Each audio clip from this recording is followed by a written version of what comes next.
Someone asked. Life. Someone's foot stepped on the snow cover. A young guy was running away in a snowy forest from an arrow that was flying right behind him. Again, the question arose, what is life?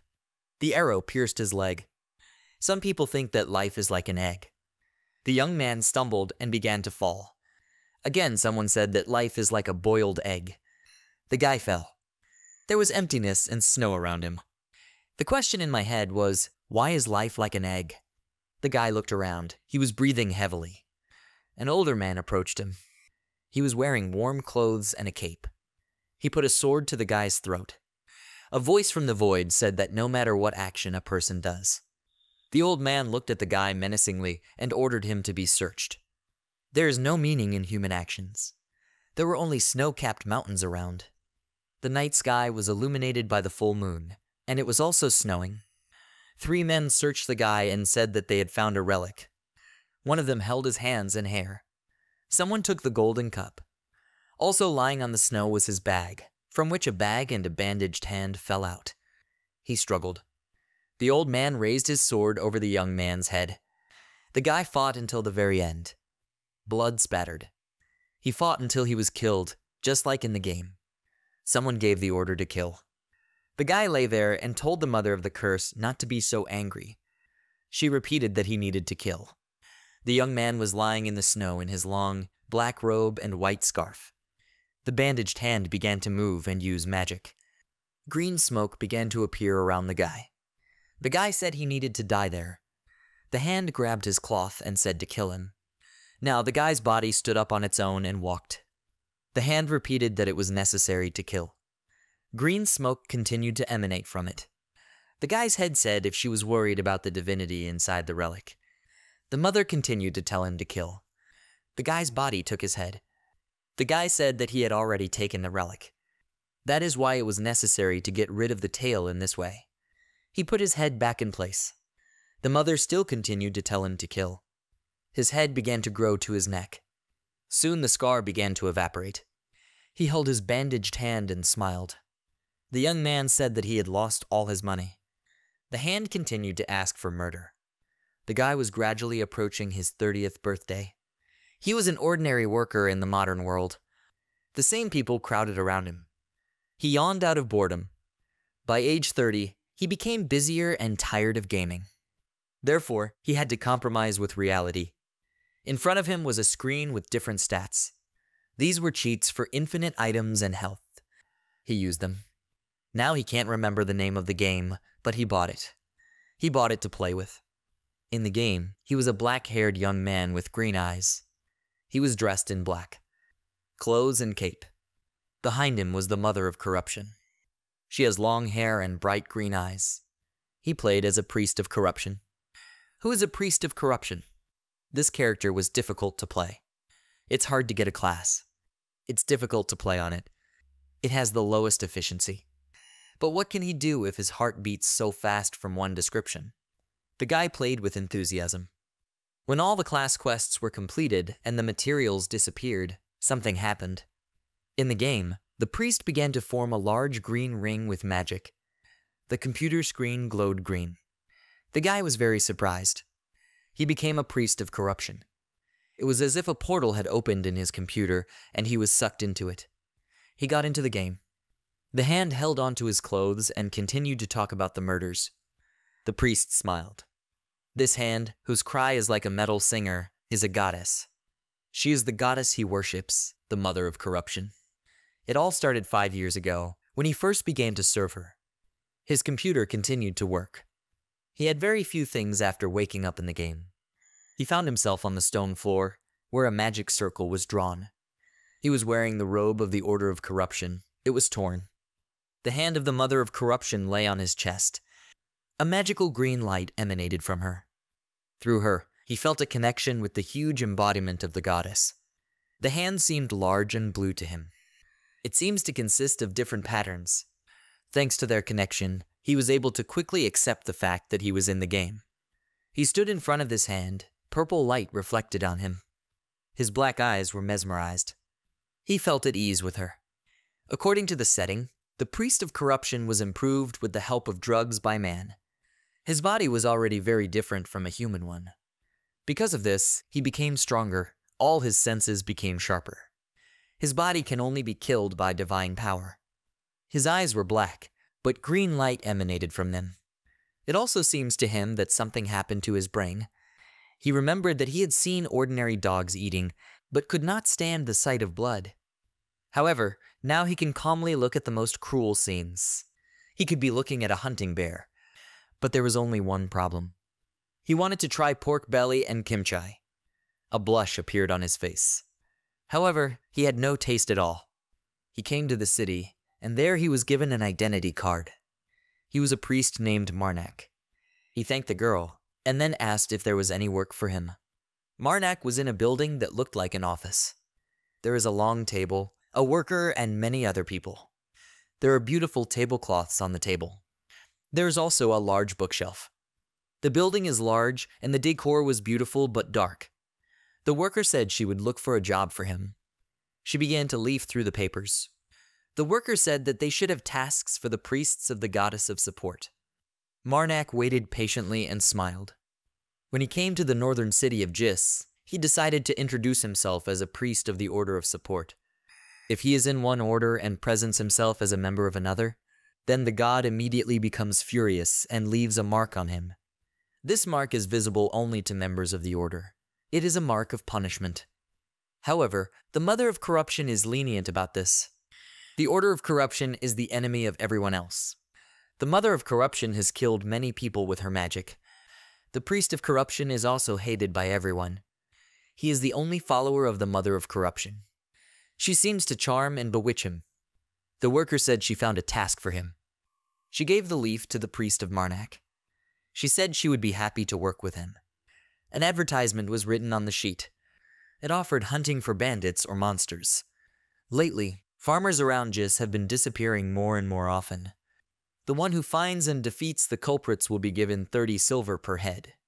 If they cannot win, they will give 1 silver coin for information. The announcement was from Lord Geese. The worker said that most of the mercenaries asked to read for them. Marnak said there was nothing special about it.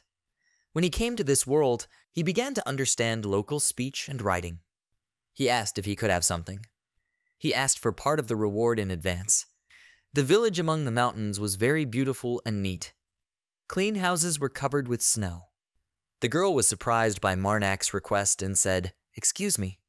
A small group of people with carts were crossing a snow-covered mountain range.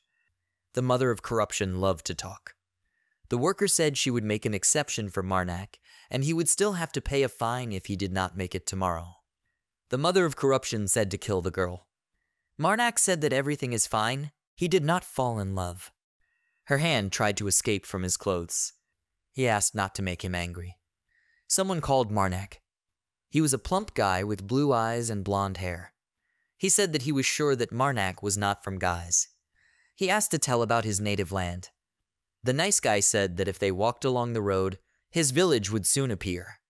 He said he hoped his mother was okay. Marnak turned and thought, "I think his name is Pierre." Pierre said that thanks to Captain Galad's generous gift, his parents would not have problems in the winter. However, he is still worried. He asked if Marnak was aware of the latest news. He said that there were rumors that farmers were being attacked not by bandits, but by monsters, ghosts. Pierre turned out to be much taller than Marnak. He was dressed warmer and more protected. Marnak thought he was too talkative. Some man called Pierre. He said that he was called forward. He began to leave, but said that he would return. Marnak remained near the cart. His mother again told him to kill. Marnak asked why she keeps telling him to kill everyone. He'll be in trouble if they all die. His mother did not listen to him and urged him to kill. Marnak asked if they could talk about this when they returned to Guys. Her novice needs 29 pieces of silver right now. He said he would prefer to spend this winter in the warmth and thanked her for her attention. Kill. Marnak smiled and sighed. He said that he had gone a little too far and asked not to be offended. The hand began to crawl out of his clothes and call for him to kill. Marnak put it back. He asked, "By the way, how many fingers does she estimate them to be?" Dark palms appeared above all the people going on a hike. On each was the number of fingers their mother estimated they were at. Pierre had one. The man who called him had two. Marnak thought they were all pretty ordinary. He can get a certain amount of divinity for the mother of corruption for killing people. 1 finger equals 10 divinity. 2 fingers are equal to 100 divinity. 3 fingers are equal to 1,000 divinity. 4 fingers are equal to 10,000 divinity. 5 fingers are equal to 100,000 divinity. If he can collect 10,000 divinity, he will receive 1 power. It was a mythical drop of power. He received it when he took the relic. It was a cup. Marnak absorbed divinity. There are still 12 relics left.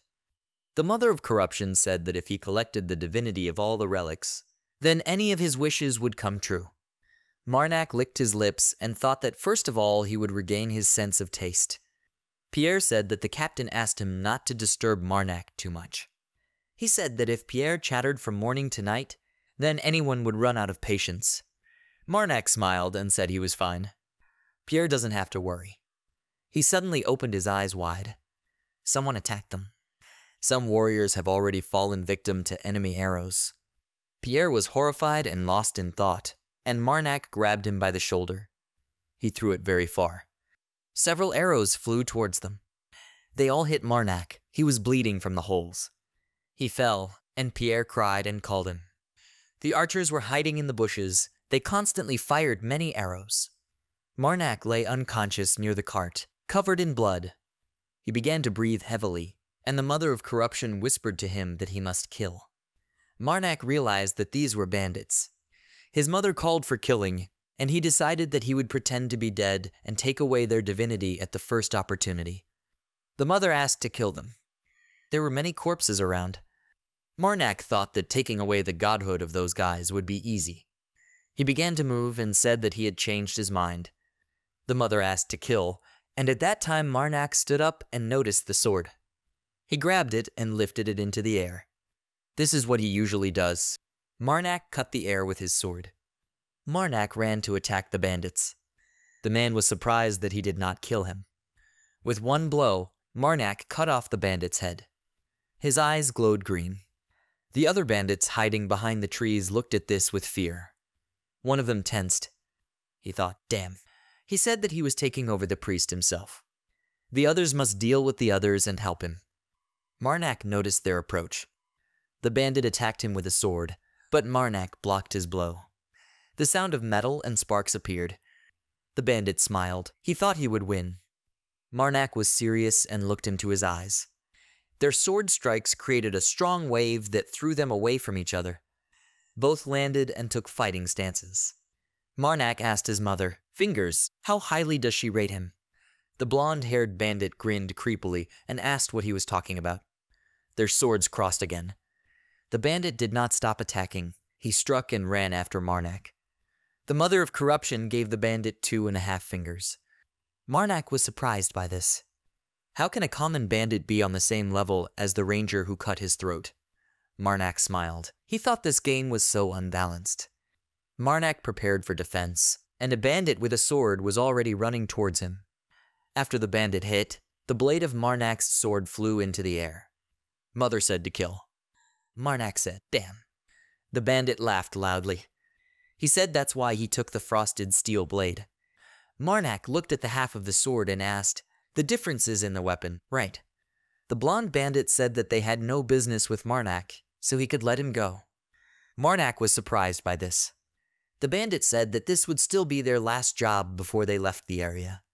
So he proposes. Marnak threw the sword into the snow. The bandit said, why don't they separate and remain on good terms? Marnak grinned. He said he had a counteroffer. They need to stop being a thug and leave right now. He smiled and said that then there would be no problem. The bandit asked, is he serious? Does he really think they'll agree and just leave? Marnak continued to say something with a smile. Suddenly someone shot an arrow at his head. Marnak began to fall and began to bleed. The bandit said his accomplices had been doing this for too long. He thought he was going to die. Marnak flew a little to the side and fell. The girl asked the blonde not to joke like that. They saw him cut his sword in half. The bandit said that he was just counting where to hit him so that he would break. Others began to say that he was, of course, the best. The bandit asked if they had dealt with the others. The team said they killed everyone.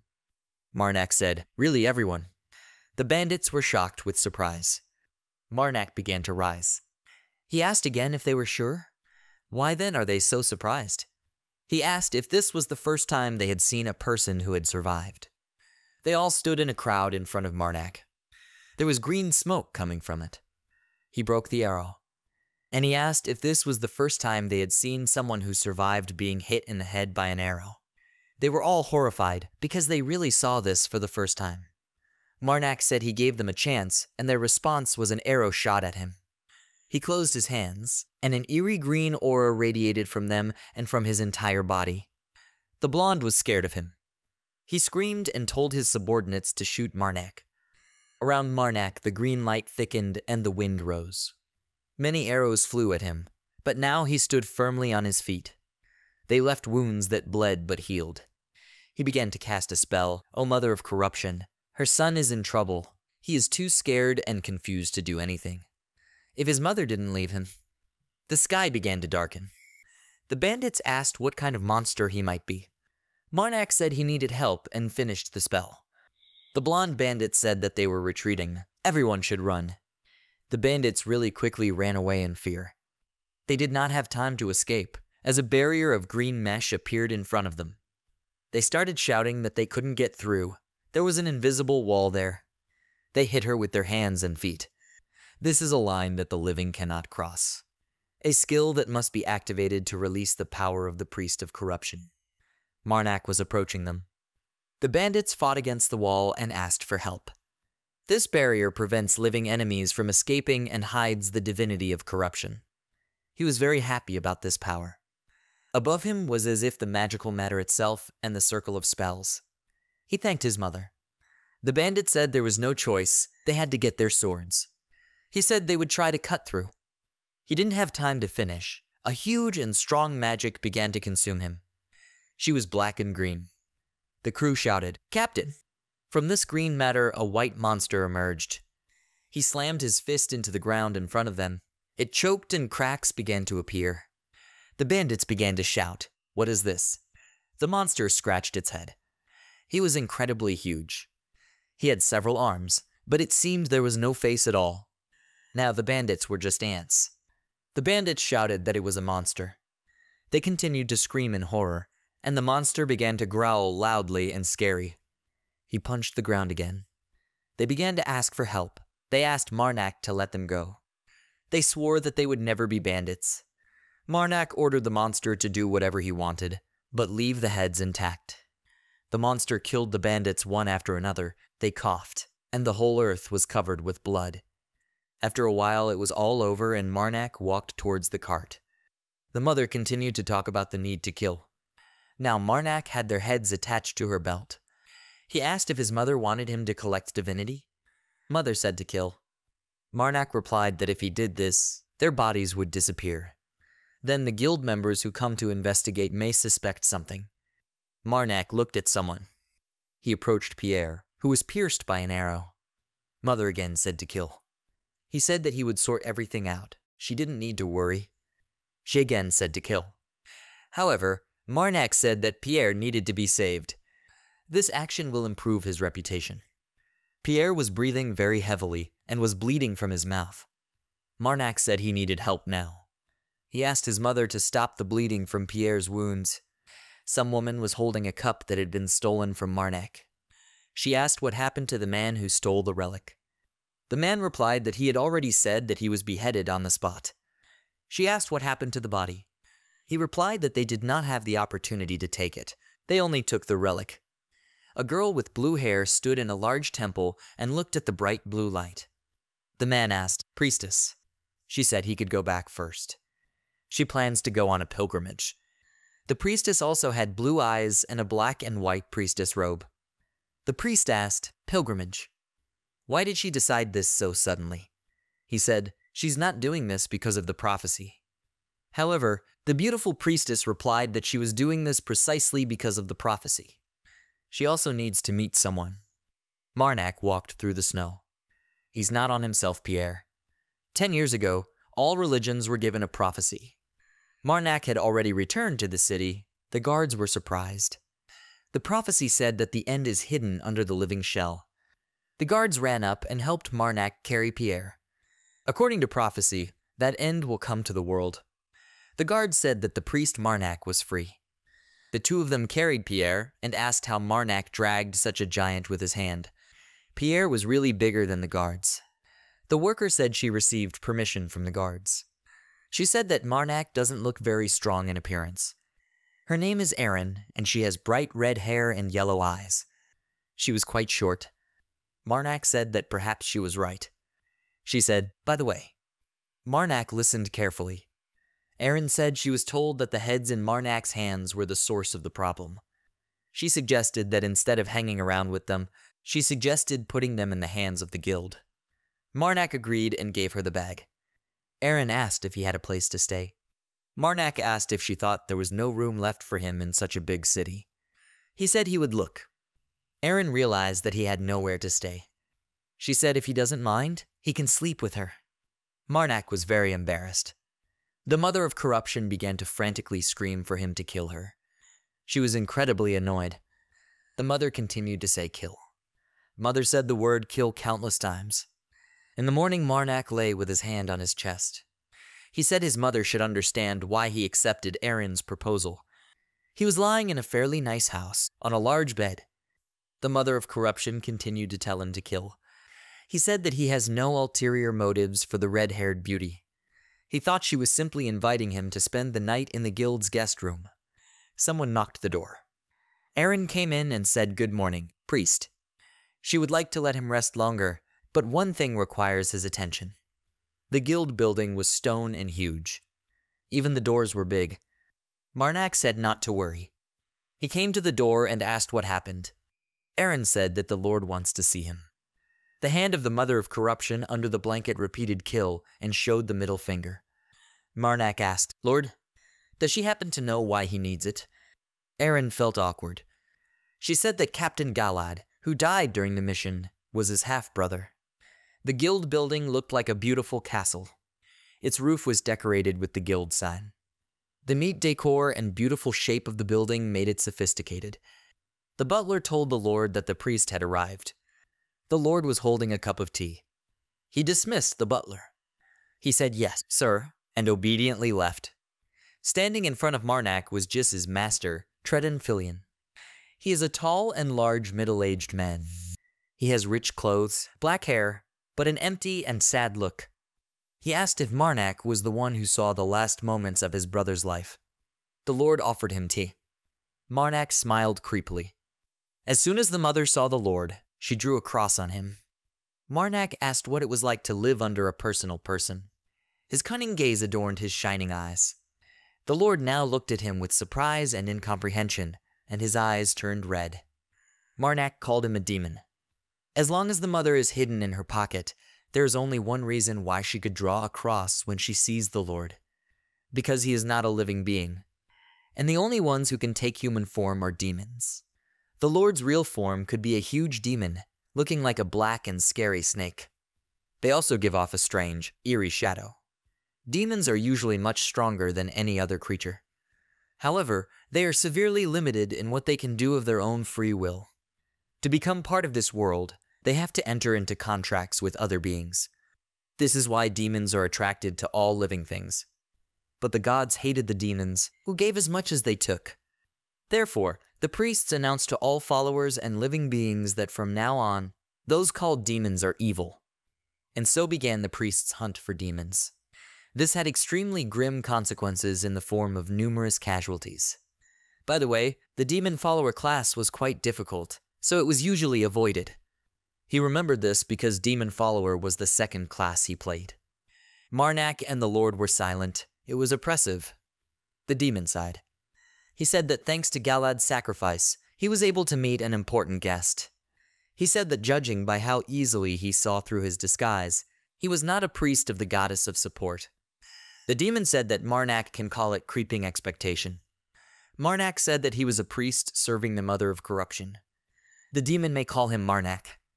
The demon was surprised. He said that he thought that such priests were destroyed. He could not even think that he would meet a pilgrim of corruption. He invited him to sit down. There was no one in the room except them. Marnak had an extremely pleased face. The demon said, to be honest, he didn't call him for any specific reason. Galad, the mercenary captain he was with, can Marnak tell you how he died? He said he would repay the inconvenience. Marnak was completely satisfied with this condition. He said, okay, it's agreed. Later he went outside. He thought what an unfortunate coincidence. The younger brother complained that there was no work at all this winter, and the Lord gave him the task secretly, bypassing the procedure, without even realizing that this would lead to the death of his brother.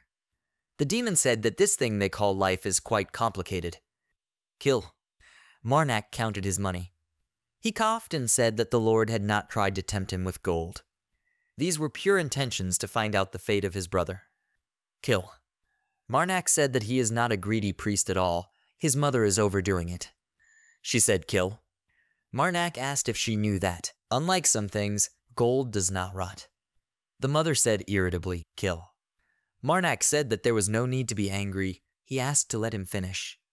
Marnak gently held her hand in his hands and stroked it. He said it was important to listen to the end. He was happy and walking around. Marnak asked if the mother knew what else was just as durable and never spoiled. Does he know? Kill. He blushed and replied that it was his love for her. Marnak's face really looked like a lover. The mother of corruption was shocked. She wanted to say kill, but she began to stutter, and her hand began to tremble. She touched his chest and said a lot, but slowly, kill. He said that for him, she will always come first. That's why she doesn't need to worry about anything.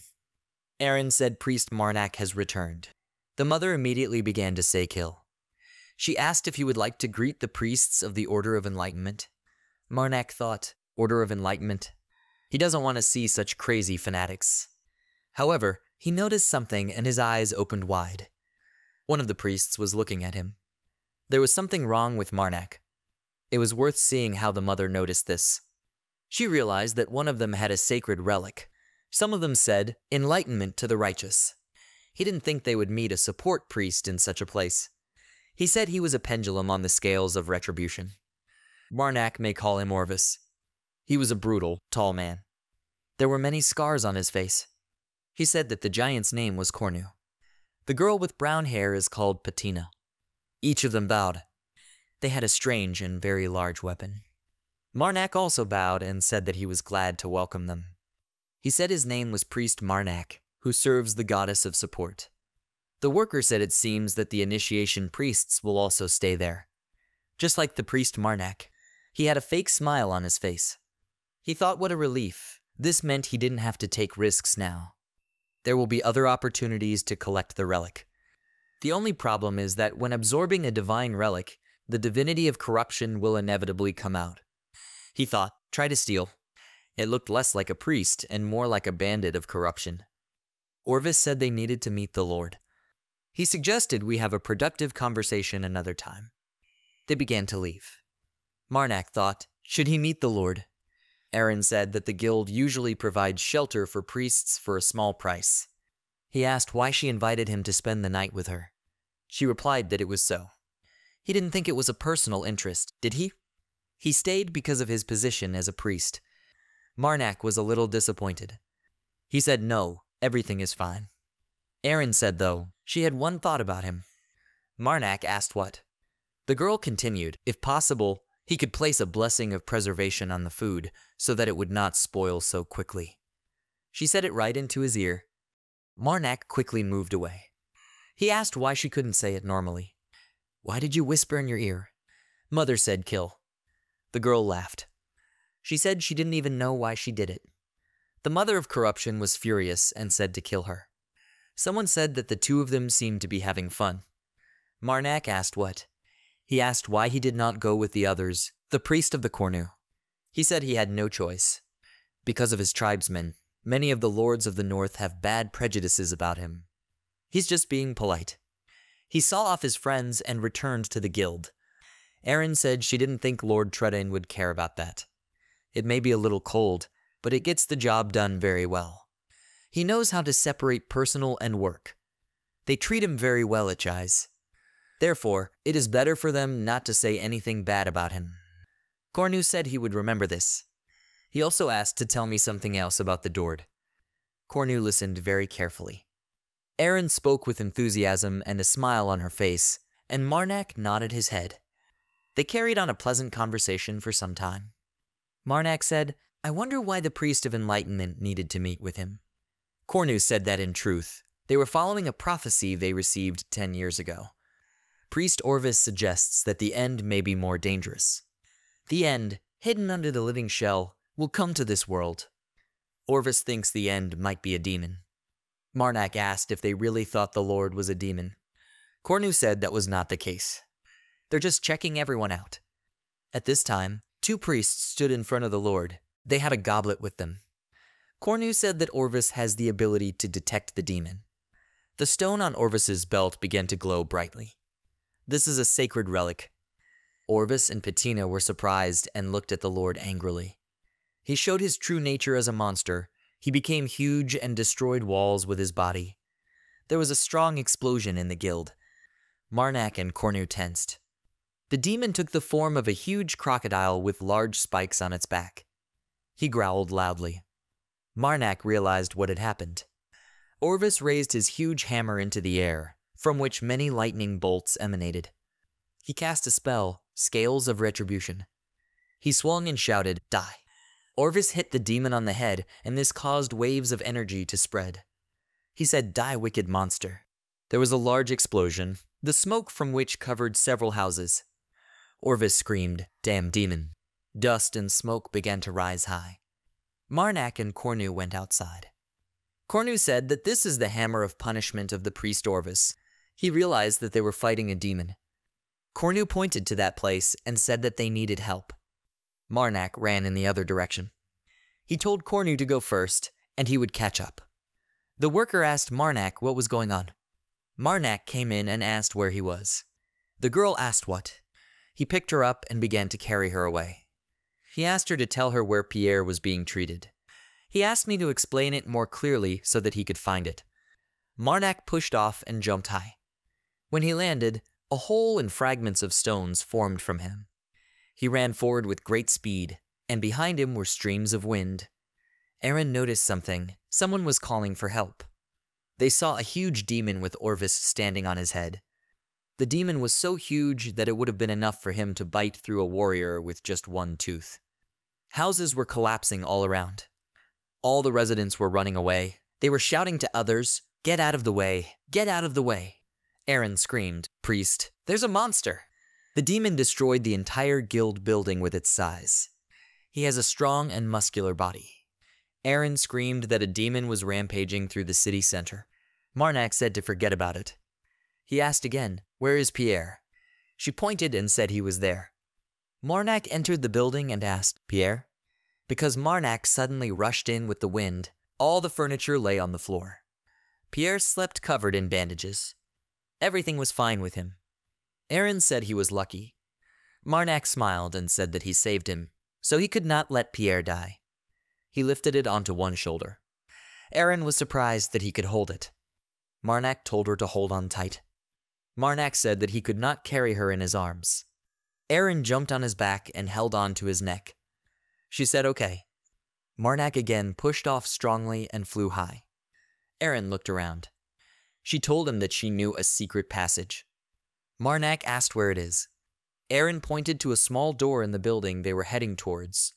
She said it was there. That house has access outside the city. However, the door is now locked. Marnak stopped and, using the power of the Mother of Corruption, knocked down the door with a strong blow. Erin was surprised at his strength. They got inside. Erin looked at the door and asked, "Are you serious?" She said that Marnak is really very strong. She climbed down to the floor. Marnak said that if the situation got worse, she would have to escape through the passage. She asked, "What will he do?" Marnak said that he had to go back. Erin began to call him, but Marnak had already begun to run back. He ran to the guild building. He wanted to call Corna, but saw that he was bleeding, lying wounded and bleeding. Marnak began to call him to wake up. Cornu opened his eye and said, "Oh, this is the priest Marnak." Marnak noticed that his wounds were too deep. Cornu kept his hand on his wound. Marnak realized that he could not help. If you leave it, it will be bad. Marnak asked him where the rest of the Jotes were. Cornu said that Patina was already dead. Her body lay near the bloodied wall. Marnak asked how one could defeat such a demon. Cornu said that they brought another relic. This is a white sword.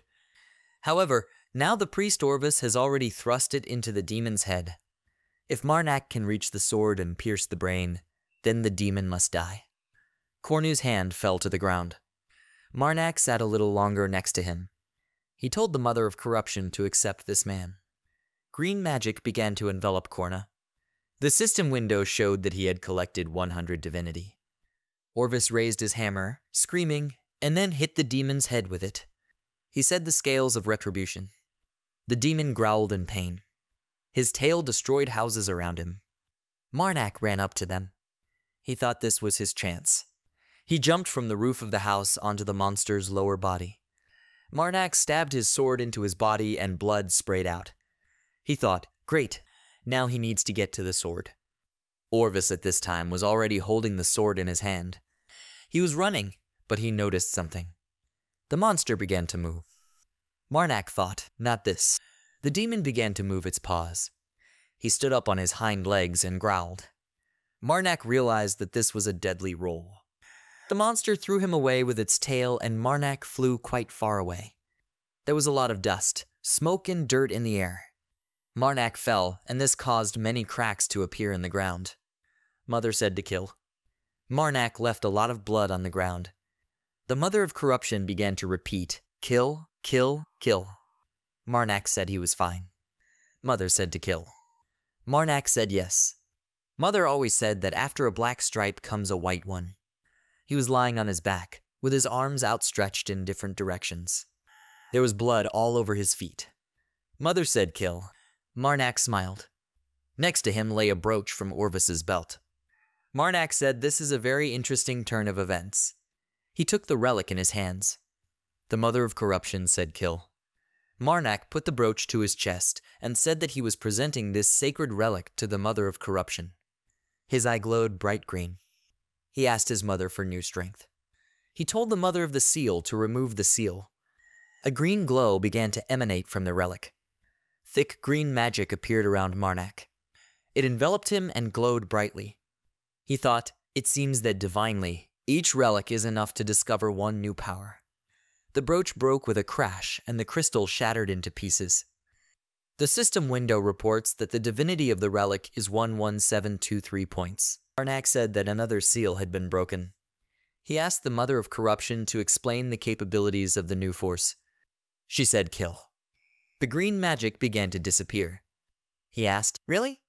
The Mother's hand suddenly jumped from his chest and said, kill. She walked some distance away and, standing there, repeated kill. Marnak said that he was glad that she would be able to support him from such a distance. However, is this not enough for a relic? She loudly shouted kill. Marnak said he was simply overwhelmed with joy at her growth. He said it was a joke and asked not to be angry. He said they weren't in the best situation right now, so he wouldn't joke like that anymore. Marnak began to cast a spell. He said, oh, Mother of Corruption. He rose into the air. Again, nothing was visible around him except a bright green glow. A bright, white ball began to appear from his chest. He said that he was presenting 10,000 of divinity to his mother. He asked to be given new strength. The white ball became huge and glowed brightly. Marnak smiled. It became clear to him that he had received the text of the damage. He saw a magic circle with inscriptions. Also, a huge number of different words, sentences, and letters were circling around him. He thought the effect was simple but quite powerful. Marnak's eyes lit up. When the text of corruption is activated, dark green metaphysical tattoos appear throughout the body. They enhance physical capabilities. He told the Mother of Corruption that this was not a bad power. Mother asked, kill? Marnak said that in his situation, this power would be useful. He noticed that his broken legs were healed. He stood up and brushed the dust off his clothes. Marnak looked away. He noticed someone. He thought, this is him. Very close to him lay the wounded and bloodied Orvis. Marnak shouted, "Priest Orvis!" Marnak tensed and thought, "Really?" They fell off the monster in one moment. He told Orvis to rest in peace. Marnak told the Mother of Corruption that he was presenting her with this body. Green magic enveloped him. The demon growled furiously. He raged and destroyed houses. Marnak said it was strange. The Mother of Corruption asked, "Kill?" He said that the demon was angered by the members of the Order of Enlightenment. However, even after their death, the demon is furious. The system notified that Marnak received 1,000 divinity. He said that he thought that this type of monster could control itself and not rely on instincts. Mother said kill. Marnak remembered something. He turned to the Mother of Corruption. She asked, "Kill?" He said it would shake a little. The tattoos on his neck and face glowed. Also, the eyes began to shine a bright green color. The Mother of Corruption was surprised at his words. He ran very quickly along the roofs of houses. The demon continued to growl and destroy everything around. Marnak ran towards him purposefully. He jumped to the ground, causing cracks to appear. The monster saw him. In 2 leaps, Marnak was near the monster's neck. The demon began to call the swing with its tail. He tried to hit Marnak, but only destroyed buildings. Marnak continued to run tensely and confidently. He was already on his head and saw the sword. He realized that this was the same white sword. Marnak felt something. He noticed that the monster began to move strangely. His body arched. He realized that the monster was about to roll. The demon screamed and stood on his hind legs. However, Marnak had an idea. He jumped off the monster's back and smiled. This is exactly what he was waiting for. He started running somewhere. Marnak was under the monster's body in a second. He stopped and thought that the monster was making the same movement. The monster began to fall on its back, and Marnak ran away. He thought that the same technique would not work on him twice. The demon fell, and this caused a lot of dust, stones, and parts of houses to fly into the air. It was like an explosion. The wind carries the fragments. Glass broke in the windows of houses. Marnak started gushing blood from her mouth. There were blood clots in his hand. He said it was progressing faster than he thought. The demon returned to its normal position. Marnak realized that when he used the text of corruption, his body began to rot from the inside. At some point the damage will come out, then he will not be able to move. Marnak jumped high, leaving a green trail. He was in a hurry because he had little time. In one jump he ended up on the monster's head. Marnak grabbed the sword. He remembered Cornu's words that the priest Orvis had thrust a white sword into his head and he needed to pierce his brain. Cornu said that the demon must die. A strong blue light came from the sword. Marnak grinned. He said wake up and took the sword out of the monster's head. Blue bright magic emanated from his head. He told Lord Tredon to wake up. The monster's eyes turned blue and the silhouette of a man appeared in them. The demon's shell began to collapse and fly into small pieces. A blinding white light emanated from it. All the residents looked at this with surprise. Aaron noticed the light too. This flash was clearly visible in the passage, illuminating the entire city. In the place of the monster now lay Lord Tredon. He had no legs or arms. Marnak asked, "Is he awake now?" Tredon chuckled. He said meeting him was a blessing he couldn't have hoped for. Marnak said he was exaggerating. Marnak pointed to the relic and said that it seemed that the sword in his head was greatly suppressing his sanity. He extended his hand and asked, what would Tredon say? 2 gold coins were not lost in vain. Tredon sat down and smiled. He said they have more than paid for themselves. They held hands and stood among the ruins of the guild building. The girl with blue hair created blue fire in her palm. She released a fireball onto the snow-covered ground. The fire began to grow and the snow melted, leaving the clearing without snow. The priestess stood with some man. The gray-haired ranger said that he is surprised by this every time. After the fire, grass began to grow. The man was surprised every time he saw this amazing power. The fire even spread through the trees. He said there was no body. However, this is the exact place where he cut off Marnak's head. He said that a lot of time had passed. Monsters or animals could take everything away. The priestess said that this was quite possible. She thanked the ranger for leading her to this place. She has one more request. She asked if he could tell the names of all the nearby cities. At this time, guys, was full of ruins. Marnak walked among the ruins with an escort. They came to some building and a man opened the door for him. Marnak came in with a smile.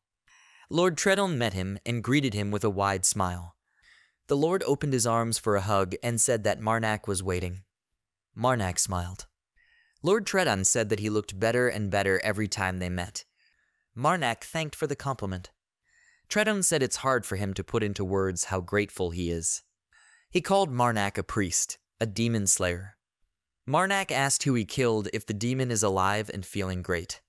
Lord Tredon now had prosthetic arms and legs. He said that everyone wants to live, even demons. He doesn't believe that the fate of any living creature is simply to die. Marnak said Tredon was right. When everything calmed down, Tredon told the whole city that it was Marnak who defeated the great demon. He said this as Marnak stood on stage in front of a huge crowd. Tredon also said that Marnak saved him. Marnak thought that this did not suit him. However, he immediately acquired the grandiose nickname of Demon Slayer. Erin seemed to particularly enjoy this. She never lost the opportunity to call him that in public and attract everyone's attention. It was the same now. The women in the crowd asked, "Is this the Demon Slayer?" The men said he didn't look strong, but they heard he was strong. Marnak was very embarrassed. It was said in the crowd that he also killed 7 bandits single-handedly. Someone said that he killed the demon, so bandits are nothing to him. Marnak secretly fled from the crowd. Some man said that he still found it hard to believe. He is afraid that such a monster may appear in the city again. Marnak said he found it amazing to see Tredon's wooden prosthetics move so smoothly. They sat at the table and drank wine. Tredon said he only does this before Marnak. In front of others, he limps. To move like this, he pays a very high price. Marnak tensed. He asked what price Tredon was talking about. The Lord said that sooner or later, the hair on his body would weaken and begin to fall out like autumn leaves. If they met in a few months, Marnak would be able to see his bald head. Marnak regretted introducing the bald Tredon. The Lord said they needed to talk about something else. He asked if Marnak had a week of free time. Marnak said he had time. Tredon exclaimed, "Great!" He received a request for a job, and it concerned Marnak. He asked why him. Tredon assumed that they had heard the Demon Slayer's story and decided that he would be the best fit for them. If Tredon understood correctly, then the matter concerns the sacred relics of an ancient empire. Marnak became interested. Tredon said the reward would be 5 gold coins. They also pay in advance. In addition, they promised that if he showed serious assistance in the investigation, he would be able to take away 1 sacred relic. Many different relics began to swirl in Marnak's head. The Mother of Corruption also really wanted them. She said kill. As the mother said, it is better to agree and look at everything in person. Marnak said he accepted the task. The Mother of Corruption said, kill. Many years ago, there was an empire called the Ancient One. Her appearance ended the era of maddened magicians and brought unity to the entire continent. And now they are trying to recreate their technologies. Therefore, sacred relics are considered valuable objects that contain powerful abilities. In other words, most of the high-level items of this world are relics and ancient empires. Marnak met with his employers. He introduced himself and said that he was a priest under the auspices of the goddess of support and his name was Marnak. A young man with black hair said it was nice to meet you. He said that he was his employer. His name was Carmen Voltus. Marnak was surprised by his name. He thought, Voltus. Voltus said that Marnak was not mistaken in his guesses. Anthony Waltus of the Black Wolves is his father. He also said, so that there would be no misunderstandings, he was a son out of wedlock. Marnak thought, illegitimate? A principled man from the Black Wolves had a child on the side. Marnak thought that he had decided to spend the rest of his days alone after the death of his wife. Marnak thought that rumors and reality were different. However, it would be wrong to delve into this topic. Marnak asked to introduce the rest of the team to him. Carmen said, of course. He said that the magician with the robe covering his head is Tunisia. This is a beautiful small girl with short black hair. It is she who will lead them to the relic. The second team member is named Sukis. He is one of the one-horned tribe. Carmen said that you can rely on him. Sukis said that he was pleased to meet the Demon Slayer, and they shook hands. Marnak said that he was embarrassed by this nickname. He asked to call him simply Marnak. Sukis said he sees no reason to be shy about great achievements. Carmen asked if they introduced themselves, can they now move forward? He said that they would walk and the journey would take about 2 days. He suggested continuing the conversation on the way. 2 days later, they were already far away among the high mountains. The night sky and snowy forest were beautiful. The group lit a fire and settled down for the night. The fire burned pleasantly. Carmen asked, Marnak won't sleep. He said it was better not to lose the opportunity to rest. Marnak said that he had already slept and did not feel tired. Carmen said that he is stronger and more vigorous than he seems. They still have a little time before sunrise. Carmen asked Marnak to tell an interesting story. He was sure that a man like Marnak had met many girls on his way. Marnak said that in this sense he is like fresh snow that covers a winter field. Carmen said it was unexpected. He asked if there were some traits that attracted him to girls. Marnak thought about the mother of corruption and thought about the answer. He rocks that he thinks that the most important thing is for her to be on his side. The mother of corruption was silent. Carmen said he agreed. For him, there is no better feeling when he wakes up in the morning and a girl sleeps peacefully next to him. Carmen thinks that a girl must have a big heart. The mother of corruption was pleased and showed her thumb. She said, kill, kill. Carmen said obviously the heart is in the chest. He looked up at the sky and spread his arms to his sides. He said that to accommodate this kindness, the breasts must also be large. The mother of corruption asked, kill? Carmen turned to Marnak and said that he loves girls with huge breasts. It was too obvious that he had imagined it in his head. The mother of corruption said, kill. Marnak said it's good that Carmen knows her preferences. This will greatly help in his adventures. However, if he asks Marnak for advice, then it is better not to talk about this to the girls themselves. Carmen said he doesn't discuss this with all people. He started talking about it because he was the interlocutor. He said that every time they communicate, he feels like he has met an old friend. The mother of corruption said, kill. Marnak said he did too. Mother said kill. She said it again. Carmen and Marnak laughed and talked all night. Mother said kill. Carmen even fooled around a little. The mother screamed for a long time and loudly, kill. This morning she also said this. Marnak said it was great to remember that his mother asked him to choose his friends carefully. She said kill. However, he liked to communicate with Carmen. Mother said kill. Tunisia said that they had arrived at the place. She took off her hood and said that now she would open a passage to the ruins. Tunisia picked up the key. Getting to the ruins of an ancient empire is easy.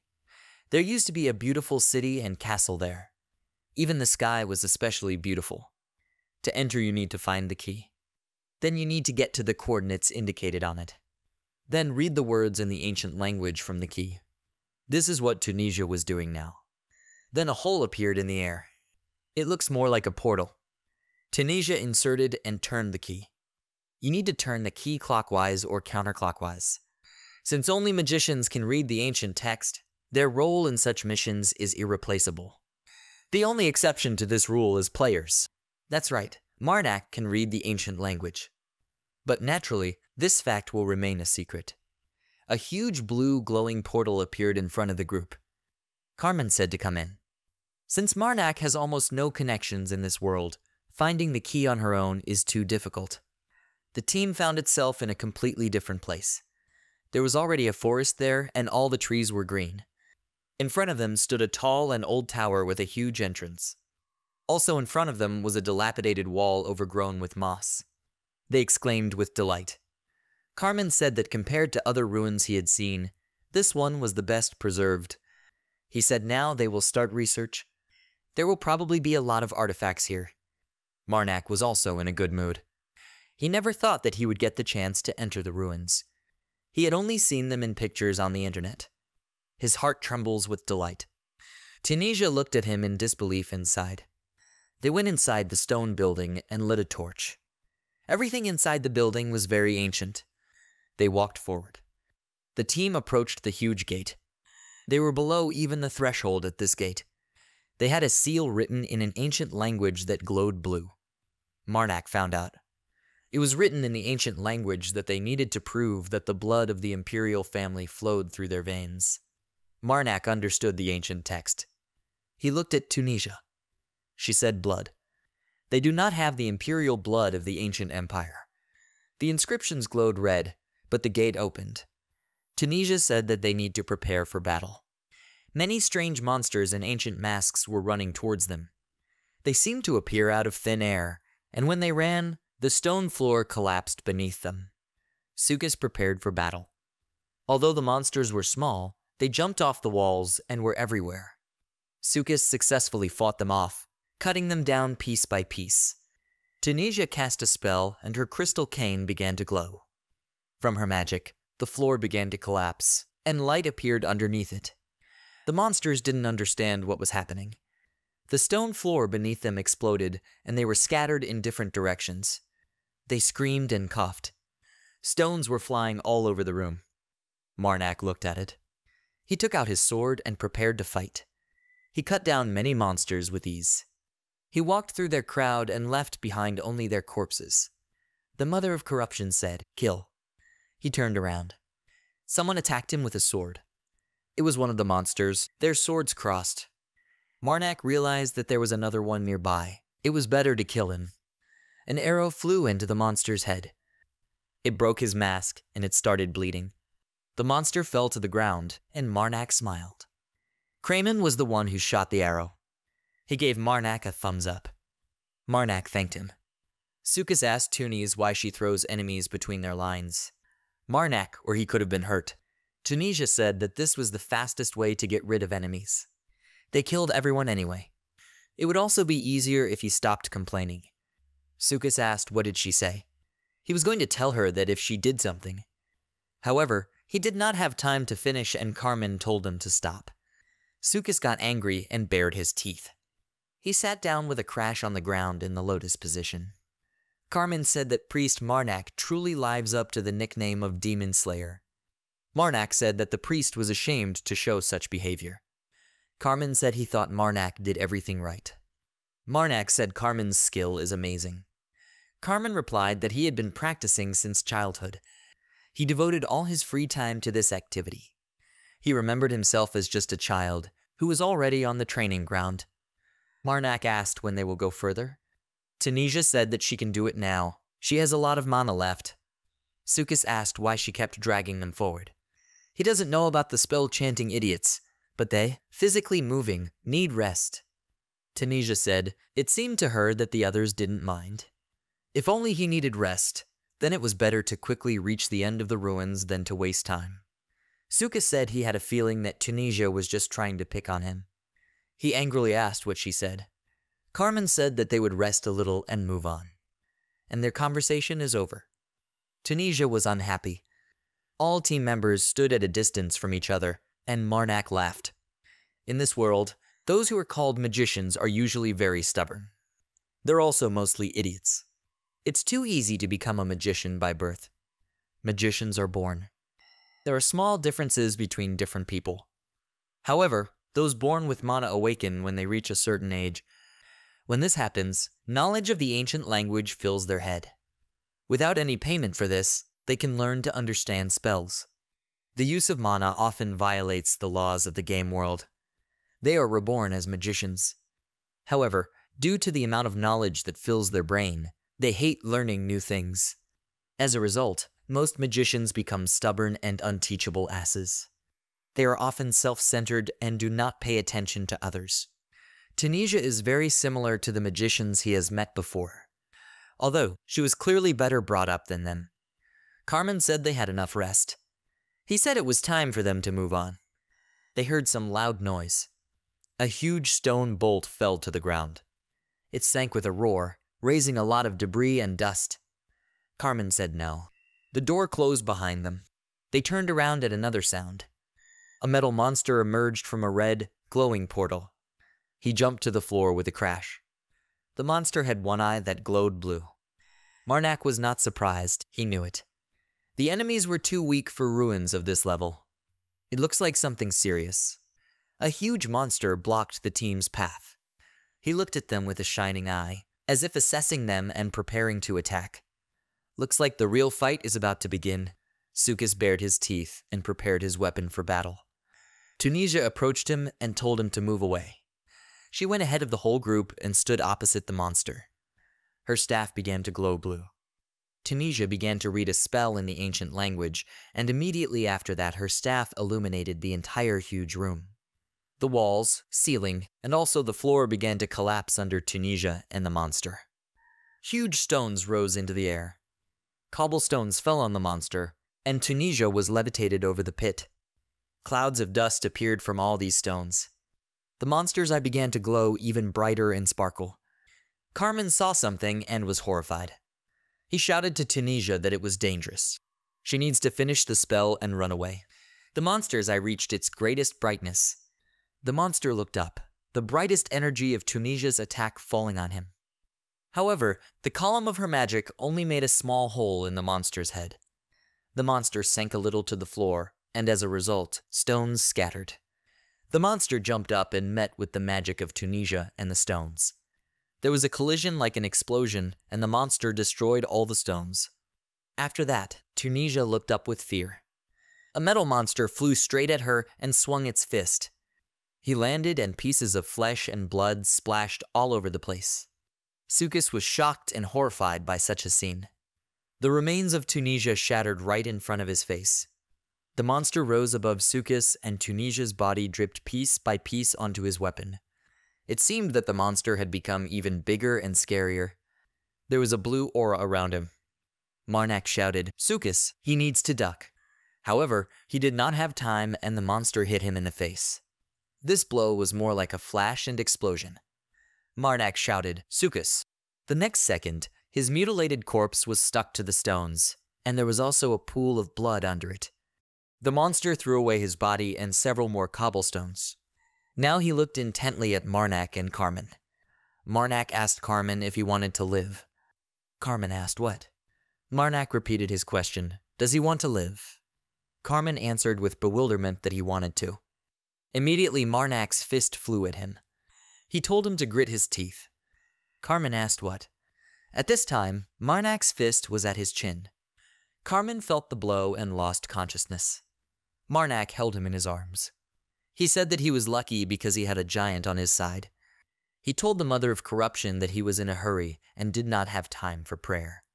He asked to send the monster right away. In the air, a huge white giant of corruption appeared from a green portal and fell towards the metal monster. The metal monster stared at it.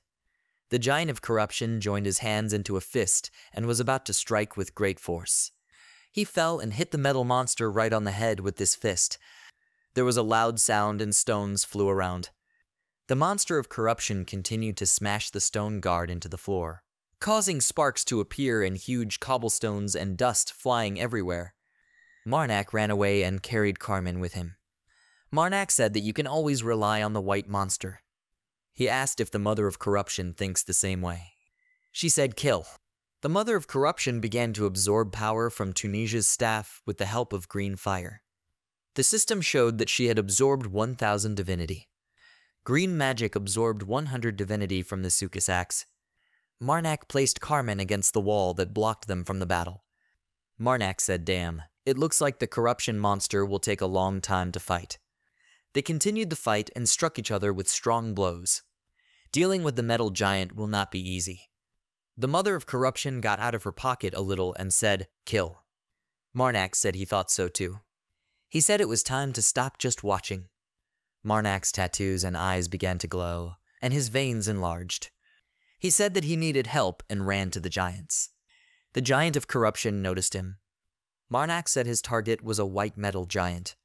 He ran towards the monsters, who stood opposite each other in full readiness to attack.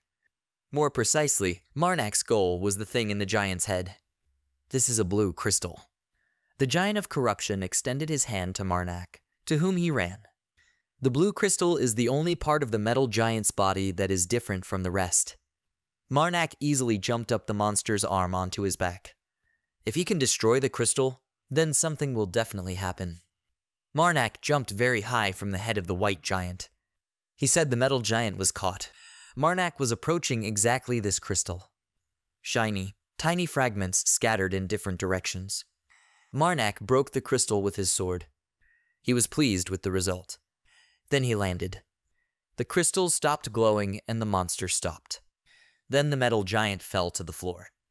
The giant of corruption shouted in victory. His huge part of the body and half of the male body located in the stomach rejoiced at the victory. Marnak thanked the giant for his help. The mother of corruption pointed at something and said, "Kill." Marnak asked what happened. New metal monsters began to appear from black-red portals all over the ceiling.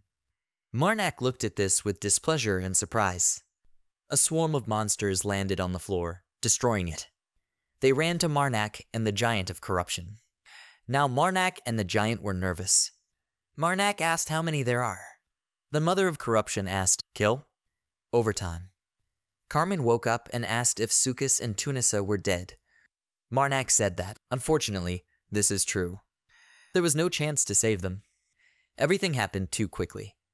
Carmen said that the key should have been activated when that metal giant fell from the ceiling. He didn't know them very well. They met when he hired them. However, they died because of his greed. Marnak said they were hired to complete the task. They also fully understood the risks they were taking. He asked Carmen not to blame herself too soon. Carmen asked what is this place where they are. Marnak said that this is the room behind the black door. Carmen was shocked. He asked how they got there. He realized something and closed his eyes. He said that it was better for him not to ask if he was hit, so as not to let him see some things. Moreover, Marnak saved his life. Carmen said that he would repay this, and he swears on the name of Voltus. Marnak said he would look forward to it. Carmen said, but he doesn't refuse gift, right? Marnak said that it is his nature. He takes it as long as it is offered. He said that if Carmen was already better, then it was time for them to move. The metal giant is still there. He has escaped. Carmen agreed, and they continued along the dark corridor. Marnak thought that he had not completely lied. After defeating the first metal giant with the help of the corruption giant, 3 more fell from the ceiling. And Marnak left the giant of corruption alone so that all the metal giants could beat him. He knew he couldn't cope with everyone. The giant of corruption looked more like an outcast who was being beaten. As Marnak struggled to open the door, he kicked Carmen inside. He asked the giant of corruption to sort everything out. He is sure that the monster will survive this. He also hoped that the giant would not be angry with him. They moved on. Marnak looked up and said that he thought they had reached the end of the ruins. They were in front of a huge door, very similar to the one at the entrance. Marnak suggested going inside. The door began to open, revealing a blue light behind it. They entered the room and saw a metal bowl, above which a sword with a carved blade and a pendant were levitating. Behind was a magic circle with a black iridescent center and a green halo. Carmen said that the story in the book was not deceiving. In the bowl below, the objects was sparkling in clear water. Marnak did not understand what he was talking about. Carmen said that he knew he was in no position to ask, but he would do it anyway. He asked Marnak to give him the necklace with the pendant. He said that he would definitely thank you for this. Marnak asked what was so special about it. Carmen explained that this is a generic indicator. If you drip blood and think about a specific bloodline, the necklace uses that as an offering. It will show the way to whoever a person is thinking about. Marnak asked himself, pedigree? He seems to guess what it is for. Carmen said that he probably understood his intention. He is trying to find his mother, whom he has not seen since birth. Marnak said that then would he mind giving him the sword? After some time they were again in the mountains, among the dark, snowy business forest, and made a fire for the night. Carmen said that from now on, he would prefer to avoid pieces of metal that are larger than him. Marnak said he would do the same. If they had delayed even a second more, they would have been finished. After they took the relics, another metal giant burst into their room. If they hadn't rushed, it would have caught up with them. Carmen put the necklace on himself. He said that he even thought that they would die there. He asked Marnak if he could bless him. Carmen handed him the necklace. Marnak said that of course he would bless him. Carmen frowned. He thanked Marnak and pricked his finger. Marnak said that the goddess of support will help Carmen. The mother of corruption got angry and shouted, "Kill!" Carmen raised his finger over the pendant. A drop of blood landed on it. Red magic began to emanate from the pendant, as if from blood and fire. It took the form of some kind of patterns. Carmen looked at the pendant in fascination and gasped. The pendant laid the path. He said that he knew his mother was alive. On the pendant, a drop of blood spread in the shape of an arrow, like on a compass. Marnak said he was glad the necklace helped him. Carmen said he couldn't have done it without Marnak's help. He doesn't even know how to thank him. Marnak said he would gladly accept anything. Carmen asked if he could listen to one more request. Marnak replied that of course he could. Carmen would like to continue their cooperation until he finds his mother. He said that Marnak is still heading west. Therefore, they can visit the capital, where he can repay him properly. Carmen pointed his thumb at himself and proudly said that he would pay all the travel expenses himself. Marnak smiled. Carmen said that he had enough funds. Marnak looked at him slyly. He thought that Carmen could see right through him, but he would be only too happy to agree.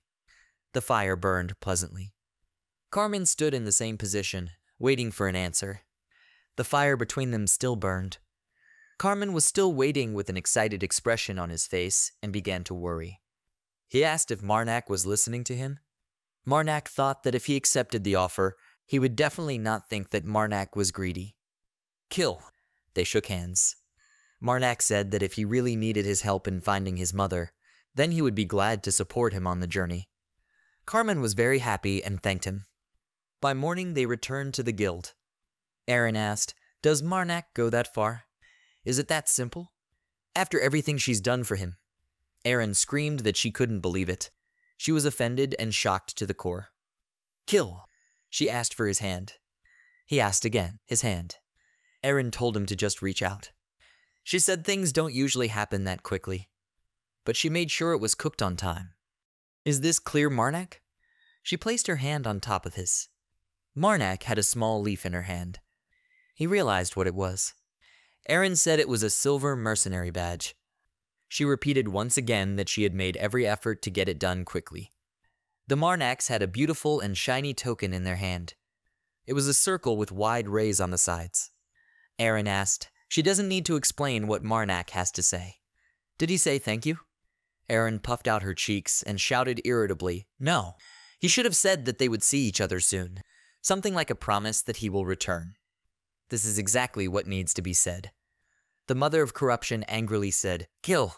Marnak looked at her sadly and thought that Aaron should forgive him. He lives the life of a tramp. It would be a promise he couldn't keep. Aaron said that if he didn't change his lifestyle, he would never find a girlfriend and would die alone. Kill. Then Aaron decided to say it herself. She said they would see each other soon. Marnak asked loudly, "What?" Aaron suggested they see each other when they got the chance. She said she could bet it would happen much faster than Priest Marnak thought. He asked how he should understand this. She covered his mouth with her finger and told him that he didn't need to know. Marnak blushed. Aaron said to just not forget about it. The last thing she gives him is punishment. Marnak said the side effect appeared much faster. He was in the new square white brick guild building. Lord Tredin had changed a lot since their last meeting. He laughed loudly and told Morank that every person is born without hair anyway. His bald head glistened perfectly in the sunlight. It can be said that he has achieved the true form of human nature. Tredin said that he heard that Marnak was going to the capital, so he tried to prepare something. Marnak held a letter in his hand. Tredin said it was a letter of recommendation. Tredin would like to give money, but Marnak must be aware that all the funds were spent on restoring the city, and he does not have any extra. The Lord showed an empty money bag, so he decided to give him this letter. Marnak will be able to get help from his friends if he needs it. However, they are very difficult to cope with. Therefore, it is better for him not to use the letter unless absolutely necessary. Tredon laughed. Marnak thanked for the gift. Tredon asked that this be considered a form of gratitude from a friend. He hopes that Marnak will live an amazing life, because it's usually too short. 2 tracks of tracks stretched across the snow. Carmen and Marnak went to the capital. Carmen said that they have been walking for several days. The next town, Kelton, is still about the same distance away. The mother of corruption said, "Kill." She still doesn't seem to like Carmen. He slapped it with his palm. The only reason she agreed to travel with him was because of the 3.5 fingers of divinity. If Marnak can absorb it, he will receive about 10,000 divinity. This is enough for new strength. In addition, Carmen has the potential to develop up to 4 fingers. Although Marnak thinks that it is better to see such a cheerful person alive, Marnak became serious and thoughtful. He took the sword out of the ruins. Carmen asked what happened. Marnak said blood. Carmen asked again, "Excuse me." Marnak took a fighting stance. He was serious, and his eyes glowed brightly green. Marnak raised his sword into the air. He said something was coming towards them fast. Carmen became worried. The next second, something ran past him at great speed and raised a wall of snow. A giant black spider jumped into the sky. Then it landed and opened its terrible mouth and screamed. The sight was quite disgusting and scary. Carmen said this is it. A house-sized spider sat directly above them in several trees. The spider was looking straight at them. Carmen began to take out arrows and a bow. He shouted that it was a snow spider. He stood very close to the tree on which the monster was sitting. The spider spat something at Carmen. While he was aiming, an unknown substance flew at him. Marnak managed to run in time and save Carmen. He jumped towards the spider and killed it in a couple of seconds, cutting it with his sword, followed by blood. The spider was surprised by this. It was divided into many pieces and scattered in all directions. However, more and more spiders began to appear around Marnak, jumping from huge fir trees. He said that when he uses this sword, he needs to think about a place to wash his hands beforehand. Marnak was indeed covered in blood. This sword seemed to give him even more strength and madness. Marnak skillfully, quickly, and without any hesitation cut the spiders one by one. Blood flooded the area. It was as if a dome of blood had formed around him. Marnak said that the sword splashes too much. He killed the spider again, but there was another one above him. From the jumps of such huge monsters, a lot of snow rose into the air. Marnak was covered in blood, but he liked it. His eyes sparkled green. The sword scattered blood and flesh too much. At this time, a new guest arrived in Jis. Tredan said welcome to Jais. Houses in the city were still damaged. Lord Tredan apologized to the guest, since he had to receive her in a not very good place because the guest room was destroyed. It was the blue-haired priestess. Tredan also said that he was not in the best condition. She said he didn't have to worry. She gave off the aura of a cold-blooded and emotionless warrior. Tredan asked in a friendly manner, what brought her here? Pilgrimages like this are quite rare for the Blue Flame Torch sect. She said to look at it and handed him a piece of paper. Tredan looked at the drawing in surprise. The priestess asked if he had seen this man. Although the drawing bore little resemblance to him and was similar to that of a child, Tredan recognized it. He asked himself, is this a priest? He stroked his chin and looked closely at the drawing. He said, can he ask why the blue flame is looking for him? The priestess said that these were personal reasons. Tredan was surprised, wasn't he? He asked for forgiveness and said that he couldn't remember anyone like him. Tredan said that he had to say goodbye if the priestess had no more questions. He said he had little time due to the current state of the city. The priestess smiled and said, of course. She went outside and the butler escorted her out. Tredan looked at her seriously and thoughtfully as the priestess left.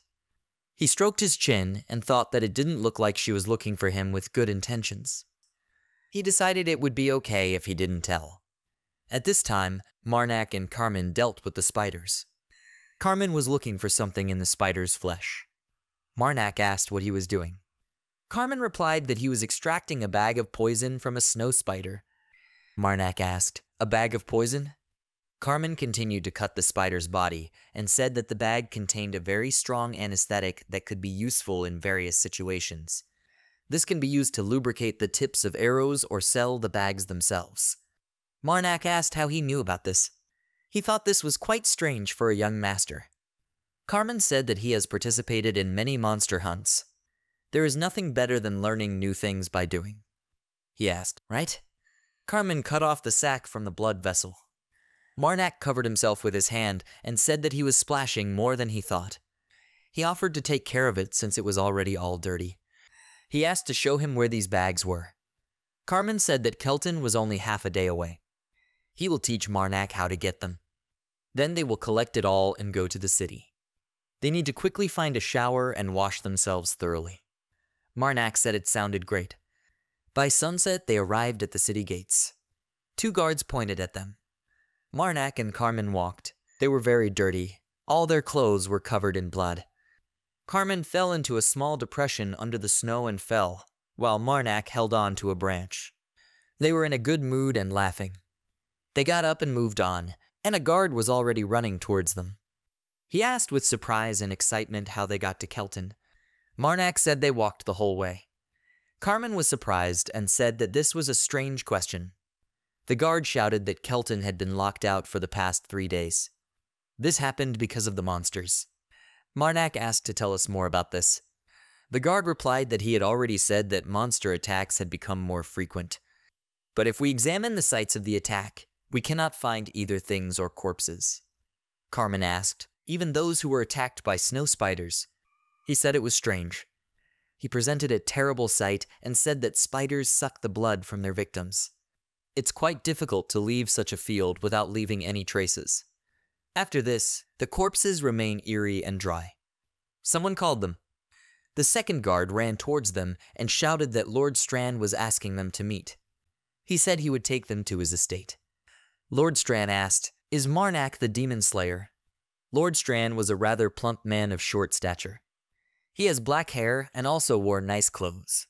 He cannot express in words how glad he was when he found out that he had come to their city. Strand said he was aware of the monster situation. They were in a beautiful dining room. Everything around was covered in crooked stucco and patterns. The table was well set and there were candles on it. Lord Strand said that was precisely why he called them. They should have noticed by now, but the problem is not caused by the monsters themselves. Everything is organized by the followers of the evil spirit. Marnak asked if he thought blocking an entire city was an impossible task for one follower. Kelton is a large and beautiful city. There are 2 borders of stone walls around the city. Strand said that if the priests were to be believed, at least 4 different sects were involved. They united to cut Kelton off from the rest of the world. No matter how much he thinks, Kelton is an ordinary city, nothing special. Strand doesn't understand why it all started when he became the new lord. If his dad were alive, he would definitely find a way out of this situation. Strand got upset and cried a little. There are enough supplies in the city, and the motivation of the guards is at a good level, but the siege became so sudden that they did not have time to notice how they were cut off from other cities. Therefore, the city needs those who can break through and spread the word about the situation. Marnak understood the Lord's hint. Strand said they wanted a band that wasn't afraid to die. Strand looked at him with excitement. Marnak closed his words and nodded. He said that he was ready to help in this matter with all his might. The night sky could already be seen in the huge and beautiful window. The mother of corruption spread her fingers on the bed and said irritably, "Kill." Marnak asked, "What do you mean you had to hit him in the face and leave?" He said that this was already too much. The mother of corruption screamed, "Kill." Marnak showed her some kind of vessel and said that, nevertheless, they received the object from the seekers of the stream. He poured water into it. This kind of thing could only be found in the western desert region, so he didn't think he would come across it in this city. "Kill." She and the mother of corruption sat on the large bed and looked at the bowl of water. A small column of blue light began to rise from it. Marnak said he no longer has to worry about washing his face after using the butcher. "Kill!" He dipped his sword into the water. Marnak said that he remembers the words of the mother of corruption. If you soak a sword in water, it will cut better. Marnak lifted the cup into the air with magic. This gave off a blue glow and system pixels. Marnak said, "Anyway, isn't living life to the fullest the best option?" Kill. A system board appeared in front of Marnak, divided into squares. One of them now had a pixelated image of a bowl. He told the mother of corruption that he just wanted to say it. The Lord didn't really like Marnak. The real reason he agreed to the Lord's proposal was because he had a feeling that the main quest would soon appear. He made this conclusion for a reason. He thought about the main spider monster with a demon at its head. This quest is the main one because 4 different sects are working together. Although the concept of an evil spirit sounds menacing, it was quite common in the game. He was a snake demon. The concept of an evil spirit is simply a label from the main gods who consider someone evil. As a bonus, this person becomes a target for others. However, there is one detail that unites all followers of evil spirits. All the followers look like crazy psychos. Marnak knew that it would be very difficult to find anyone sane among them. Their heads agree secretly. Cult members go on missions in large groups. Sects that serve evil spirits very rarely unite. Therefore, Marnak had a feeling that something might happen soon. 4 evil sects who united and surrounded the city. Marnak, Carmen, and 2 other men raced quickly on horses. A lot of snow was rising from their hooves. The unification of the 4 sects is definitely not a coincidence. Marnak took the lead. Stirred streams appeared from his horse. Carmen turned around. Snow spiders attacked them from above. Carmen was scared. In addition, a huge crowd of spiders was watching them. Marnak thought that the time had come. He said he would distract the spiders. Carmen asked what he was talking about. There were too many spiders behind them. Carmen said that this is dangerous even for Marnak. Marnak said that they would definitely be caught if they ran. Carmen must understand that at this speed they will quickly catch up. Marnak said, "Reinforcements, Carmen must bring them." Marnak jumped off his horse and flew far back. Carmen shouted, "Priest Marnak." Marnak lay in the snow and asked the Mother of Corruption if he said something cool. She didn't even have words.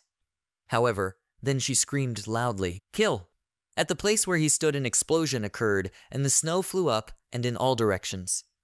A dense snow cover began to form around Marnak. It looked like a small snowstorm. The rest of the riders turned around. Creepy demonic wolves were running after them. They had a crazy look and red eyes. There were also snow spiders running after them. A huge snowstorm had already formed at the site of Marnak, and in the middle there was a bright blue glow. Monsters were rapidly approaching her. Marnak looked strong and eerie among this wind and snow. He told the Mother of Corruption that he could not believe it. "Kill." He asked if the Mother of Corruption found his acting interesting. Inside the snow shell, everything was illuminated by green magic. He raised his sword into the air. He said, "Well, he'll take it as a compliment." Marnak looked at the monsters with anticipation and pleasure. He said it was time to look at the consequences of the evil spirit that was hiding in the shadows. Marnak emerged from the snowstorm that was behind him and headed towards the monsters. Among the wolves and spiders were giant snakes and worms. Marnak held 2 swords in his hand and ran through the crowd of monsters, cutting and killing them with one blow. He easily dealt with even huge werewolves. His sword never stopped crushing monsters. He seemed to be flying through the air between the monsters. Marnak jumped away from them to others, leaving the monsters without heads. Blood and pieces of flesh splattered everywhere. Marnak saw only the target in front of him and killed. The snow spiders didn't even have time to run towards him. He cut the demonic wolves in half in the air. Marnak stopped for a second. Severed monsters and parts of their bodies fell from the sky. He stood and smiled, then said that if this happened every day, he would have to carry the bathtub with him. A huge black wall appeared in front of him. "Kill." Marnak said they would discuss this later. He approached the entrance to the cave, where only dense black fog was visible. He said that they probably knew he had come, but they didn't even come out to greet him. He did not expect such terrible hospitality. Dirty cart wheels and barrels were scattered inside the mountain. Marnak had heard that the carts were empty after the attacks. The cave was filled with different boxes. It looked like the monsters were taking everything with them. Mother said kill. Marnak saw the corpse of a man on the ground. He said it was a body that was dried out by snow spiders. The corpse looked creepy and disgusting. Kill. Marnak said he understood their joy over a delicious meal. He saw bodies suspended from the ceiling in cocoons of routine. He said it was terrible to use remains as decoration. He found it difficult to agree with some of the design decisions. Kill. Marnak said not to worry. The Mother of Damage looked a little from under your clothes. Above Marnak, there were many corpses in the web. He said he's not letting his guard down.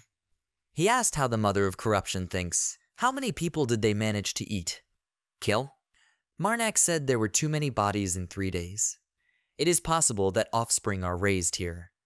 Marnak walked forward and saw something. Marnak stood in front of a huge passage. The entire cave was gigantic in size. It looked like a stone desert. Marnak said that several giants seemed to live in this cave. And Marnak also has divinity flickering above her head. He asked why they didn't come out. Many red eyes were looking at him. There was a whole ocean of spiders above Marnak's head. It was very creepy and dangerous. Marnak said that he had known about their presence for a long time. The huge leader of the spiders was looking at him. Many smaller spiders ran towards Marnak. The leader of the spiders was different from the others. He had large fangs, his paws were longer, his shell was stronger, and crooked spikes grew on it. Mother said kill. The spider jumped to the ground, causing cracks to form, stones flying around and a lot of dust rising. Marnak asked if his mother could draw a line of damage for him. Immediately in the ground, a green fire marked the border in a semicircle, and a rut began to appear. The same fiery line made a rut on the other side. Marnak smiled. The monster stopped from beyond the border, and a bright glow began to appear between Marnak and the pack. Marnak said that he needed the power of the Mother of Corruption. A giant of corruption emerged from a portal above Marnak. Marnak said that he would sacrifice this to her tonight. The giant of corruption fell down on the spider with its fist ready to fight. Today Marnak will present the Mother of Corruption with the head of a man-eating spider. The giant hit the spider and drove its head into the ground. Marnak's tattoos began to glow. The spider attacked with its sharp paws. They pierced the giant's body. Their fight caused stones to fly everywhere. The giant and the spider screamed loudly. The man-eating spider is twice the size of the giant. The spider screamed loudly, opening its terrible mouth. We need to find a way to help the giant. Marnak cut the spider. He cut the rest of the smaller spiders without stopping. Kill. The spiders approached him, and then their body, cut in half, flew up. Marnak was everywhere, so none of the spiders were able to approach him. He felt the energy concentrated inside the Spider Queen's body, and so he tries not to damage it. Kill. Yes, she must have a weak point. A spider fell on Marnak. Kill. It immediately turned out to be dead. Marnak simply placed the sword above his head and cut part of the body between the abdomen and the head. Now it was clear to him. To get divinity, you need to cut off all the paws. Marnak began to run along the wall as high as possible. The giant of corruption tried to detain the man-eating spider. Marnak shouted to the giant to run straight towards the spider. The monster was surprised. Marnak said he would help. He ran along the wall and told the giant of corruption to make sure that the spider did not move. The giant roared loudly. He grabbed one of the paws, then 3 more with different hands. The spider was unhappy and did not understand anything. Marnak was already very high on the wall. It may be big, but a spider remains a spider. Marnak held on to the scarf with one hand, which clung to the ledges of the rock. It will simply cut through the thinnest part of the Ted. Marnak had already landed on the spider. He raised his sword to strike. Marnak hit the spider with all his strength, causing sparks to fly. The spider noticed this. Marnak prepared for the second blow. He dealt an incredible number of blows with his sword in an instant.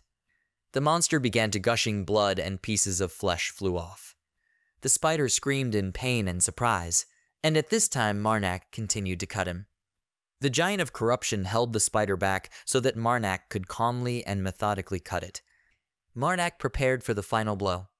He struck it as he fell and then jumped to the ground to the side. Beyond Marnak, there was a long road of blood. The giant continued to hold the spider's legs. He pushed him away hard, and all the paws he was holding were torn away from his body. Also, the head and abdomen of the spider separated from each other. Marnak jumped to the ground. Immediately after this, the giant of corruption looked at him with displeasure. Marnak smiled awkwardly and apologized for leaving the giant in trouble last time. The monster growled very loudly, looking up. Did someone behind you say how this happened? The woman continued to say obscenities.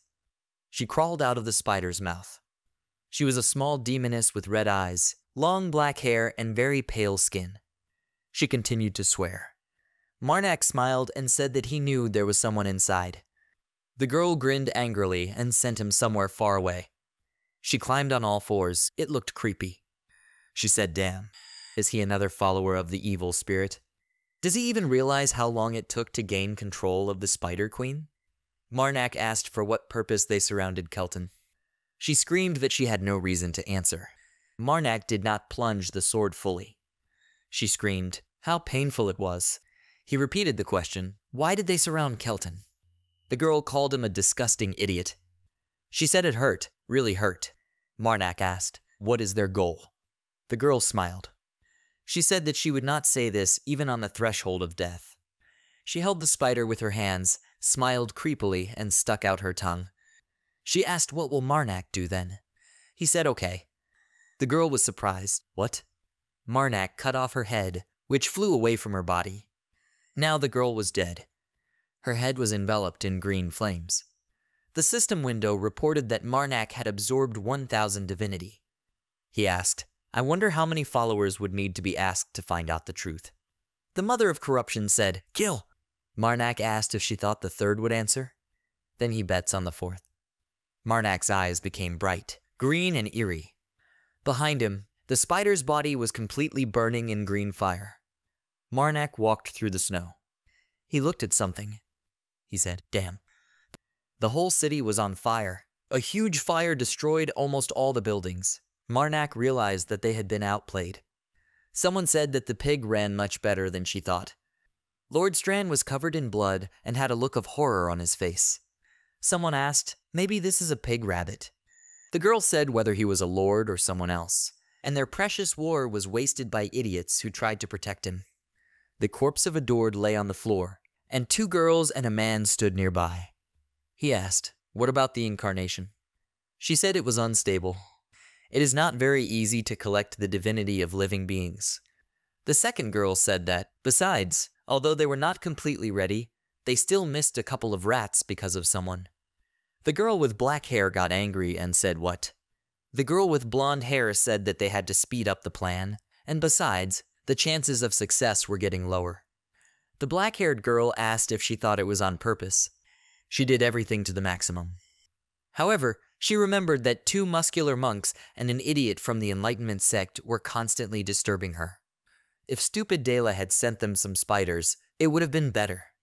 She swore again. She said that idiot Archer would have been caught long ago. She remembered that while she was dealing with other fighters, Carmen ran away on a horse. The blonde said, by the way, Layla still hasn't come. The black-haired girl asked, is this the first time she thinks only about her spiders? If Dela had brought them, she could have had plenty of fun with the bodies around her. The man said to stop. There is no point in arguing among ourselves. Since that idiot was able to escape, the troops will soon come for them.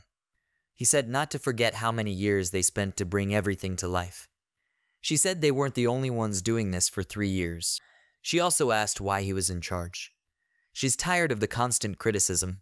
She said she didn't miss him because she wanted to. She was also tired of listening to him scream because of one little rat. She told the blonde that he was clearly crazy. The blonde was already annoyed.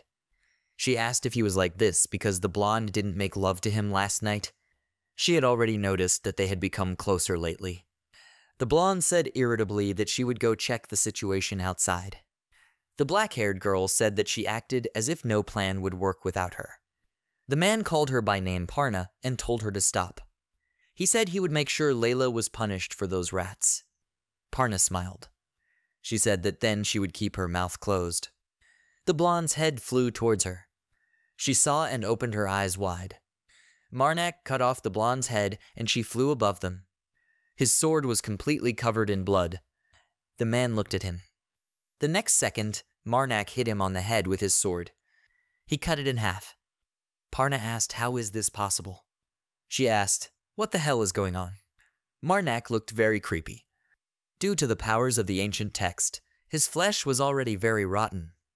Marnak said kill the third without asking any questions. Mother is right. This is not a fair argument. Kill. However, these people knew how to manipulate divinity. With the help of green magic, Marnak's face was restored. They were also more than capable of causing serious damage to him. Kill, he asked. The mother of corruption is probably more important than his safety than winning a stupid argument, right? The black-haired girl asked herself, why the hell is he talking to himself? Marnak looked at her, his face almost completely back to normal. Parna was scared.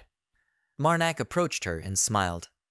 He asked if she was a follower of an evil spirit. She asked what? Marnak smiled and asked why they surrounded the Kelton. After a while, he said that everything was much more amazing than he thought. Parna replied, of course, that's exactly what took 3 years. They stood on the street. There was a huge ball of intestines and convolutions, similar to a brain. Parna said that no one would waste so much time on something useless. Marnak thought. This woman, Parna, began to answer immediately after he asked. It was as if she was waiting to tell everything. The story is simple. They want to sacrifice all the inhabitants of the city. The ball exuded pink magical energy. There were many corpses lying nearby. They are needed to create the sphere of divinity, which is called Incarnation. And for this, they hid within the city for 3 years. And yet they started 5 days early, because of the whole chain of events that led to Carmen's escape. Marnak took out his sword. Parna asked what is he doing. He asked what she thought. He plans to kill the flesh and blood monster before it awakens. She stood in front of him and said that he shouldn't do this. She screamed again, don't do this. Marnak had already plunged his sword into the ball of flesh. She screamed loudly. Parna shouted that if the life of the ball was in danger, it would be bad. Marnak did not listen to her and continued. The ball pierced Marnak's shoulder with its tentacle.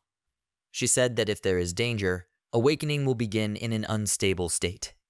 The ball began to turn into a creepy and disgusting monster. It was covered in darkened flesh. This substance had no eyes. Only a mouth was visible behind the flesh. The lower part has turned into thick tentacles that serve as something with which you can move.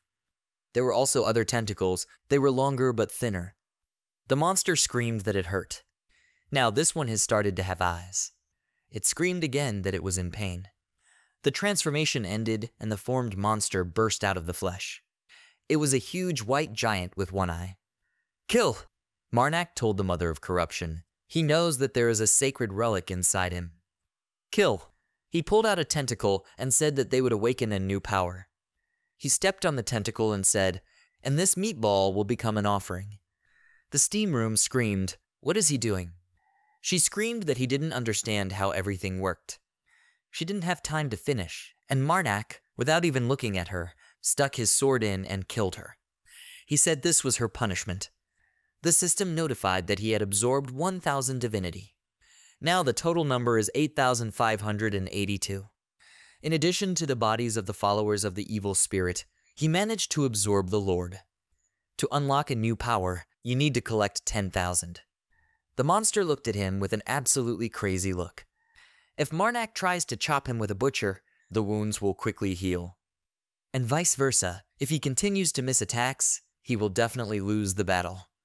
And since it's just a ball of meat, it's hard to find weak points in it, like in the Spider Queen. From the ball, like from an open flower, a monster looked at Marnak. There were long white tentacles in his head, and they also took the place of legs. Marnak, there is only one thing left. He grabbed the sword. The mother of corruption asked, kill? Marnak suddenly began to run away. The monster was also surprised by this.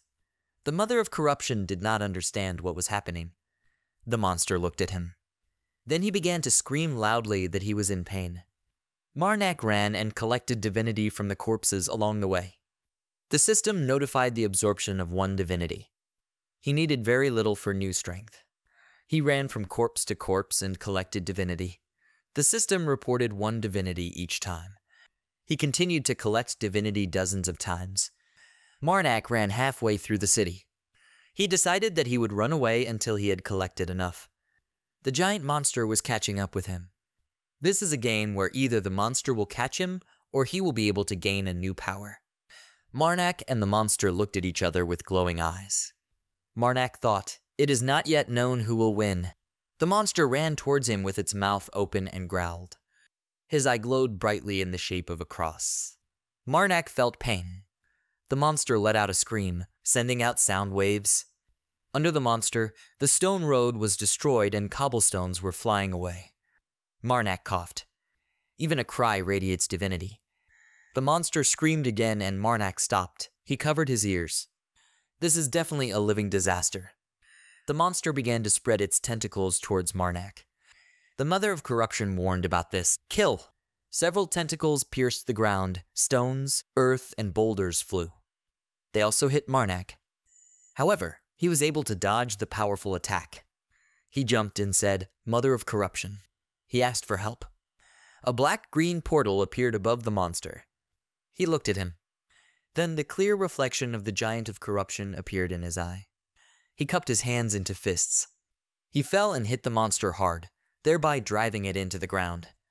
From such a blow, there was a loud sound. A lot of dust and stones rose. Marnak knew so. Blood sprayed from the Giant of Corruption and the monster. The monster pierced the giant's flesh with its tentacles. The giant sat on the monster and screamed, but the monster continued to pierce his flesh. Marnak thought that one Giant of Corruption would not be enough. He told the giant not to overdo it too much. He would be back soon. Marnak looked at the burning city. He needs more bodies. He wanted the bodies of elite soldiers or knights. There were burnt corpses in the city. There were a lot of them. They looked very creepy. Marnak stood on a neat but burning street where there were no living people. Kill! He said that he understood that too much time had passed and the bodies could not be absorbed. If he had known that this would happen, he would have absorbed the divinity while he was looking for the followers of the evil spirit. Kill. Currently 9,237 have been collected. A bit more. He needs more. Marnak looked up hopelessly. Something hit the building opposite and part of the wall collapsed. Kill. Marnak covered himself with his hands. He took out his sword. Tentacles emerged from a dense cloud of dust and rocks. Marnak was surprised. He fought off an attack from one of the tentacles. The monster continued to attack more and more. Marnak dodged and parried every blow. The monster screamed that it hurt him. They stopped for a moment and looked at each other. The monster jumped and fell to the ground with a roar. He wanted to hit Marnak. However, he was able to dodge and jump away. The monster changed its face. He said pain. Marnak readied his sword. He said it seemed like fighting the Giant of Corruption had made him stronger. The monster became completely different. His body took on a more human form. He wore clothing and armor on his head, shoulders, and legs. Also, the head became smaller. The long ears were lowered to different sides. The tentacles remained only on the head. Their ends became sharp like arrows. Kill! They were in a dilapidated house without a roof, and the monster was approaching Marnak. He put his hand forward, fingers wide. Then the monster smiled. He screamed loudly, pain. Then his forearm expanded, and from it he released many long and sharp tentacles that rushed towards Marnak. The Mother of Corruption and Marnak prepared for battle. Marnak began to cut the tentacles. He cut them one after another. A lot of blood splashed everywhere. The monster was confused. Marnak deftly handled the sword. He continued to swing it. The monster said again, pain. Marnak noticed something. The next moment, the monster's fist was flying straight towards him. The monster did not hit him, but released tentacles from his second hand, which grabbed Marnak and lifted him into the air. The monster, with a terrible expression on its face, began to swing its tentacles. He lifted Marnak high into the air with it, and then began to forcefully pull him to the ground. The monster hit Marnak on the ground, raising dust, stones, and cobblestones. The Mother of Corruption screamed loudly, kill. The dust from this impact rose above the roof of the house. Marnak lay on a stone road, which was full of cracks. He told the Mother of Corruption that he was fine. He smiled. He said luck was definitely on his side. Mother asked, kill? He asked if she remembered what the followers of the evil spirit said. Marnak remembered that they had fought against the Lord's defenders. He said it seems to be the location of their battle. The corpses of warriors lay on the ground around Marnak. He stood holding his sword. The place of their battle was right next to Marnak. Kill. The monster walked to the edge of the roof and then raised its fist. He screamed very loudly. Sound waves emanated from him. Marnak closed his ears and told the Mother of Corruption to take away the divinity of the corpses of the warriors. The corpses were enveloped in green fire and smoke. It flared up and looked like a fire. There was a wall of green fire around Marnak. The system reported that he collected 9,357 divinities, then 19,467. So the fire grew, and the number of divinities increased. Divinity reached 1,001 points. The monster asked, "Pain?" Marnak told the Mother of Corruption that her faithful son was presenting 10,000 divinity. He asks for this to be granted to him. A black-green image of a beautiful but duck-like Mother of Corruption appeared above Marnak. Marnak asked for new power. The monster looked at him in surprise. A black ominous lake appeared under Marnak. Its banks blurred into black smoke. There was also darkness all around. The monster asked, "Is there pain?" Now there was only darkness, a black lake, a monster, and Marnak. Marnak walked towards him with confidence. The monster screamed, "Pain." Marnak readied his sword. He said that the monster would feel much more pain and suffering. The monster tensed when he heard this. Marnak said that he would remember this forever. His tattoos and his eyes lit up. He said, "Damn monster." Immediately, the monster screamed loudly and in prolonged pain. He also began to release tentacles from his hand. Marnak was ready for battle. New power, Pit of Corruption. It decomposes all living beings that find themselves inside. Of course, this also applies to Marnak. The monster and Marnak looked at each other. Pain? Marnak can use the text of corruption to select body parts that will accelerate first and will not be useful in battle. The monster became agitated and gasped when he saw that his hand had fallen away. Marnak said they'll see what's faster. Monster regeneration. Pain. Or it will decompose sooner. Marnak raised his sword. He smiled again, and the monster began to attack. Part of Marnak's finger has already rotted. They started fighting after a while. The monster said that the pain had stopped. He no longer had legs. Shadows remained from the tentacles. Marnak held the sword in front of this and told the Mother of Corruption that he had succeeded. With the last blow, he cut off the monster's head and it flew away from the body. Marnak held in his hand a ball from which pink energy emanated. His mother also put her hand on him and said, "Kill him." So this is the relic that was inside. She began to glow brightly purple. Marnak said that this would be his offering. He asked to remove another seal. I began to fill the ball with green magic. Kill! A bright flash appeared from the ball, enveloping everything around in light and particles of energy scattered in all directions. Morning came and the sky was clear. Marnak held the ball in his hand and looked at it in bewilderment. He asked, "Mother of Corruption." He looked ahead. Kill. Kill. A girl stood in the square of an empty city. Kill? Kill. Marnak blushed and asked, "Really?" In front of him stood a little girl with long black hair and brown eyes. There were no bandages on her neck, legs, or arms, and her black dress was torn at the end. The Mother of Corruption touched her cheek and blushed. Marnak asked if this was the Mother of Corruption in front of him. The girl opened her arms for a hug. She approached him and said, "Kill him." Marnak touched her cheek. He smiled and said that's what he thought. Kill. He asked if there was any point in asking why she had the body of a child. Marnak leaned towards her and belayed her with his hands. The Mother of Corruption twirled around awkwardly, as if she was learning to walk. He said that the Mother of Corruption should know better why she is in this body. He said, could he ask a question? She turned and looked questioningly. He said that the divinity of another god was present in this dead incarnation of the monster. Is it possible to pick it up? It would be a shame if it just disappeared. The body decomposed, and its particles flew into the sky.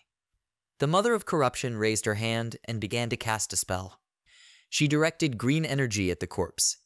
Kill. Kill. Marnak was at a loss.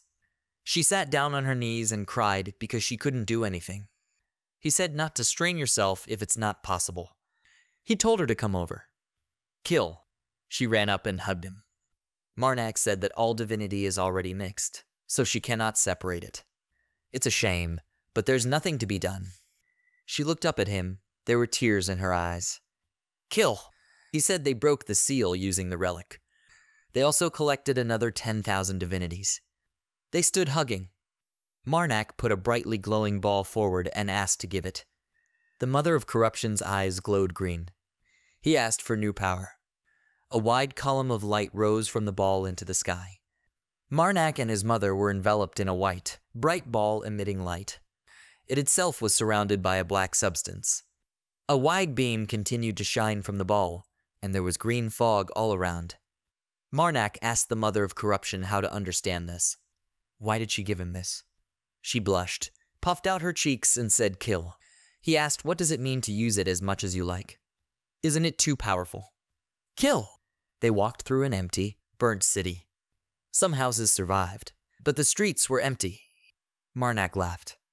The corruption curse he just received is a power that is very close to evil. All living beings within the affected radius, the size of a small town, will slowly rot and decompose. It's okay to absorb villains or dead people, but kill innocents to gain divinity. This is not what he wanted to do. The completely green ball was split into 2 parts. Marnak asked, anyway, why was there a sacred relic with its sealed divinity in this monster incarnation? What if it's not just a coincidence? The Mother of Corruption was happy and looked at Marnak, smiling. What if the Mother's divinity was used to create that being? Marnak realized that his head hurt from such thoughts. Looks like there's a bigger problem right now. The Mother of Corruption turned around in fright. Marnak has taken too many attacks from divinity. He fell to the ground. The Mother of Corruption began to call him. She ran up and cried, looking at him. His body is narrower. He looked at her. His body reached its limit. He gradually closed his eyes and gradually stopped seeing the crying Mother of Corruption. Marnak suddenly opened his eyes. Carmen leaned over him. He held a wet rag and said that he had finally woken up. Marnak felt something and was horrified. He touched his heart. He was wearing different clothes and was lying on an unfamiliar bed. He jumped up abruptly and asked where his things were. Carmen told him to calm down. He wanted to explain everything to him. Marnak did not listen to the end and asked loudly, "Where are his things?" He shouted for them to be brought immediately. There was great fear on his face. "Kill!" He was surprised. Carmen unfolded the fabric. In his hands, Marnak held the hand of the Mother of Corruption. "Kill!" He said that he thought he had lost her. Carmen said he thought she was important to him. Others said that no one would carry such a thing around. They wanted to throw her away, so Carmen took her with him. Marnak became very happy and thanked Carmen profusely. He doesn't even know how to thank him. Carmen said, "God, this is nothing. If it weren't for Marnak's sacrifice, he would have died without ever getting out of Kelton." Marnak asked, "By the way, where are they?" The furnishings of the room were good, standard, but unfamiliar.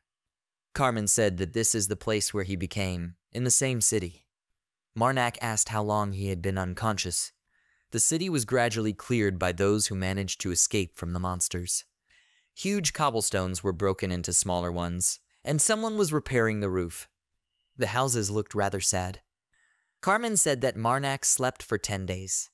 He asked if there were any other survivors. Every house was damaged or almost completely destroyed. Carmen said that the only person who was alive and breathing was Marnak. The charred city looks very creepy. Only people who fix everything give it a lively appearance. At this time, a dagger flew into the leg of some man. He screamed in pain. Behind him stood a detachment of warriors. The man tripped and fell. The blue-haired woman stepped forward. The rest of the warriors were scared. The blue-haired girl walked towards the man. He asked in fear, but she had a cold look. He asked not to kill him. Blood was flowing from his wound. The girl said that he would not be able to go further. The warrior shouted that he could. The priestess took the sword out of its sheath. He said that he would no longer try to escape. He clasped his hands together and on his knees begged her not to kill him. Tears were even flowing from his nose. She didn't even listen to him. She, with a neutral expression on her face, cut off his head with one blow. The priestess said, "The sacred flame, she asks to be burned to the ground." The man's body was engulfed in blue fire. She asked the flame to burn away the man's sins. and it began to burn very quickly. The rest of the warriors looked at this with sadness. The priestess told them to go. They began to walk, their hands tied with ropes. The detachment of warriors walked, and the priestess made sure that they did not run away. Their traces remained on the snow-capped mountains. The priestess came to the city. The guard asked in surprise, "Does she want to hand over these bandits?" The beaten and bruised man said they were snow bear bandits. All the men fell to their knees. Their leader cried and begged. He asked to put them in prison. The blue-haired priestess said that they themselves wanted it. It was already deep evening, and behind them was a beautiful but deserted mountain range. The guard agreed. However, he said that Lord Kelton, who put up a reward for them, died at the hands of the followers of the evil spirit. The priestess was surprised by this. He said she would have to wait a couple of days to receive the money. The priestess asked what happened to the followers then. He said that the priest Marnak killed everyone, including the monster they summoned. He slept for 10 days after that fierce battle. "And I just woke up this morning," she asked. "Marnak? He is the demon slayer of geese." She said that the priest Marnak, about whom he speaks, dealt with the followers of the spirit. At this time, Marnak was relaxing with Carmen and eating a lot of delicious food. Her eyes sparkled and became like those of a hunter who had found his prey. She asked me to tell her, "Is he still in Kelton?" Some drunken men were walking down the street and having fun. The priestess entered the bar and asked the drunken men the priest who killed the spirit's followers. She asked them where he was now. The man loudly put the mug on the table and asked, "Marnak?" Everyone else raised their mugs and shouted, "Hooray, hooray." The priestess did not understand what was happening. Absolutely everyone in the bar was delighted with him. Visitors and guests became happy as soon as they heard his name. They kept shouting it. The bar was quite large and nice, so many guests could fit there. Everyone shouted, "Marnak, Marnak! He is the enemy of all evil spirits. Hooray!" The priestess began to get angry. Even on the street, everyone shouted his name. Now the city looked different. Some places have been restored very well. The bar building was intact and beautiful. The stone roads were now even more beautiful and neat. The lawn also looked wonderful. Riders on horses galloped out of the city. It was Carmen and Marnak. Lord Treden had previously told Marnak something. They were in a hurry. He said that he was interested in a priestess with blue hair from the Temple of the Sacred Flame. She's looking for him. Marnak was really scared and tense. He asked if she really found out that he was alive. The Lord noticed that she wasn't sure. Of course, if the question is whether she will look for him, then she definitely will. She does not intend to give up. Marnak was annoyed. "Kill," he said he knew. It would be crazy to stay in Kelton. Carmen looked at him strangely. He remembers very well that this woman is the strongest among all the people he knows. She is the one whom the mother of corruption rated at 4.5 fingers. They galloped quickly, snow flying off their hooves. It was still night, and ahead there were only mountains, snow, and fir trees. He thanked Carmen for agreeing to hit the road right away. Carmen asked not to worry. He would rather leave as quickly as possible than continue to attract attention in the city. Marnak smiled contentedly. He likes this guy. The mother of corruption angrily said, "Kill!" 2 weeks later. They were already walking along the same gentle mountain ranges. Carmen said he could be wrong, but he thinks he sees the coat of arms of the Ermel family. Among the beautiful mountains and fir trees, it was clear that a beautiful carriage was driving towards them. 2 white horses carried it, and on the front of the cart was a huge golden coat of arms. The carriage was surrounded by many warriors who guarded the carriage and walked. Marnak asked, "Does he mean the family of the great lord of the southern lands, Lord Ermel?" Carmen said it was. A white camellia seal adorned the top of the huge gold piece. It was a white flower against a black circle. Also, a large gold piece was decorated with 2 branches of leaves and 3 flowers. This showed the family's wealth. Camellia is their family coat of arms. Marnak asked if he could greet them since they had already crossed paths. Carmen asked if this was necessary. The Lord's flag is not visible. He decided that most likely a small child or a distant relative was traveling. Nevertheless, the 4 horses looked impressive. Carmen said it was better to just pass by. They approached the carriage. The accompanying warriors wore identical red cloaks. They walked past the carriage calmly, but did not say hello. Marnak felt something. Carmen turned to him. Marnak said that someone was tied up inside the carriage and it was prohibited. Carmen's face darkened and he looked at Marnak in horror. Behind them, the guards of the carriage are armed with swords. They looked very strange. Their eyes glowed red, and some of them had their mouths open too far. Immediately, 3 warriors prepared to attack. A bold, muscular man approached them with a pickaxe. He said they could have just pretended to be fools and walked by. He grinned and ordered them to be killed. All the warriors began to run towards them at the same time. Everyone had different and dangerous weapons. The leader shouted that these 2 need to be killed. A lot of things happened in a few seconds. The bandits attacked Marnak and Carmen en masse, causing heaps of snow and earth to fly in different directions. In those few seconds, a battle took place in the rising snow. And then the severed head of one of the bandits flew, blood spraying from it. Someone got hit in the head by Carmen's arrow. Marnak quickly, blow by blow, cut down the frightened bandits. Severed heads flew right in front of their faces. The head of the bandits turned and asked what. Horror and bewilderment froze on his face.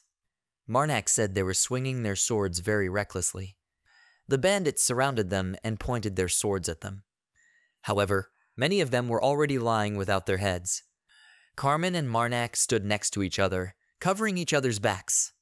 Their swords kept spraying blood. The bandits fell with their heads cut off, and their heads, weapons, and blood flew in the midst of the party. Someone's head lay pierced by its owner's weapon. Marnak said he thought they were kidnappers. He told Carmen that there were 8 of them left. The gang leader cursed, "Idiots." He asked what nonsense they were doing.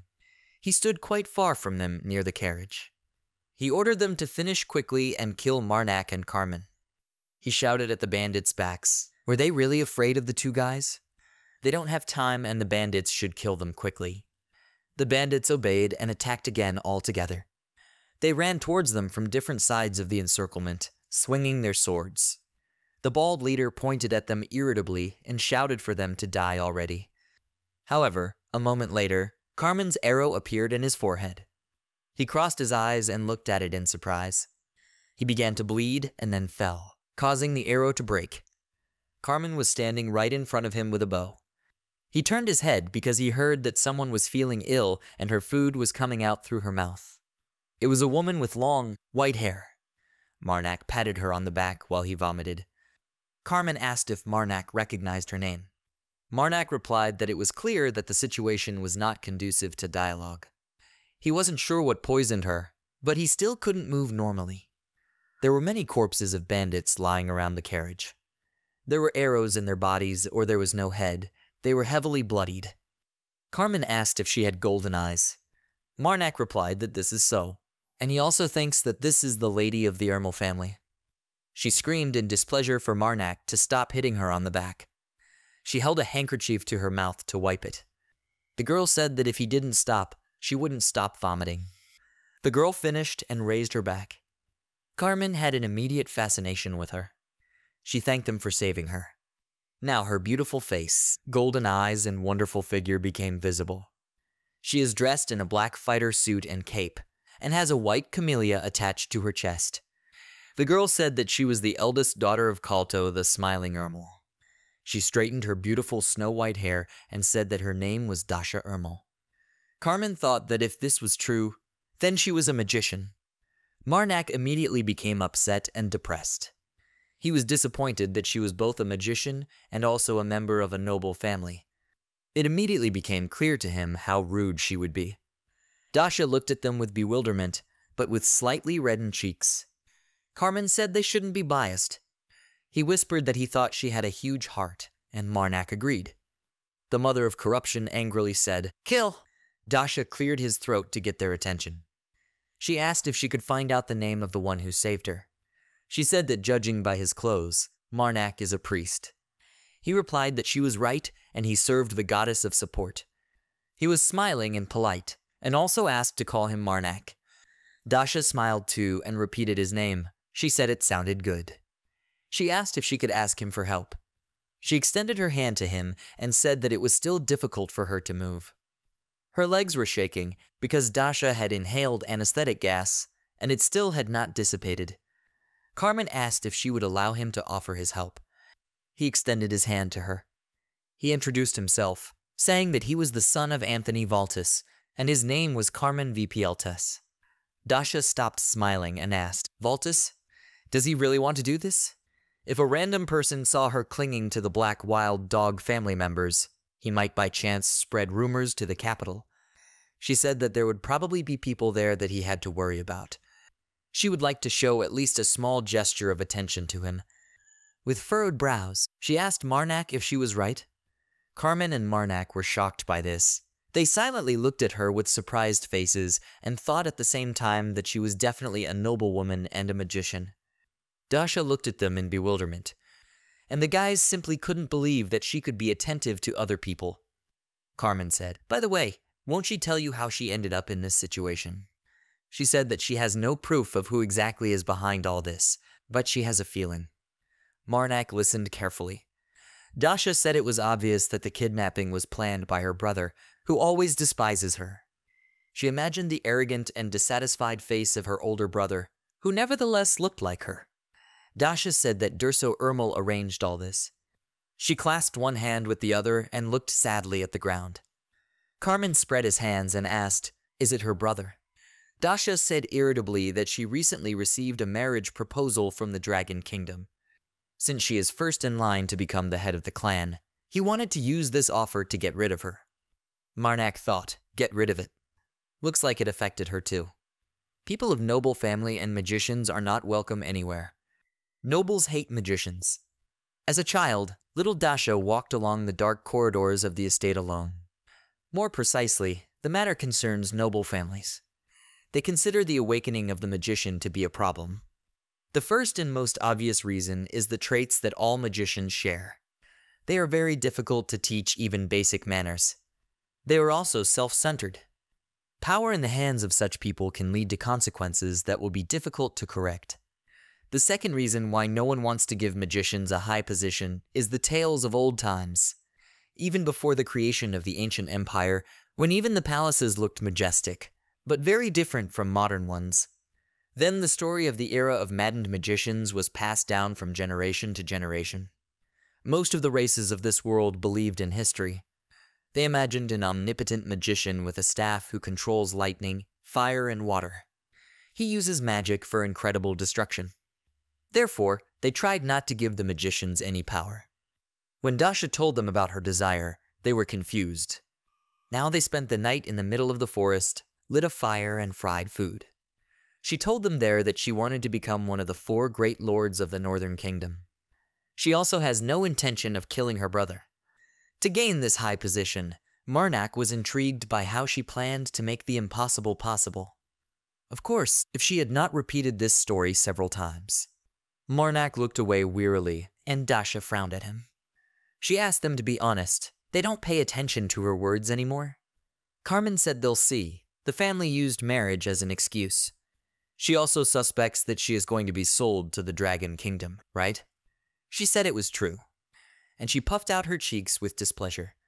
Marnak said with a smile that they are doing their best to listen to every detail. Dasha did not hide the displeasure on her face.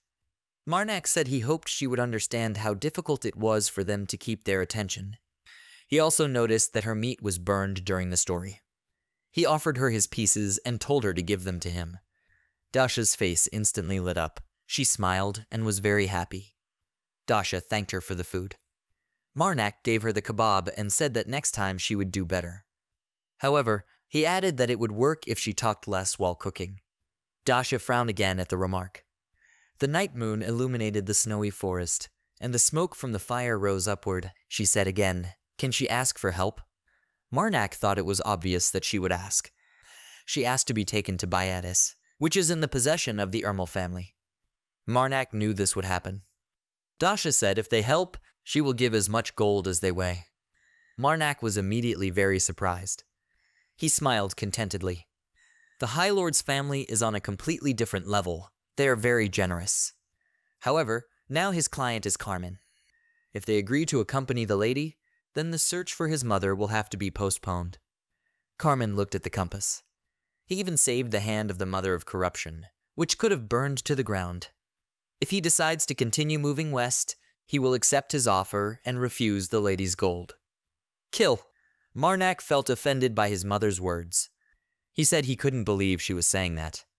She suggested that he overeat to gain weight. She loves gold, but is this really a reason to make her son fat? Marnak imagined himself on a gold scale, where he would already be obese. Carmen raised his fist and said that he understood. Dasha was immediately delighted. He said that if they had already intervened, they would be held accountable to the end. His gaze was extremely determined.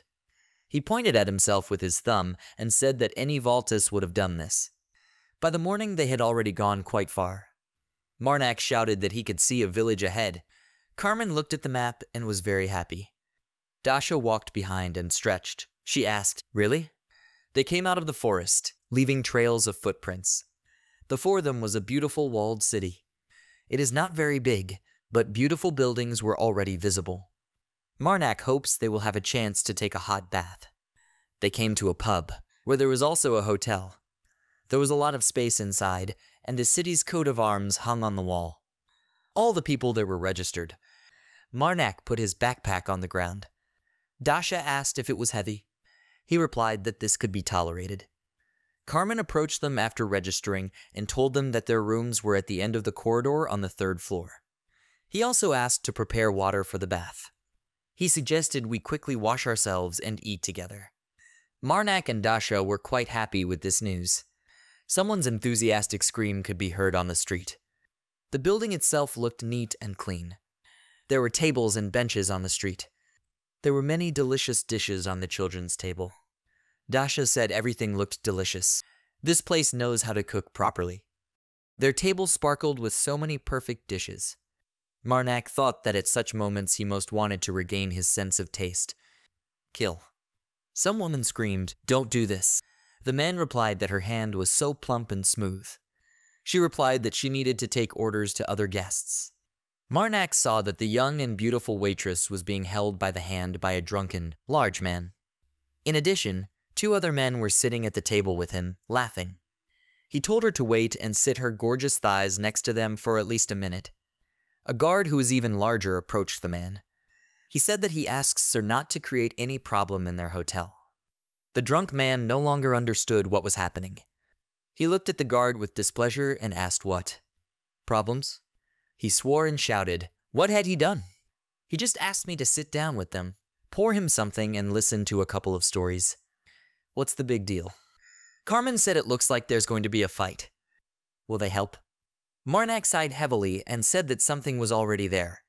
He also thinks that he needs to help. At this time, the drunk man received a strong blow to the face, causing blood to scatter and his face to become deformed. Dasha then immediately struck a second blow from below to the jaw. This even made him rise from his seat. Finally, with the 3rd blow, she threw him out of his place, and he flew upside down, coughing. His 2 friends were outraged and asked what the hell. They also called her an idiot. The men had already risen from the table. One of them began to shout furiously and ask who she was. However, Marnak had already grabbed his head. He immediately hit the man's head hard on the table. Even the guard stood in shock. He raised the man's head. His whole face was broken. He was almost unconscious, his nose was bleeding, and he had also lost several teeth. Marnak, without losing his smile, let go of his head. Now both men were lying on the floor. The waitress and security guard even clapped for him. Dasha awkwardly straightened her hair and thanked Marnak. He replied, it was simple.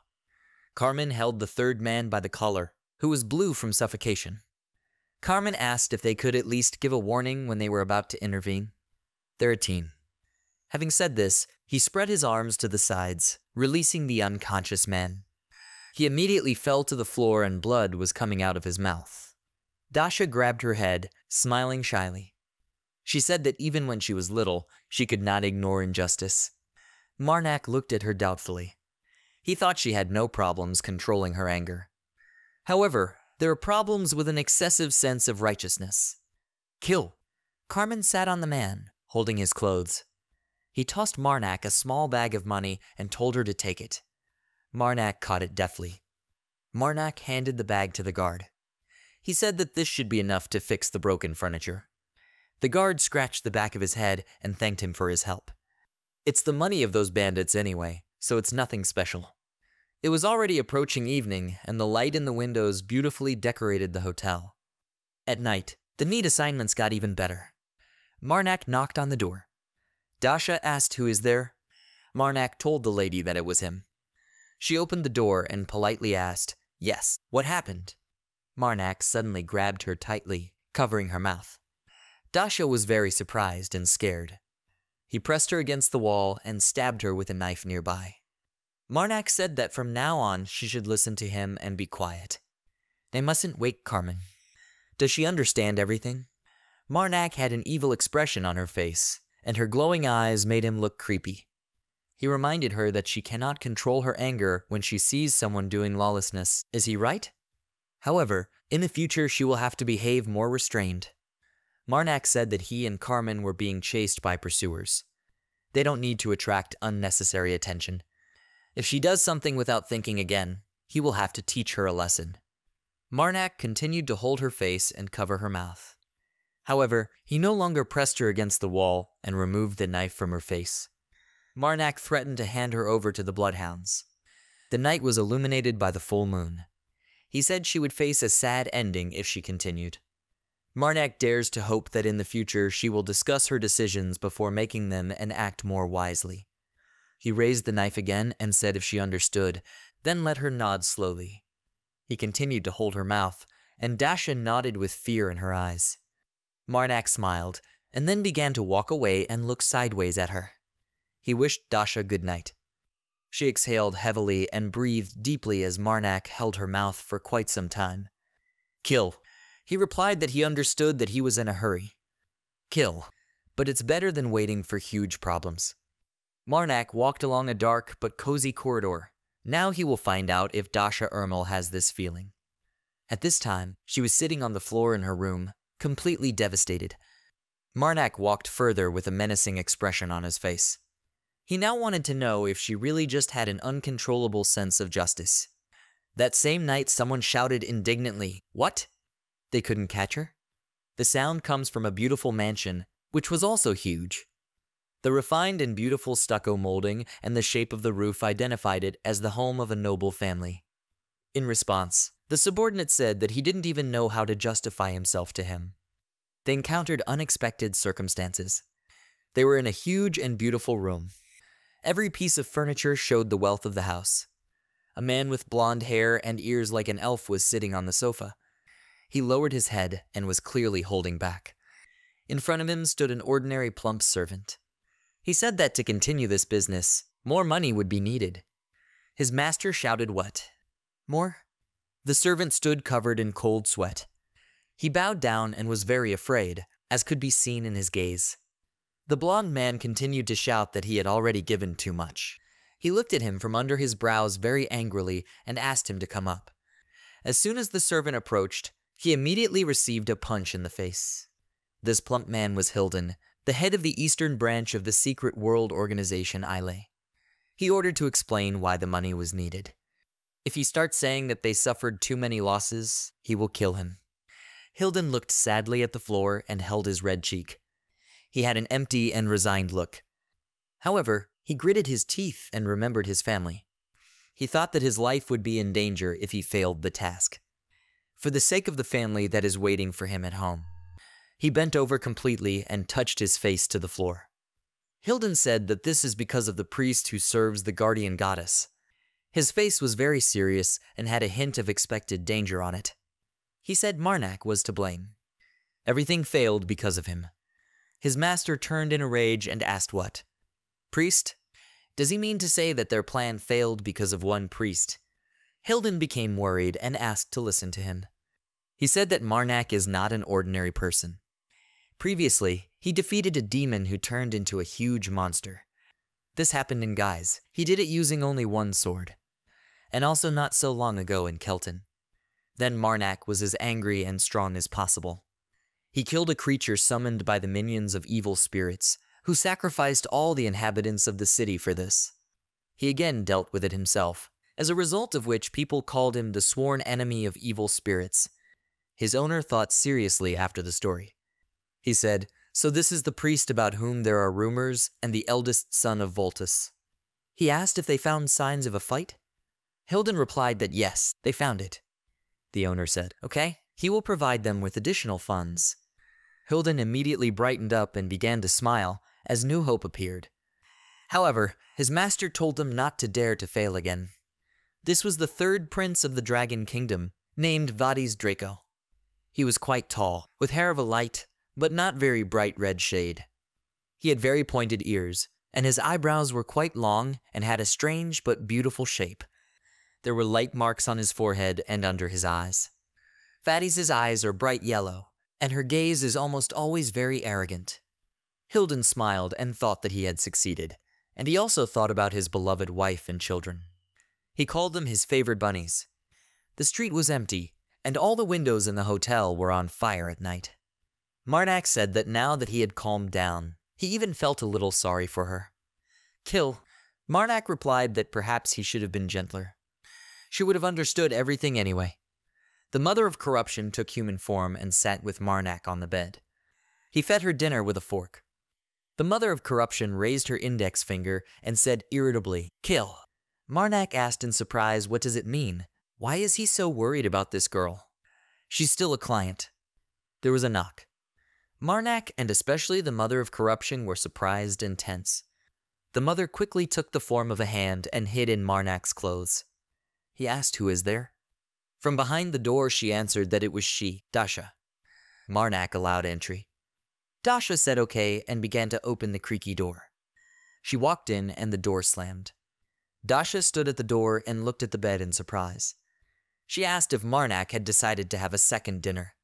Marnak replied that she was right. He was a little hungry. On the bed there was a plate of toast, snacks, and scrambled eggs. He began hastily putting the plate away on the bedside table. Dasha asked if she could sit down. She said she had a conversation. They sat next to each other on the bed, but awkwardness appeared. They didn't know how to start a conversation after the recent event. She asked the reason why he had to warn her like that. Is it because she's a mage? Dasha tilted her head towards him and looked at him. Marnak was silent for a while and thought about what to answer. However, in the end, he said that she was right. During this time, snow began to slowly fall outside. Dasha exhaled and said that she knew it. They used to look at her like that often. She remembered their first meeting. Then Marnak rolled his eyes in displeasure. Dasha continued, "Most people who suffered from magicians usually have exactly this look." She remembered herself when she was still very young, but then many eyes were already directed at her. However, Marnak's view is somewhat different. Although he looked at her with eyes full of hatred, he did not speak like that. He talked about how she should improve if they were to travel together. Dasha touched her cheek, smiling and blushing. Marnak did not look at her, but he was also all red. Dasha said that most of the people who looked at her like that were trying to harm her. To be honest, if they again encounter blatant injustice, she cannot guarantee that she will be able to simply pass by. Dasha looked kindly at Marnak, and he scratched the back of his head in embarrassment. However, she promised that she would discuss the matter with him, as he requested. Actually, she came in it to say this. Well, now it's time for her to go to bed. She wished Marnak good night. Marnak was silent, but then called out to her. Dasha turned around when she was already standing at the door and asked, "Yes." Marnak continued to scratch his head guiltily and said that he was too harsh. Rather, he was even rude. Now he was smiling and trying to make his face very friendly. Dakia smiled. She good-naturedly approached him and said that they had finally managed to talk normally. She said she was very happy about this. Marnak sounded relieved, didn't he? Dasha asked, "So now they have agreed and he doesn't hold a grudge?" Marnak replied that yes, he was not angry with her. She could be sure. Dasha said she couldn't wait to continue their journey. She clapped her hands and half-winked at him. After Dasha left, the mother of corruption again took the form of a human and Marnak continued to feed her dinner on the bed. He thought that in the end, magicians are people just like them. Marnak looked peacefully at the mother of corruption. He said that her stupid son had finally realized the truth that he had been avoiding for so long. During this, he brought a fork with a sausage to his mother. She bit the sausage and said, "Kill it." Marnak said that she would stop being mischievous. Does she want to eat anything else? On the same snowy night, a group of bandits approached the hotel. One of them was heading towards the building threateningly. The bald bandit joyfully and boldly kicked down the door. He shouted, "Is this degenerate, Marnak, in the hotel?" He ordered them to drag him to him. The workers stopped doing anything and now looked at him in fear and surprise. The bald bandit began to threaten and give an ultimatum that he would kill everyone. He screamed and his face took on a vile look. Another bandit looked at the note and said that there was something strange there. "Okay, this order is to capture the lady from the House of Ermel with silver hair and yellow eyes, but the priest? Sworn enemy of evil spirits." He looked at the portrait of Marnak. He said, "What is he like, Marnak?"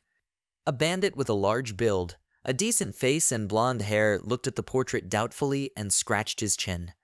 Someone called him, calling Sajith, and he turned around.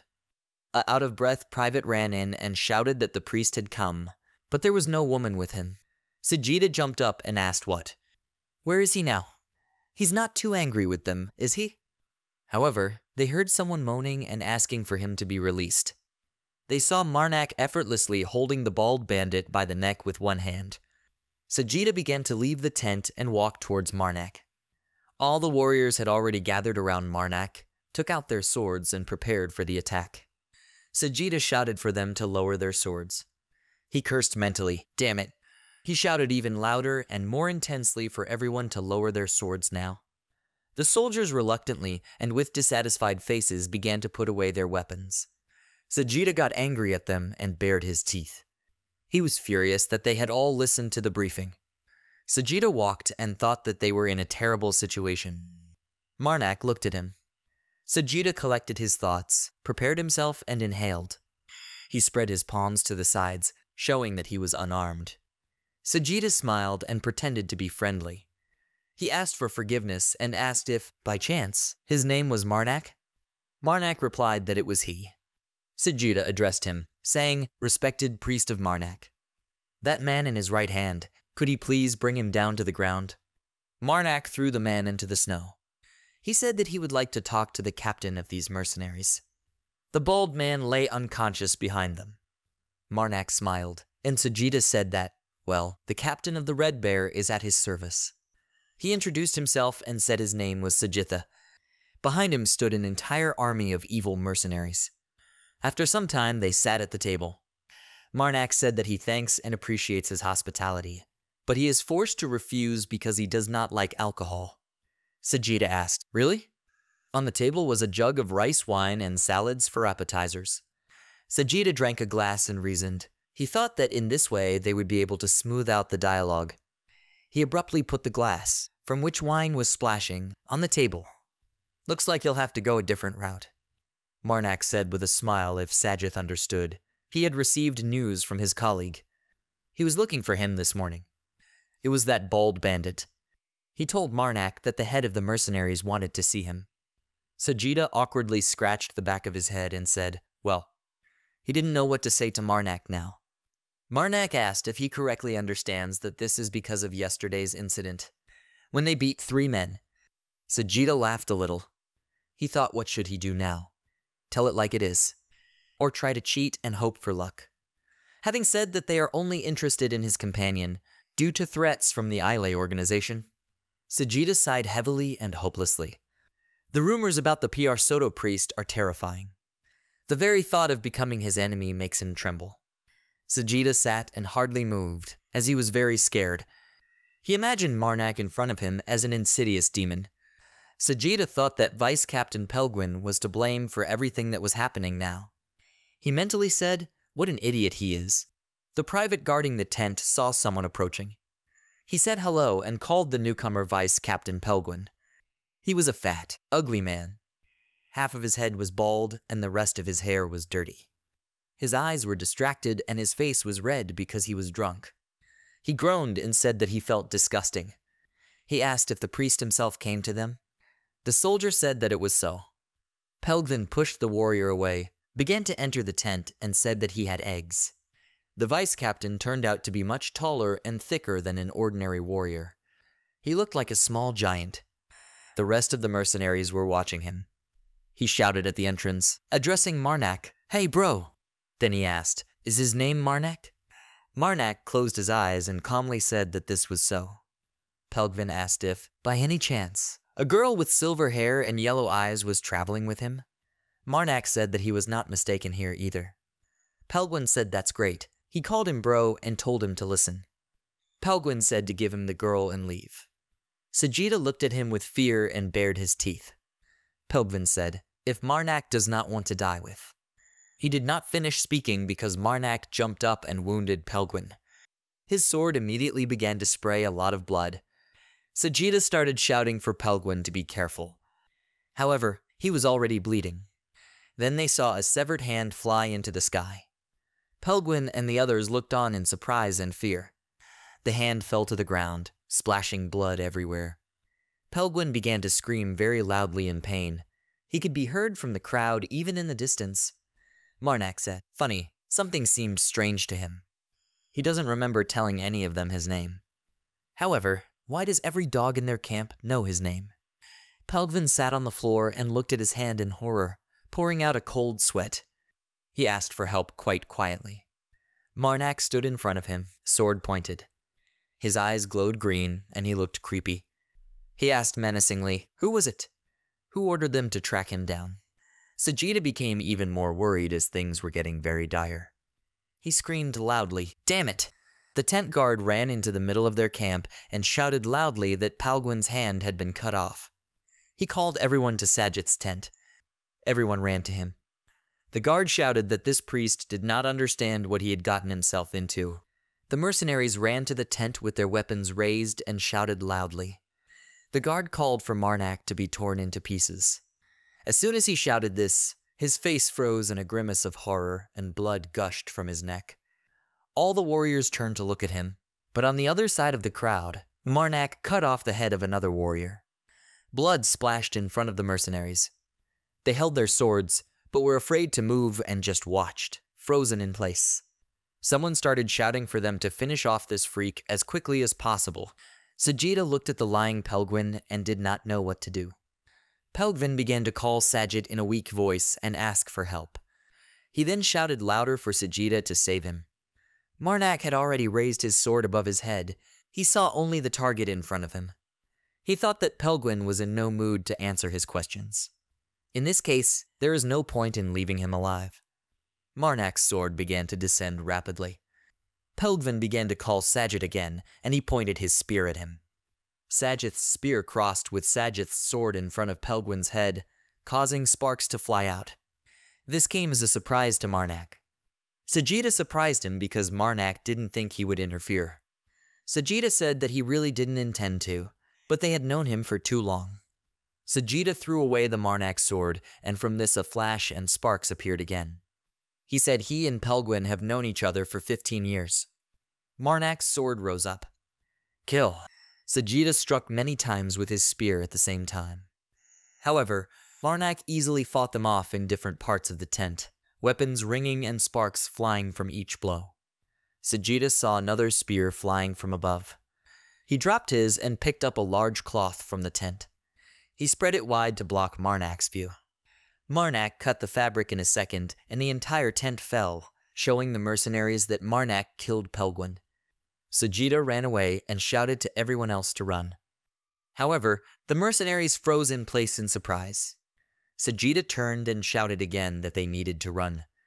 Due to the fact that no one reacted, Marnak easily ran from warrior to warrior and cut their throats. The mercenaries only had time to be surprised and accept their death from a lightning sword. The mercenaries looked up and saw the bloodied heads and other body parts of their colleagues flying above them. Their faces showed only shock and horror. They groaned and then began to run away in the hope that they would not end up in pieces in the sky. Only screams of pain, fear, and groans were heard from their crowd. Gradually, Marnak killed everyone from the beginning of the fleeing crowd to its end. Sagitta stopped and picked up the spear. He turned around and said with a grin, "Idiot! Kill!" Marnak answered the mother of corruption that he knew this. There were already many dead bodies scattered around Sajith. The snow in that place was half burgundy. Marnak said he knows that at any cost. Sajida and Marnak stood far from each other, but they prepared for battle. Marnak stood in a tent at the other end of the camp. He is obliged to bring their customer. Marnak held the sword in front of him, completely stained, like his hands. The expression of his eerie, glowing eyes did not bode well. Marnak, splattered with blood and surrounded by a green iridescent glow, smiled terribly. He knew that he needed to lead the customer to the light. Sajida braced himself and swung his spear menacingly. He threw it straight at Marnak. It flew, cutting through the air. Marnak reacted very quickly. He took the corpse of one of the mercenaries by the scruff of the neck, using it as a human shield. Then he swung his sword. Sajida looked at him in surprise. Marnak threw up the corpse and cut it down with one blow. Because of this, flesh and blood flooded Marnak and snow-covered earth fell into the sky. Marnak then appeared directly in front of Sajith and cut his spear, which scattered in different directions. The corpse with which Marnak clothed himself left a huge trail of blood that followed Marnak's sword. Sajida grabbed another spear. He swung it again, and he and Marnak ran towards each other. When they hit their weapons, they were thrown away from each other by a force wave. The spear and sword created two bright flashes. A wind emanated from them, raising walls of snow. Sajida looked at him in fear and coughed. He shouted to the mercenaries that Pelgvin was in the tent. Sajida quickly overtook Marnak with zigzags and jumps. So he tried to move him away from the camp. He said as long as he held off the priest, they should go and help him. Marnak cut Sajith's spear, which shattered into pieces. He raised his sword and looked at him menacingly. Sajida realized that he would now feel very bad. Marnak raised his fist with a triumphant smile. He then hit Sajith hard in the stomach, lifting him up on his fist. This caused a vibration to pass through the ground, and the wind picked up the snow. Sajida fell to the ground in this snowy fog. Marnak raised his hand again, but he smiled as he struck. He said that he had not had to fight such strong opponents for a long time. Marnak hit the shoulder of the hand that Sajida had substituted. Marnak was in a good mood and looked Sajith straight in the face. Sajida clenched his teeth from fatigue and pain. He turned to someone and loudly ordered to shoot. Marnak did not expect this and also turned around. There were archers among them. "Kill!" Sajida and Marnak jumped away from each other, kicking up snow with their feet. Things won't turn out well if the arrow damages his joint. Marnak and Sajida looked at each other amid the rising snow and waited. However, there was complete silence around and the sound of the wind blowing snow. "Kill?" Sajida became angry and all the veins in his head tensed. He shouted loudly that they were all cowardly bastards. At this time, the surviving archers ran away from them into the forest. Marnak asked will they continue. Sajida looked at him in surprise. Marnak said with a friendly smile that it seemed like he had been abandoned. Sajida threw another spear and said he surrendered. He will tell everything, so he asked Marnak to spare him. They stood near a wooden cross. Sajida said, "Pelgwin, what a beast. Not so long ago he himself wanted to beat him half to death. But now that he is actually dead, he feels strange." He and Marnak stood in a field not far from the camp and the city. They buried all the bandits and erected simple wooden crosses for them. Marnak asked if he hated him. Sajida asked if he answers yes, will he kill him? Marnak answered with a question, why would he leave a person who hates him? Sajida smiled and replied that Marnak was right. They were still standing next to the graves. Sajida said that he does not know how to speak beautiful speeches, but he will try.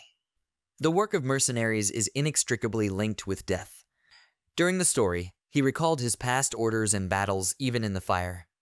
He already had to work with those who once killed his comrades. Of course, they could not expect a friendly attitude from him. He didn't even communicate with them or sit next to them. However, he did not rush at them with an axe. Sajitha doesn't hate Marnak.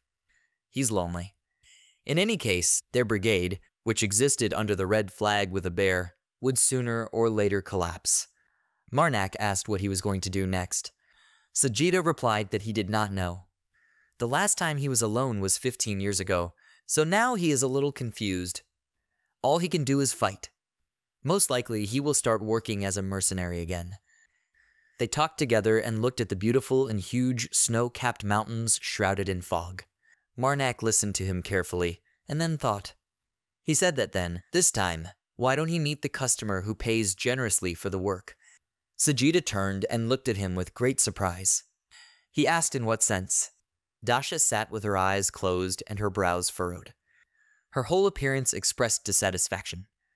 Marnak, Dasha, and Sajida were sitting at the same table in the hotel and having lunch. However, there was an awkward silence among them, and Sajida scratched the back of his head. Marnak asked Dashus if he had not washed away some blood stains. She looked offended and said that this was not the reason, because he had washed himself very well. Marnak thought her voice seemed to be dripping with poison. Kill, he asked. Is it because he left without saying anything?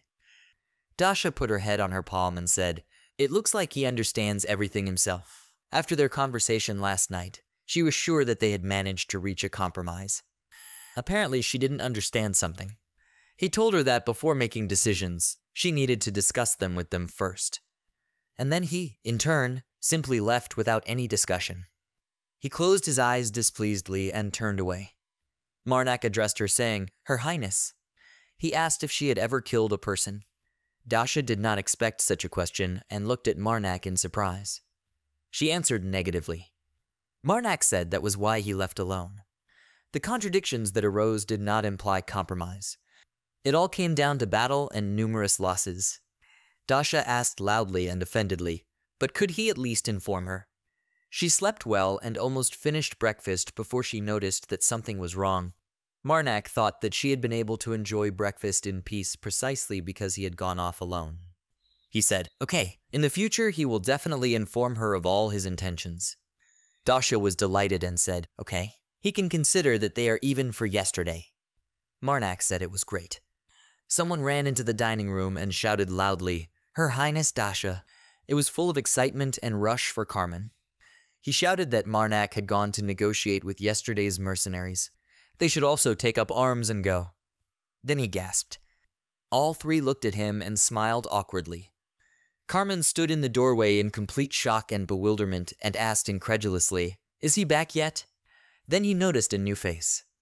Carmen asked who is it.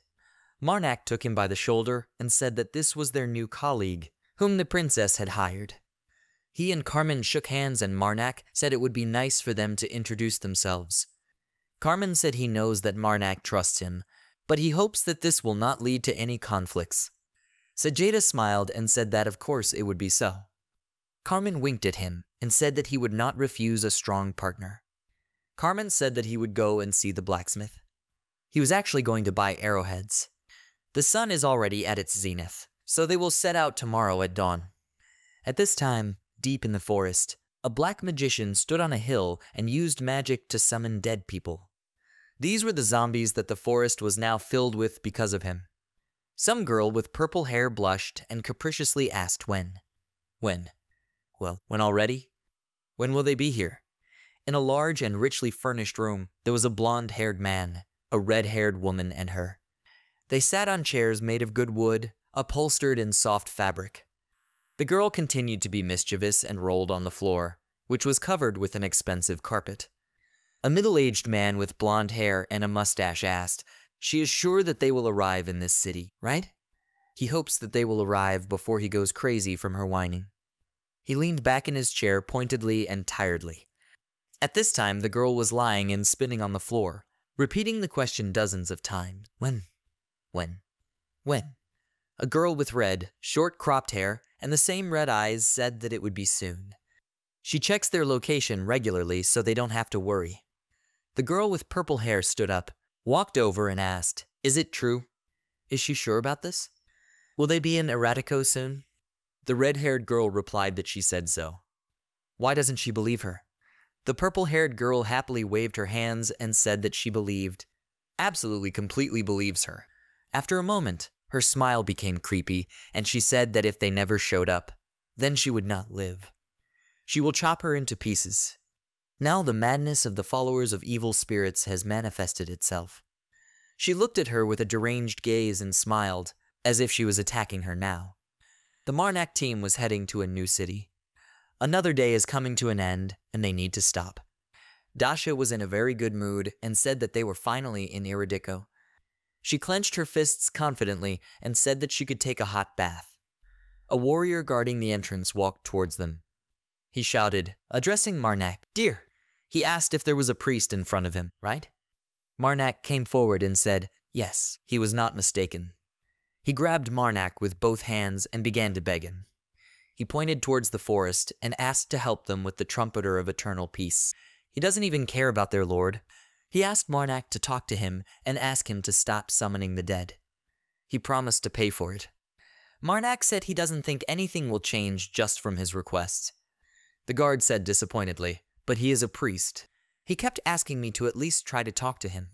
Carmen and Sajida looked at each other awkwardly and did not know what to do. The guard, with a sad expression on his face, said that the city's residents are already at their limit. Every night crowds of the dead walk around the area. They have a creepy appearance, scary glowing eyes. They surround the city every night. The residents are too scared. He asks and begs them to help. Marnak said he would try, but he shouldn't expect much. The guard immediately became happy and his face changed. He said thank you, he is very grateful. Marnak told the team, well, he'll go and see what he can do and join them later. They can go without him for now and find a place to stay. Dasha said okay. Marnak walked through a dark and ominous forest, which was filled with fog, with a torch. Among the priests of the various gods, Trumpet and Eternal Peace stand out the most. Usually the gods choose their priests from among their believers. However, with trumpet players it is different. On a random day, without any reason, anyone can become the chosen one. This spirit does not have a specific form, but there are many pipes in the head and hands of the dead in the stomach. He comes to the person through a portal surrounded by red fire and gives him a magic pipe. All these chosen ones become trumpeters of eternal peace.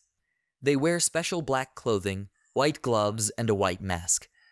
And for the rest of their lives they serve for the good of the dead. They are constantly in space with them. There is nothing there but empty, dry land and an endless number of desiccated dead. They lift the pipe into the air and start playing on it. What is the purpose of their service? Nobody can answer this question. This is a mystery to which no one knows the answer. Pipe and simply appear in places with a lot of corpses. The dead rose to their feet, even if they were already rotten through and through. Only semi-liquid flesh could remain from them, but they would rise from the ground, turning into terrible and vile creatures. Trumpeters blow soundless trumpets and raise the dead. Through the eerie, dirty, and colorless forest they led staggering and aimless zombies. They follow the trumpeters like an army. Most rulers look down on this phenomenon. This is expected, but none of them tries to touch the dead men led by the trumpeter. And there is logic in this.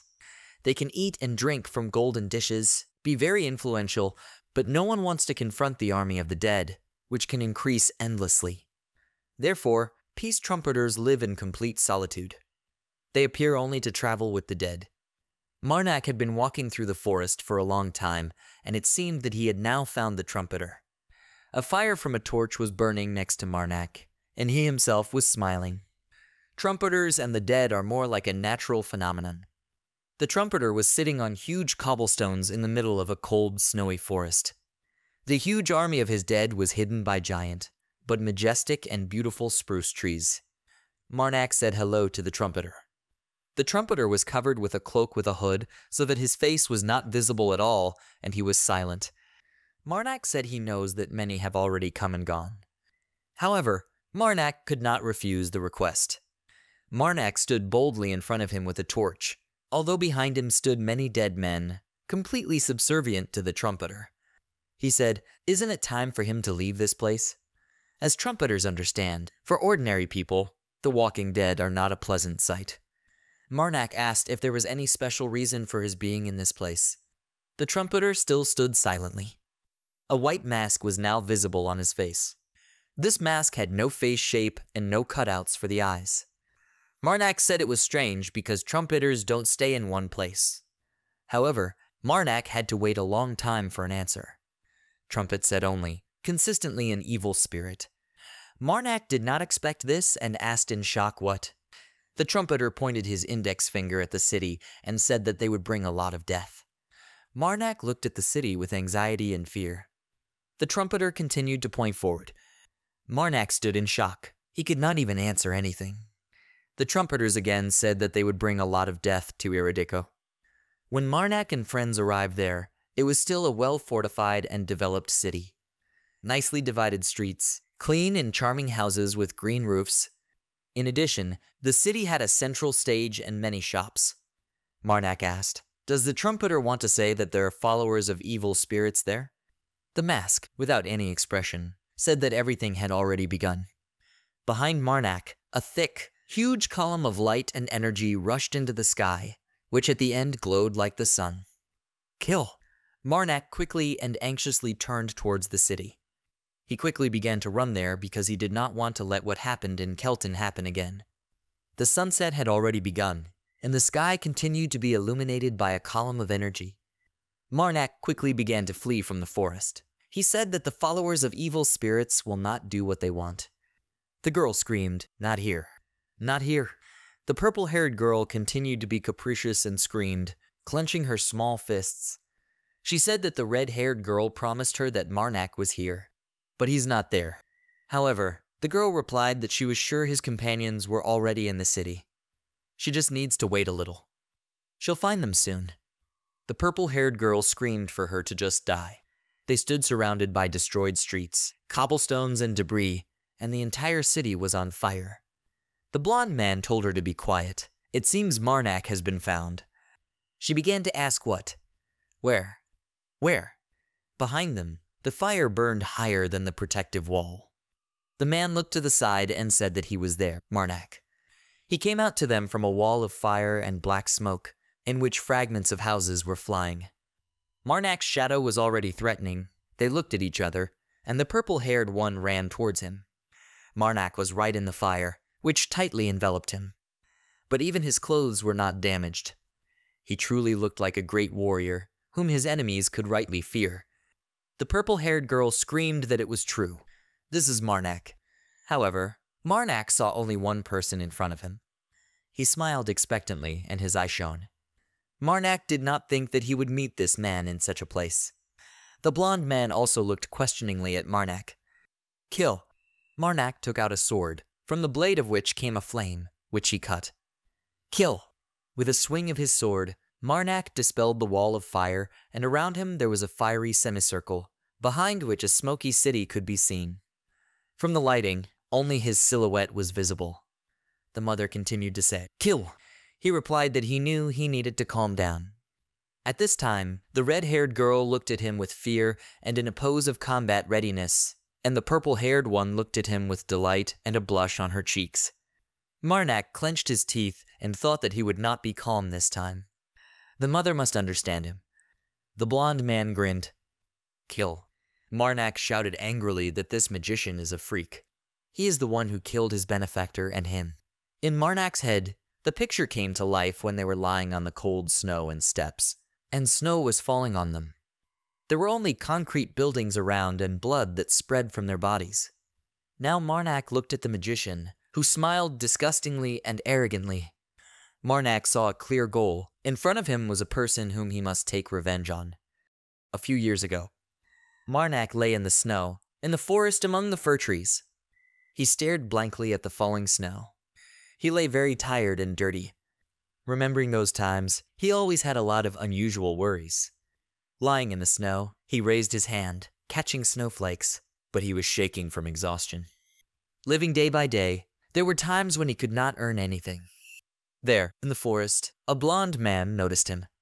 He stood on the hill of the ravine and saw him. The man wore the clothes of a priest. Among the beautiful snowy forest, shining in the sun, lay starving and dirty Marnak. It was during the time when Marnak had no money for food that everything changed. The man ran up to him. He lifted him up and began to bring him to his senses. In the middle of a snowstorm, Marnak met his savior, whose name was Shantux. He took Marnak on his back and carried him to his house through the entire forest. It was a middle-aged man. Not too young, but not too old either. There was nothing special about his appearance either. Shantux took care of Marnak and dried him with a towel. He was an easy person. He put a basin of water and wiped the forehead of Marnak, who was sleeping on the bed. He brought down the temperature. Chantux's house was not very rich, but clean and tidy. Chantux always became serious at important moments. When Marnak woke up, they tried to ask him nothing. Chantux only said that he could stay with him as long as he saw fit. Chantux had a small 2-story house. Next to it was a fence made of logs, and behind them was a small cemetery. Shantux was a priest who served the goddess of support. He was also the caretaker of a cemetery on the outskirts of the city. One day, when Marnak was helping him, he decided to ask why he saved him. Chantux smiled and answered very simply. They stood among the graves and stopped working for a minute. Shantux said, "Well, he just wanted to help." He smiled shyly and scratched his cheek. The smile Marnak saw that day held a special place in his heart. Shantux always helped those around him. Helped, and helped again. They even brought food to the orphanage. He said that there was no need to look for special reasons for this. Children loved Chantux very much. He played with them and hugged them. Marnak wanted to become like him. However, he was a little unlucky with children and sometimes left beaten. A whole year of peaceful life passed until the next winter arrived. In the same forest, he saved a badly wounded man bleeding. He lost consciousness and lay in the snow. It was a very similar situation to Marnak himself. Shantux also saved him. However, the man did not have good intentions at all. This was a mistake that should not have been made. Having received their help, the damn magician gradually took aim. The magician admitted with a smile on his face that he was serving an evil spirit. With his magic, he struck with lightning speed. He cut Marnak to pieces. He didn't even have a hint of pity or regret about his action. When Marnak woke up again, he noticed something. The hand, which was cumbersome to carry around, somehow got out of the inventory. Green, scattering smoke emanated from it, filling the entire area near the house, including the cemetery. Although Marnak lay in the snow, leaving a huge trail of blood, he was alive. The hand somehow stroked his cheek. And then he had to face the consequences of his own actions.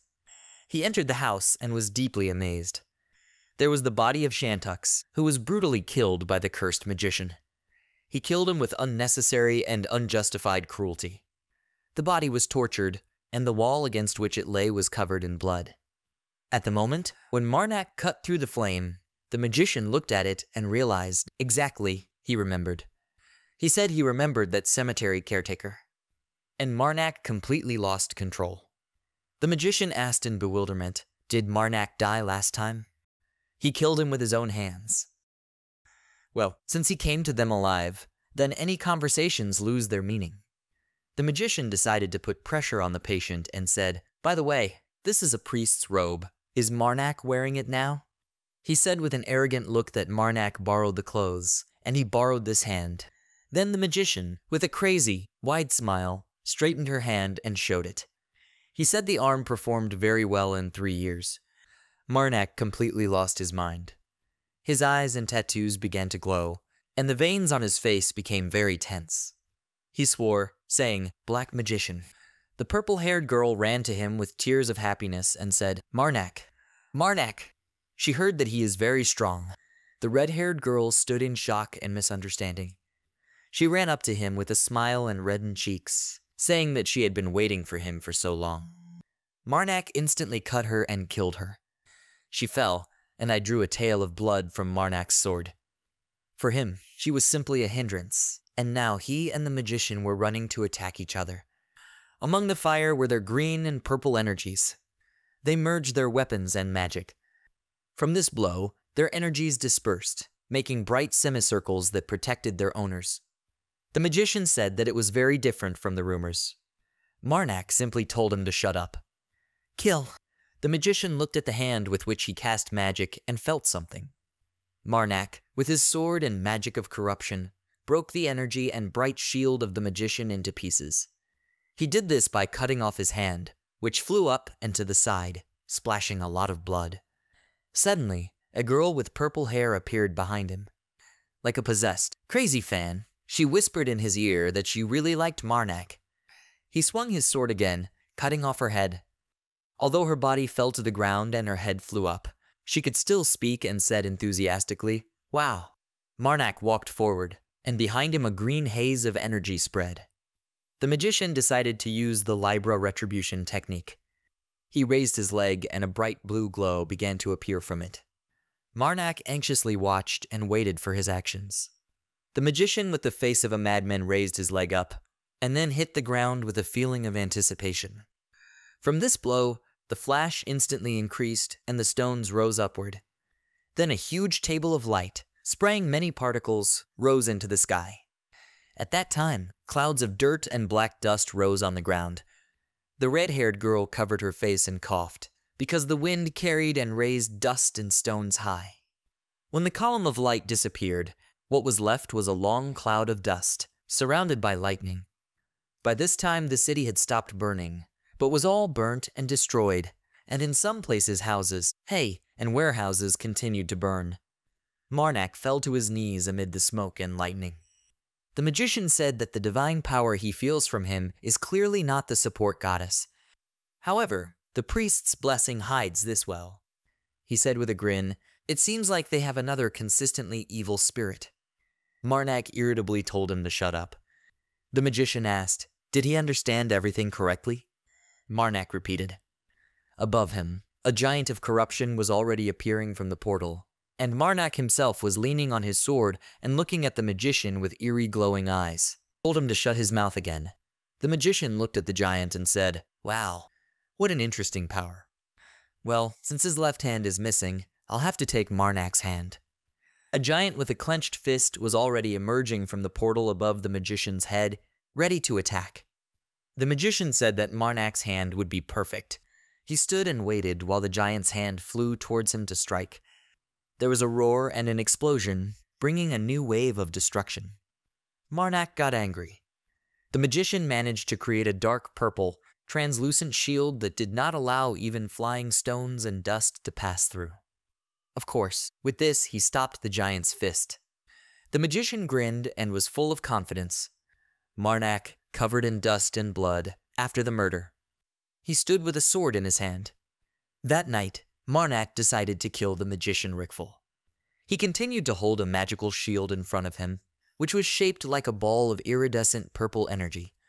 Marnak stood ready for battle, and behind him was a giant. Marnak will kill the magician today at any cost. At this time, Sagitta hit the dead man with the wooden part of his spear, causing him to roll his eyes and open his mouth. The dead man fell, kicking up dust. Dasha asked, "He didn't kill him, did he?" Sagitta frowned at her. "He said he hasn't killed him yet." She approached him. Behind him, Carmen also hit the dead man on the head with a stick to calm him down. Carmen said that it was time for them to hurry to the castle. Dasha asked, "What about Marnak? If he was at the center of this chaos?" Sagitta said that he is not one of those who will die just like that. It's better for them to choose themselves. On the rubble lay someone's hand, as well as a corpse lying in ruins and fire. The wall with the gate leading to the castle was also on fire. They came to the Lord's castle. Despite the destruction in the city, the castle was still beautiful and majestic. It looked foreign, as charred corpses lay right in front of its walls. Carmen said it seemed like the residents were going crazy. Not because of the Lord. Sagitta addressed Dakia, "Lady." She asked what. He said they would have to kill. Behind Sagitta, the dead man was already approaching and moaning protractedly. Sagitta threw a spear at him, which pierced his body. He said escaping the city would not be easy. Dasha looked with regret and sadness at the blood that flew in front of her face. He pointed the spear forward, and there lay a dead man. He said they would have to make a road out of corpses. Sagitta asked if she wanted to live.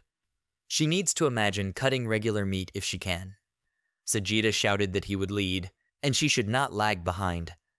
A huge crowd of dead people was running towards them from the continuous fire. Dasha clenched her teeth and then took out her sword. With a pitying face, she hit the dead man and threw him into the fire. Carmen looked at her with understanding. However, in front of him was also an army of the dead. Sagitta shouted that they need to break through to the goal. They were surrounded by a wall of fire and the dead. They had to constantly fight them off. Corpses constantly fell to the ground. A lot of blood and flesh flew in the air. Sagitta pierced the spear of one of the dead, and he groaned in pain. Then he turned. He saw a giant of corruption quite far away and a purple bright glow. However, this was not the only problem. An even larger army of angry dead was approaching them. Sagitta noticed Marnak near the giant and said, "It's him." The purple-haired girl appeared behind the magician again. She smiled and said it was amazing. This is exactly what she expected. The magician was still holding back the giant's blows with his shield. He asked, wondering how far she would go. Marnak stood in the shadows and looked more like a mythical creature than a human. The girl began to say that she was very interested, very interested. The red-haired girl asked, couldn't they solve everything with words, if only followers of evil spirits gathered here? Fan Marnak was delighted and shouted that no, never. It was stained with the monster's blood, just like Marnak. He stood next to the giant and then confidently said that it was time for them to go. The giant of corruption clenched his fist and pointed it at the magician. He growled very loudly and hit the shield. The violet energy filled with lightning began to collapse and scatter into small pieces. The giant, with his strongest blow, broke through the magical barrier, which shattered into pieces, and the magician himself flew back. Marnak raised his sword up and then began to run to the attack. The magician ran towards him with the same face of a psycho and a complete lack of fear. Marnak struck the first blow with the sword, which was trailed by green magic, but the magician dodged. Then there was another blow, and the magician again dodged and jumped away from it.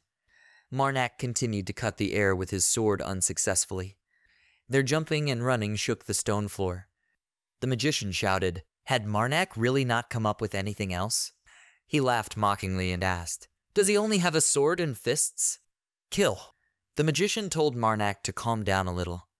In his only hand, he accumulated purple magic and wanted to say something to Marnak. However, something flew at him from the side. He said that Marnak was too simple and did not finish his sentence. A spear pierced him and his head flew off. He fell and blood poured out from him in all directions. Marnak was shocked. He saw the magician's body falling and a spear crashing into the wall. He asked what? Marnak looked in bewilderment at the corpse that fell to the ground. He turned his head and noticed Sagitta running towards him. Marnak realized that it was he who threw the spear. Sagitta ran towards him through the rubble of the city. At this time, a crowd of dead people was also following him. Outside the city walls, there was already a green fire created by magic. Sagitta ran as fast as possible. The dead were not in such a hurry, but they knew exactly his direction and knew that they would find him. Sagitta began to lead them away from Marnak. Marnak remembered that he once read that revenge is always empty, but he never thought it would be this much. Marnak looked at the bloodied body. He didn't want anything dramatic, but this ending doesn't make any sense. Marnak told the mother of corruption that he was offering this body to her. However, a strange and bright light began to emanate from the body. Kill. Marnak realized that something was wrong. The body was suddenly filled with divine power. Marnak raised his sword to continue the fight. He wondered if the magician was still alive. He cut off his hand, which flew into the air, and then caught it. He decided to get his right hand back first. Marnak looked back with a frown. Someone said that they would soon end, everything was gone. The red-haired girl repeated that it would be better to solve the problem with words. Fan Marnak asked what? She missed everything. What did he do? She began to ask him to do it again. The girl grabbed her by the clothes and dragged her. She started running away and screaming for the fan to shut up. When he is in this form, he will not be able to distinguish enemies from allies. Marnak was still standing over the shining body of the magician. He asked the giant to throw him forward and return. The giant of corruption let him climb into his palm. The fan continued to spin around in the girl's hand and tell her to let her go, otherwise she would kill her. The girl told her to shut up. She said the fan was too loud. Something flew over them with lightning speed, and then with a roar and destruction fell to the ground. Marnak rose to his feet and stood before them. The girl was very scared. Marnak said that they forgot to explain to him what was happening. He approached them, and there was an aura of green magic around him. The fan became happy because he came and started shouting that she would tell him. She said her name was Pearly and the other girl was Ben's. Benna was still scared and asked not to say it. Pearly smiled creepily and raised her index finger to her lips. She said that they are what is called a secret society of followers of evil spirits. Marnak frowned angrily. Pearly said with a crazy face that their society is called Liberatio. She asked if he remembered the guys he killed before. To Kelton. Pearly ran joyfully towards him. They stood near the castle wall, behind which green magical fire raged. Marnak said that he remembers. Pearly said that they were also part of the Liberatio. This is one of the reasons why they were waiting for him in this city. Marnak asked how many there were. Pearly quickly spoke. She doesn't know. She doesn't know. Ben too. She came to this city when they said she could go wild. She happily spread her arms to the sides and said that perhaps Rivercool should have known about the numbers. The Liberatio sent him to the city on some mission. She pointed her hand at the enormous glow that was gathering. It was purple, and there were long lightning bolts around it. Also, a mountain of corpses was gathering there. They were being pulled, thrown up, and their flesh was scattered. And this is how Rivercool is now. He was still headless, but his body rose up, body parts of civilians flying around him. Marnak asked what their goal was. Benna decided to answer. She said with a peaceful face that their goal was simple. They want to create a world where it does not matter which god a person serves. A world without persecution. She had in her head an image of people hanging from poles and killed with arrows, and birds reaching their bodies. Marnak listened to this with a frown. He asked why they did this to this small town. Now the fire in the city began to flare up again, and all the buildings were almost invisible behind it. Benna said that she didn't want this either, but Rickful started the problems. They collect some items, and one of them is from Marnak. He asked what she was talking about. Benna smiled and said that it was a sacred relic, the bead that was inside the Incarnation. Marnak gripped his sword tighter. He thought that it looked like he was right. They collect objects in which the power of the Mother of Corruption is sealed. Marnak remembered the bead, which was filled with green magic and removed the seal from his mother. They needed her powers for some purpose. Marnak said that the bead was destroyed. Benna was very surprised and screamed at Marnak not to lie. It couldn't be broken. He calmly replied that it was not a hoax. The debris washed up somewhere in Kelton. He asked if that bead was the only one of its kind. The Mother of Corruption also listened attentively. Pearly suddenly showed her fingers and said that there are 4 of them. There are 4 more. The Mother of Corruption shouted very angrily, "Kill!" A bright glow began to appear from under Marnak's clothes. He realized that the owner of the sealed power was now furious. The Mother of Corruption was extremely angry. Her eyes were glowing, and she was ready to tear them apart. Benna told Pearly that she shouldn't have said that. He's on their side. He would have found out anyway. She's very petty. Marnak smiled and thought, "Are there 4 more?" He extended his hand and asked, "By the way, which of them drove the locals crazy?" Marnak's expression was falsely friendly. Pearly started saying that it wasn't her, because she couldn't do that. Benna felt horrified and said why she kept answering. The next moment Marnak cut off her head. Her body began to fall and her head flew up. Benna managed to finish the word questions. Marnak looked at her corpse without any emotion. Pearly stood nearby carefree and exclaimed, "Wow." Marnak put his sword behind his shoulder. At this time, the eyes in Ben's head bulged and blood gushed in all directions. Marnak again struck with his sword and cut off Pearly's head. She said with a smile that they would see each other again. Marnak also looked casually at her blood. He said that this was an offering to the Mother of Corruption. Of the 2 bodies, only one was offered. Pearly's body was intact. The system window notified that Marnak had 3023 divinity. Marnak looked at Pearly's body and realized that she was not dead. But he doesn't know how she does it yet. He said the cause of the disaster had been eliminated. Marnak looked at the burning city. Now Marnak's chest became much quieter. The Mother of Corruption quenched her anger a little. "Kill." Someone shouted to Marnak that they had arrived. Carmen said that all the people suddenly fell to the ground. He asked if Marnak did this. He replied that it was so. Sagitta asked if his spear helped. Marnak said with a smile that it helped a lot. It's even difficult for him to find words. Sagitta was happy to hear this. Marnak thought that he wanted to hope that he had not seen the giant of corruption fight for him. Marnak said it was time for them to go. Something big will soon awaken in the city. The whole team looked at him questioningly. Carmen asked what Marnak was talking about. Then a terrible roar was heard. Everyone looked there in surprise and fear. A huge monster appeared right in front of them. They had never seen such large monsters before. So far he looked like a lizard. His body was made up of the corpses of the inhabitants, and he also had many purple eyes. Pieces of flesh kept flying from the monster. On its face were many mouths with human teeth. Also, his mouth consisted of the hands and fingers of people. There were heads on its back, the skin of which had spread and was attached to the rest of the body. Carmen was horrified by such abomination. He asked if these were human bodies. Marnak replied that it was so. This is what he was talking about. The monster screamed loudly and growled. It had many paws of different sizes.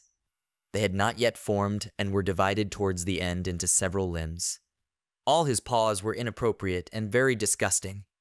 Marnak said he had terrible taste and appearance. Kill. Even after death, Rickwell collected all the corpses to take on this vile form. Marnak looked at the constantly changing mouth of the monster, in which the hands were now joined into huge individual fingers and here and there into large palms. This is a power that suits Rickwell perfectly. Kill. Marnak called Lady Dasha. She turned to him with a sad look. He said he understood that she didn't want to get blood on her hands. However, he will definitely console her when they get out, so she needs to gather all her strength. She smiled and asked how he would console her. Marnak said he would think about it later. First, they need to buy time to save people. Carmen asked, will there be any help? Marnak said yes, it will. He's sure of it. A trumpeter came into the city, leading an army of the dead. Sagitta looked there. He called Marnak and said that it seems that help has already arrived. The trumpeter played his magical instrument. His clothes fluttered in the wind. It was as if he had wings. The dead walked in 2 columns. The trumpeter played a long trumpet, holding it up. The monster rose to its feet. Now he has transformed into something with huge muscular arms, a huge back, and a hump with spikes. It has a long and thin body, and towards the end it expands, and the monster has several huge paws. The dead began to run towards the monster to attack. The dead began to climb the monster as if it were a mountain and scream. The dead began to bite off pieces of the monster and eat it alive. The monster raised its head and roared loudly in pain. The monster moved its body and tried to throw off the dead. However, pieces of his own flesh only flew from him. The team watched this until they intervened. Dasha told Marnak, it seems to her that that man is coming towards them, and she pointed to the trumpeters. Marnak replied that it seemed so. The trumpeter said that among them he needed one. He created a blue portal from which a weapon fell into his hand. He needs someone who is strong enough to take this spear. He held a magical spear, which was not like ordinary ones. They need to pierce the giant's heart. Everyone stood and did nothing. Marnak thought, a spear? He came up and took it in his hand, and then asked if there was a sword. The trumpeter was surprised, but did not say anything more. Then another magical weapon appeared in his hand. Marnak thought, what? Are there other forms? The trumpeter handed him the sword. Marnak asked if he could make a couple more swords and arrows then. The trumpeter also remained silent. From behind, the monster's cry of pain was heard again as he continued to try to throw off the dead. The trumpeter realized that he had only one option. He created a portal again, and swords and arrows began to fall from it. The trumpeter told Marnak to say everything at once. Marnak was a little scared and surprised. The team began to arm themselves. Sagitta took a spear, Carmen took arrows and a bow. Dasha took a large dagger and cut the air several times, trying it out. She said the weapon was very light. Sagitta and Carmen also got used to the new weapons. Marnak also thought it was a very good weapon. Sharp, although made of bones, it is even imbued with the divinity of the trumpeter of peace. All the weapons looked like they were very ancient, but they were very powerful. It should be very effective against the undead. The trumpeter said that he would stop the monster's movements for a while. During this time, Marnak must tinker deeper into the giant's heart. If he succeeds, he can keep the weapon for himself. Marnak smiled and said okay. The trumpeter picked up his instrument and began to play. From it came the wind, the sounds of the game, as well as light and shine from magic. The monster, standing with all its paws on the ground, stopped and was surprised. His eyes no longer glowed violet. He only heard the trumpeter playing and shouted questioningly. The dead continued to be on the monster's body and growl, biting off pieces from the bodies of other people. Suddenly they disappeared, and in their place a transparent liquid appeared, splashing over the monster's body. The dead turned into liquid one by one. Dasha told Marnak that this man melted the bodies of the dead. The liquid remaining from the dead did not disappear, but remained in its place throughout the monster's body. The trumpeter melted those he brought with him. Marnak was also surprised. The liquid spread to his ugly feet and did not spread again. The monster tried to raise his head, but he failed and he growled loudly in indignation. Marnak thought, he melted people. The team looked at the monster, around which clouds of dust and dirt began to disappear. The trumpeter melted the dead to bind the monster with them. He asked himself, is this not worse than the actions of followers of evil spirits? The trumpeter, as if he heard his thoughts, said that he was simply giving the empty shells peace. The weapon will tell them the location of the heart. The trumpeter said it was time for them to move forward. Marnak thought he had a few words to say. Marnak ran into battle and shouted to the others to begin. The whole team began to run to attack the monster, preparing their weapons. If they put off the fight even longer and talk, something bad might happen. Marnak ran to one of the monster's legs. The monster tried to attack Dasha with its other hand. She easily returned and he hit the ground. She said he couldn't even move normally. The human heads that were on his limbs moaned and screamed terribly. Dasha ran, and they stretched their hands towards her.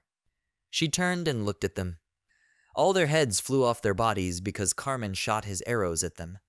So he covered Dasha and she calmly ran on. Carmen was pleased with his skills. Dasha started shouting that she was with Carmen.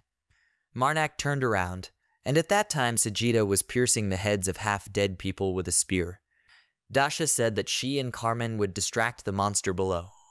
They continued to hack and slash the monster. Marnak said okay, he will leave it to them. He started calling Sajith. He unlocked Marnak and asked him to pierce the monster's heart. By this time, the two of them had already run onto the monster's back. Marnak ran and said that he would distract the head. Sajida also ran, and along the way he pierced half of the bodies. Other clumps of bodies continued to approach him. Marnak began to run further and said that he would leave it to Sajit. Half-dead parts of people fused with the monster attacked Marnak. However, he easily cut their body parts and crushed them into small pieces. Kill. Marnak said he didn't aim for the head for nothing. Marnak raised his sword, surrounded by green magic. Judging by the words of the mother, there is an accumulation of divinity in the giant's head, or rather in one of his eyes. And there was also a bead in the forehead of this face. Divinity was in Rivercool's forehead. It was disfigured from merging with the monster, but Marnak thought it was very similar to him. It was definitely Rivercool. Sajida was killing parts of the monster and saw something. The monster changed shape again. Now Rivercool's half-decomposed head has become huge. He opened his mouth, and then new half-dead halves of bodies came out of it. Marnak ran straight towards them. This time he will definitely do it. Marnak began to furiously strike and cut the monster's flesh. A green glowing tail emanated from his sword. Marnak cut the monster and pieces of his body flew around and up. He decided that he would cut it down. Even parts of the faces of half-dead people flew into the sky. Marnak again raised his sword above his head and had green eyes full of determination. Pieces fell from the sky, which he cut off. Marnak plunged his sword into the monster's flesh. He again looked like a real demon, not a man. Marnak looked forward confidently and wanted to tear Rivercool's head into pieces. At this time, Sajida stood near the monster's huge heart. It was simply a collection of red intestines that nourished the body. Sajida realized that this was his heart. The next moment, he thrust his spear into him, and blood immediately gushed out. The monster felt it instantly. He stopped moving his head, and a pain ran through him, similar to an electric shock. Dasha noticed that the attacking parts of the bodies began to fall off and turn into a dirty green liquid. She looked up in surprise. Now huge parts of the monster began to turn into this liquid, so he died and decomposed. In place of the monster, a whole lake of this toxic-colored liquid appeared. It continued to disintegrate and decompose. All its parts lost their solid form. The trumpeter watched the monster die. Marnak walked through the nasty and thick liquid that remained from the monster. In his hand, he held a red bead. It was stained with the monster's blood, just like Marnak. He smiled and thought, finally. He took revenge. The image of Shantux appeared before him again. Marnak stood victoriously among the remains of the monster's flesh and was glad that he had avenged Shantux's death. As soon as the monster died, the darkness that covered the sky over the city dissipated. The fire stopped and the smoke and dusty clouds cleared. Dasha called Marnak. She asked if he was injured. Marnak smilingly asked, "Where is Sajida?" "Really?" Sajida shouted that he was fine. He held a spear in his hands and said that it was a very good weapon. They all looked at the trumpeter. He told Marnak to follow him. He pointed to him and said that he was sure to go alone. The trumpeter led Marnak through the city, which was all in ruins. Marnak looked at his back and thought, what did he want to talk about in private? Did he realize that Marnak had taken the bead? Or guessed that he was a consistently evil spirit? The trumpeter stopped. "Kill!" Marnak reached for the sword that was strapped to his back. The trumpeter said he was approaching. The trumpeter's mask after the battle was also very dirty. Marnak thought, this is not the first time he has felt such a presence. Marnak remembered a huge blue hand, consisting of loose patterns. It's an overwhelming feeling. It was similar in strength to a black hole. This is the power of a higher being that is not like a person. Part of God is already with them. There was the sound of a trumpet playing. From the portal, which looked like a black hole edged with fire, the trumpeter of death and peace himself emerged. The trumpeter of peace said nothing, but then pointed to Marnak and said, "Capital." The trumpeter's mask was completely damaged, with many scratches and cracks appearing on it. He fell to the ground. His mask began to split into small pieces and disappear.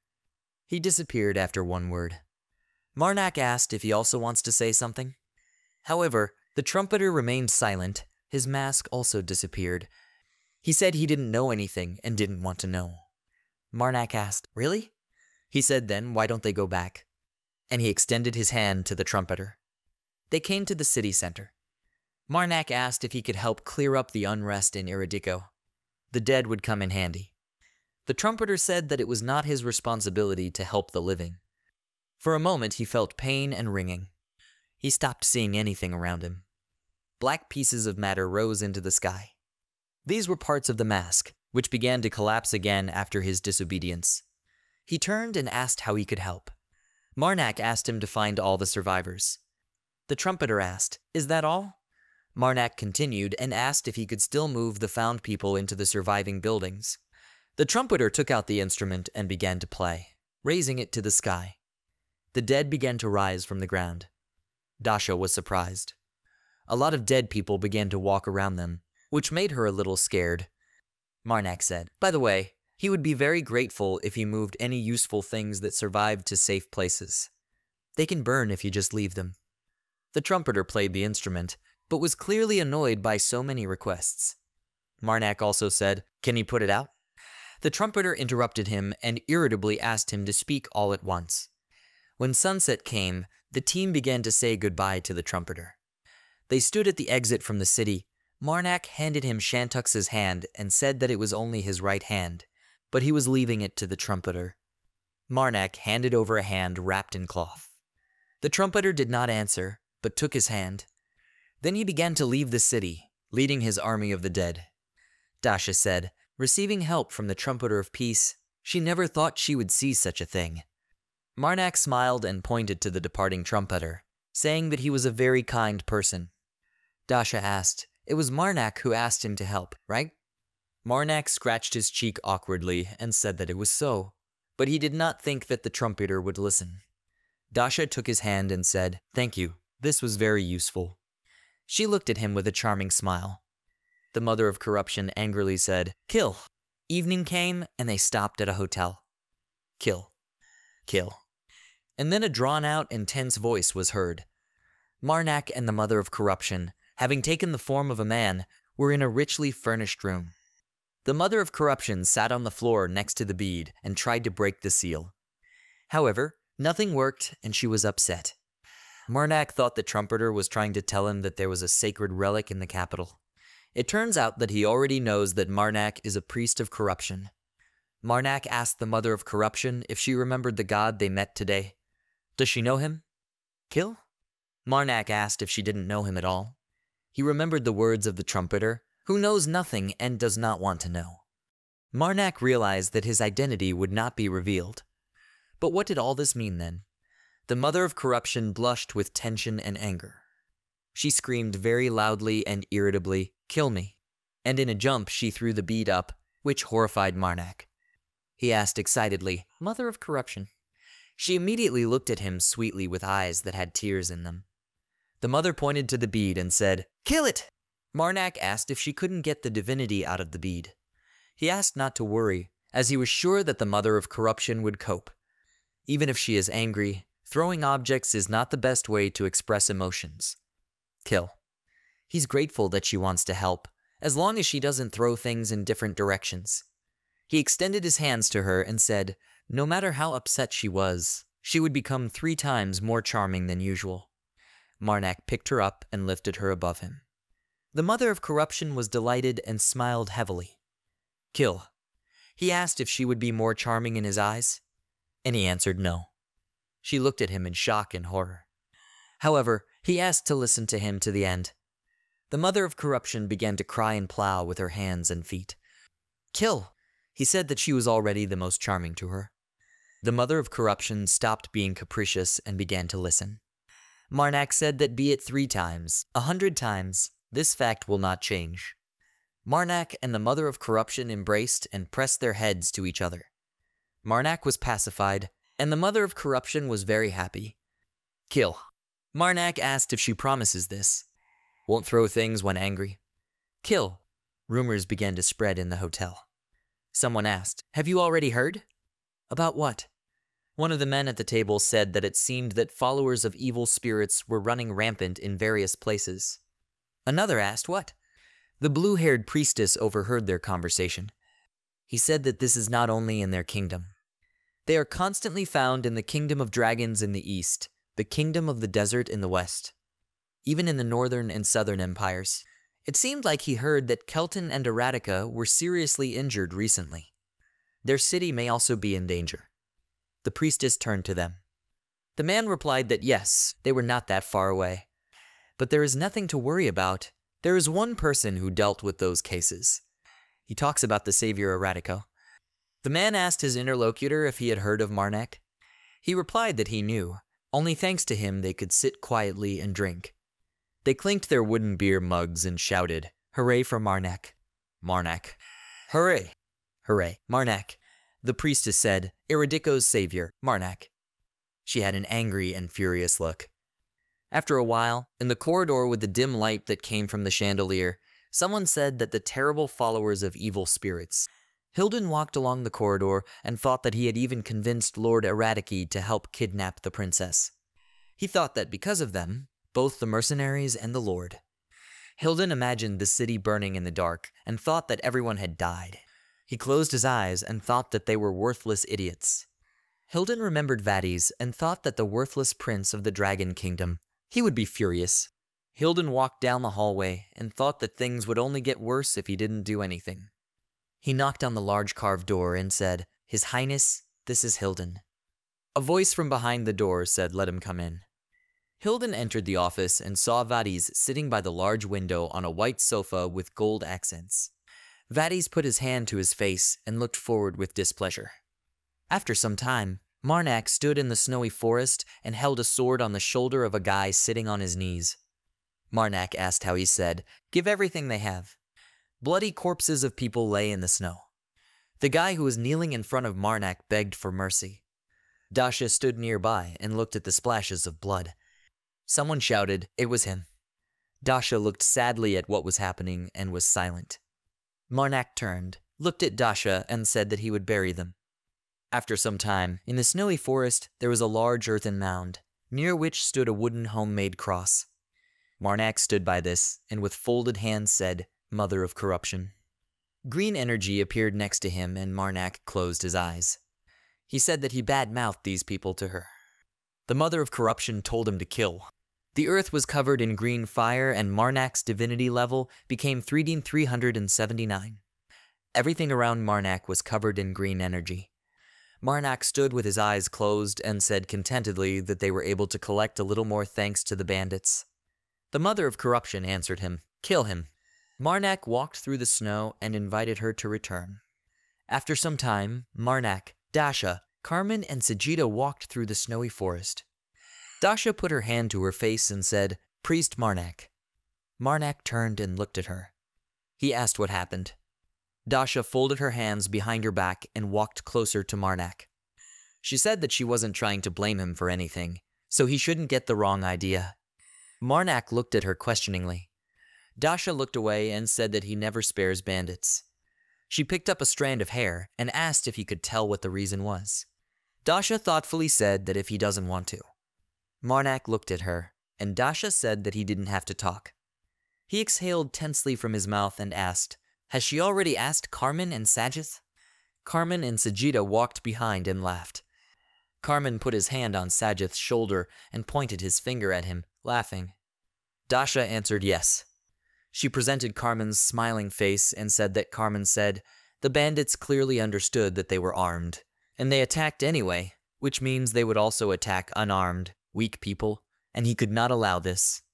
Dasha introduced the joyful Sajid and said that he was simply carrying out the will of his employer, but could try to save the lives of more bandits if he wanted to.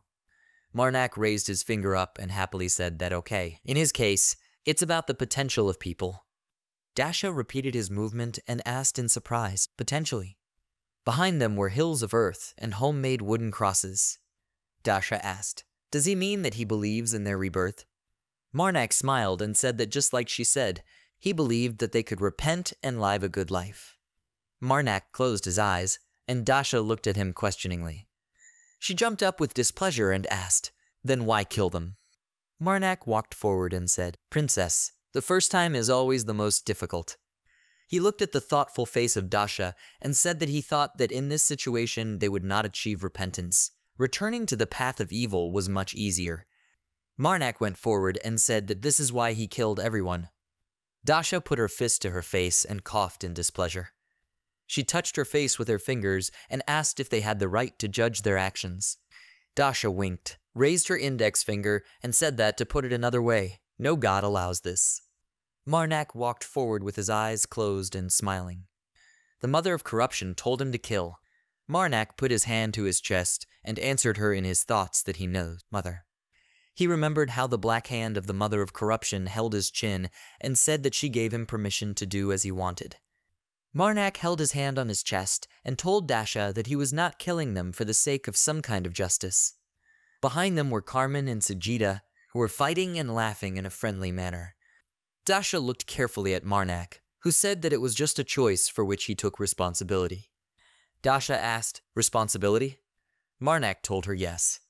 He said that if he spared the evil, he would allow it to harm the innocent again and would be held responsible for their growing number of sins. Dasha listened carefully to his words and looked saddened. Marnak said that it was better for him to immediately end the life of evil so that it would not repeat the offenses in this life. He remembered how he stood at the grave of the criminals and said that he chooses such responsibility. Dasha said, "He chooses." She said, "Okay." Marnak walked forward, holding his sword on his shoulder and saying that of course he had no idea when or how he would have to pay for the murders he was committing. He smiled and said that no matter how heavy the load on his shoulders was, it was a choice he made himself. Marnak looked forward with glowing green eyes and said that sparing an evil man and allowing him to kill a righteous man was a horribly disgusting experience. He remembered the black silhouette in the illuminated doors. Marnak clenched his fists with displeasure and thought that he could not bear responsibility for other people's sins to the end. He reflected that therefore it does not matter what potential for correction a person has. Marnak recalled how he sat with a shovel in his hands near a stone tombstone and thought that he had promised himself that he would never spare evil. Dasha held a strand of hair in her hands and looked at it thoughtfully. She asked if he could tell what happened to him. Dasha embarrassedly clenched her fists and shouted that he could remain silent if he didn't want to. Marnak answered her that another time.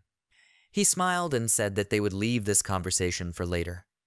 Marnak pointed to the side and told Dasha to look there. Dasha turned around questioningly.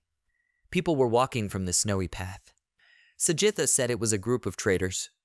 He put his hand to his face to see better and offered to meet them. Carmen responded that a group of this size should have a large selection of products. He looked at the large cart with horses and said that they could sell the equipment they had taken from the bandits. Marnak smiled and said good. After a while, the steel creature with a hat and curled hair looked at the weapon and said, "Such an exquisite metal." In an unfamiliar room, guys were sitting at a wooden table. The creature said that this is an immortal alloy that is filled with the essence of the technology of the ancient empire. Marnak grinned, to which the steel creature in a red fur coat drew attention. The creature looked at the sword, which looked like a chainsaw, and said that it had never seen a sword that contained so much immortalium, was forgotten for a second. Carmen looked at it questioningly and asked, "Immortalium? Is it about the metal of immortality?" The creature said that it was not just immortalium. Marnak held his carved sword in his hands and looked at it sadly. The creature said that the sword contained twice as much metal as it could collect in 120 years of life. It said it was a very rare thing. The creature put a mechanical hand to its face and said that it would buy it at any price. Marnak smiled, looked at it, and said that he had no plans to sell. The creature replied that of course it would have done the same. Carmen looked at them and said that, by the way, he thought there was a reason for inviting them there. Sajida looked at Carmen and remained silent. The creature spread his hands and said that yes, about that, he would like to hire them as an escort to the capital of the Northern Kingdom. It said that they mentioned that they were moving from Eradicate. The creature with screws for eyes said that then. It looked at Marnak and stretched out its hand, shouting that he was the slayer of the demon geese. The creature put his hand to the body and shouted loudly that he was the sworn enemy of the evil spirits of Kelton. Marnak lowered his head, and the creature shouted that he was the savior of Eradicate. The creature said that it seemed that it had met a hero, the priest of Marnak. Marnak began to cough embarrassedly and raised his fist to his face. The creature continued to say that he must be very capable. The mother of corruption said kill. The guys sat at the table and looked attentively at the creature. The creature said that it promised to pay them back if they agreed to the job. It spread its hand in different directions and said that the conditions would be better than those of other traders. Carmen winked and apologized. He asked that it might give them some time to discuss. The creature of steel walked towards the exit and said as they would say. It stopped in the passage, turned and said that it would hope for a positive answer. After some time, when the sunset sky gave way to night, there were many tents in the snowy forest. In one of them was Marnak. The mother of corruption sat on a chair and moved her small, bound legs. She said kill. Marnak kneaded her shoulders and asked, "Does it feel good?" He smiled and said that since they had taken on this task. Marnak kneaded his mother's shoulders with his fingers and suggested that she look for good housing when they receive the money. The mother of corruption said enough. Kill! Suddenly a loud scream was heard from the street. Marnak opened his eyes and turned towards the sound. At that moment, guys in brown capes were standing on the street, and a giant black bat was flying at them.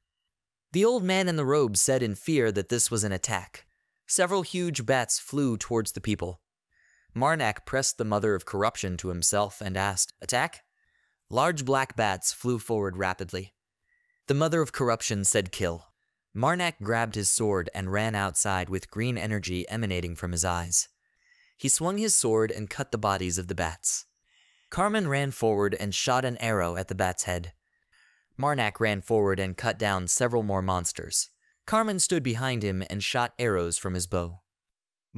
Marnak listened to the plaintive cries of the bats and stood over the body of one of these creatures, holding a sword in his hands. He swung and struck at the monster's body. Dasha stretched out her arms and accumulated a ball of energy power there. She closed her eyes and continued to accumulate energy. At that moment, the bat attacked a guy in a brown cape, who was lying on the snow and clenching his fists. A sharp-pointed spear pierced its head. Dasha turned back questioningly and saw Marnak there, who said that it's not worth it. Princess. He ran forward and said that she could not control the power normally. Such an attack would be much more dangerous than the enemy's spear. Dasha cried shyly, clenched her fists, and shouted that everything was not so bad. She said she was confident she could hit a bat that size. The bodies of people who had been killed by bats lay in the snow. Marnak looked at the flying creatures and said with a smile that they fly. The movements of flying enemies are not as predictable as enemies on the ground. He smiled, raised his index finger up, and said that there was no guarantee that a mist spell would not hit an ally. Marnak said that it is therefore better to hold on to these weapons for other occasions. Dasha stood in the snow, breathed and shouted that it was okay. She said she understood. After some time, a soiled Marnak entered the tent. He held a sword in his hands, from which the blood of bats was dripping. Marnak entered the tent to a steel creature who was sitting on a chair in front of a wooden table. The robot asked if Marnak wanted to hide this beautiful weapon from Immortalion. Marnak frowned and looked at it. He said it depends on what the response is. The robot said that then he needs to show all his wisdom. Marnak looked at the robot and frowned and said, "Yes, it's better to let him think before he says anything." He clutched the hilt of his sword and said why the followers of evil spirits. Marnak imagined the faces of the people who collaborated with the evil spirits and said that they were attacking. He looked at the robot and asked, "His trading organization?" Rodok looked straight and asked, "Marnak won't believe him if he says he doesn't know." Marnak put his sword forward and it started working like a chainsaw. The robot screamed in fear and asked to wait. It extended its arms forward and said, "Okay." The robot said that Marnak's glory goes before him, so it will trust him. Marnak put his sword behind his back and said, "Okay." He looked at the robot sitting in front of him and said that he hoped for an honest answer. The robot asked, "Will he keep everything a secret?"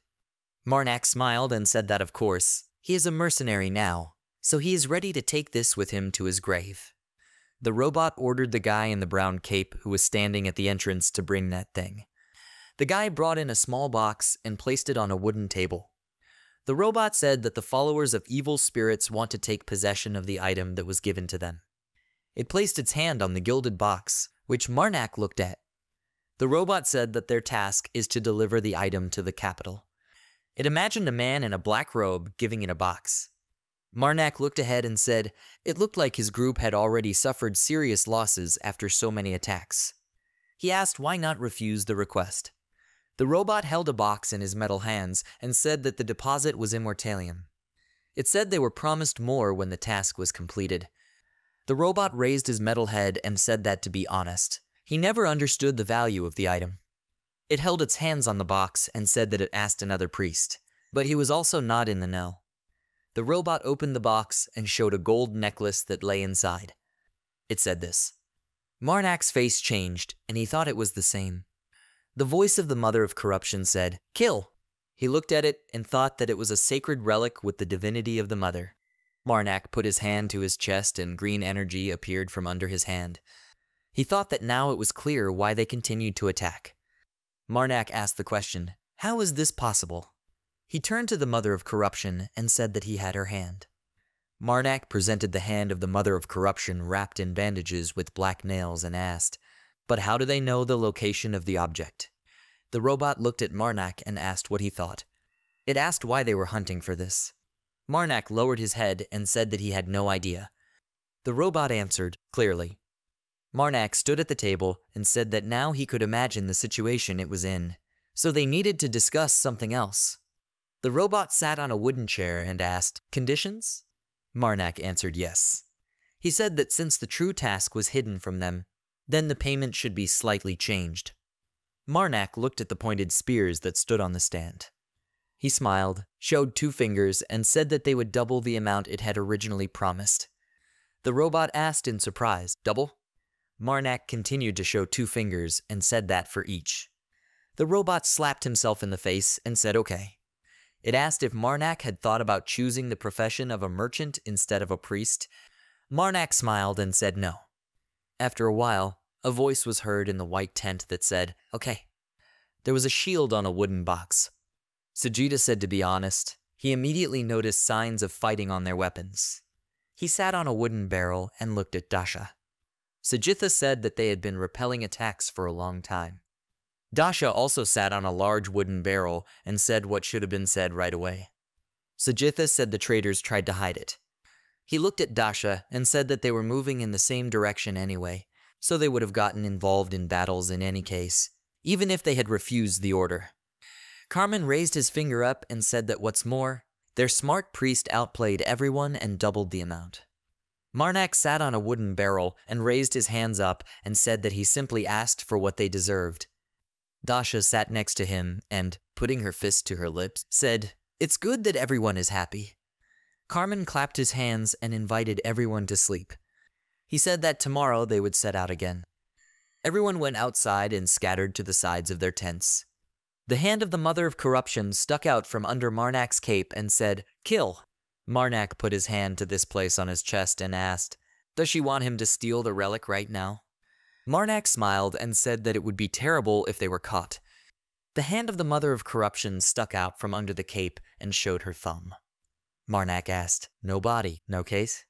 He said the Mother of Corruption talks like an assassin. Marnak presented the image of the robot and said that it was better not to rush into active actions until they found out the real capabilities of that person. He walked forward on the snowy ground and held his hand on his chest.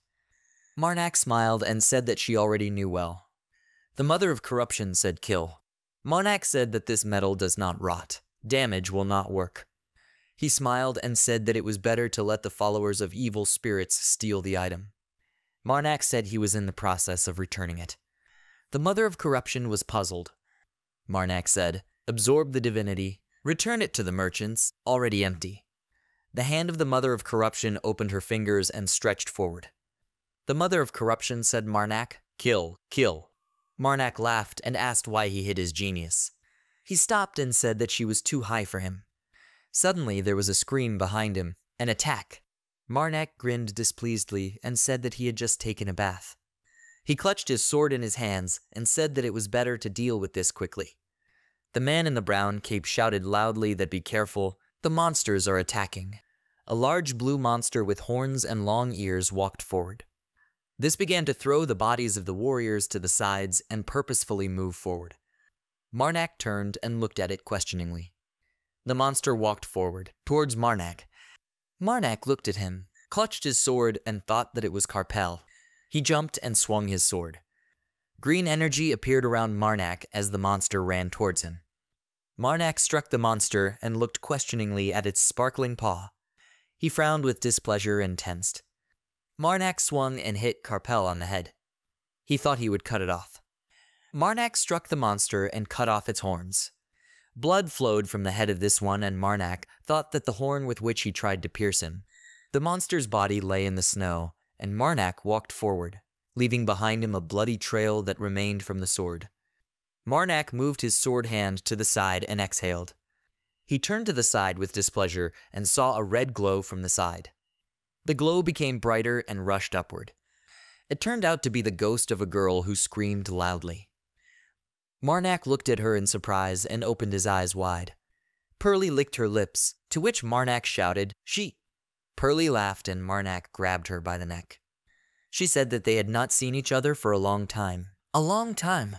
Marnak held the girl's body by the neck and looked displeased. Pearlie said she thought about him so much. She asked, "What about him?" Marnak said that he completely forgot about her. The girl hung on her hand and said that everything was fine, normal. She was thinking for the two of them. Marnak looked away and exhaled displeasedly. He looked at her and said that he needed to ask her a question. Pearlie whispered questioningly. She stuck out her long tongue and said that if she answered. She wrapped her arms around Marnak's hand and asked what he would do for her. After some time, Marnak cut the monster's body and went forward. A black monster with long elk horns and red glowing eyes ran towards him. Suddenly, an arrow with a sharp tip pierced the monster's head. Marnak turned and said, "Thank you." Sajida stood behind him and said that there was no problem. Carmen turned his head, puzzled, and looked to the side. He pointed his hand forward and shouted, "It's running away!" Marnak and Sajida turned around with displeasure and saw a monster with an arrow in its throat running away from them. Marnak rushed after the monster and shouted that he would sort it out. He quickly ran forward and began to light up with green energy. Marnak ran closer to the monster and swung his sword. He pierced the body of this one, and it fell onto the snow, splashing its blood. Marnak stood behind it and held a bloody sword in his hands. He closed his eyes, smiled, and walked forward. He walked along a snowy road and stopped and apologized for the delay. Pearly was hanging from a tree, her foot caught on a thick branch. She waved her arms and shouted that he was late. Pearly jumped down and asked, "Now he will fulfill her every wish." Marnak asked what she was talking about. Pearly smiled and asked, "No." Marnak told her that he had no intention of doing so. He gave her a thumbs up and told her to answer the questions first. She spread her legs wide and brought her hands to her face. She clenched her fists and screamed, Okay. Marnak looked at her and asked how many followers of evil spirits were following them. Pearly grinned and started counting on her fingers.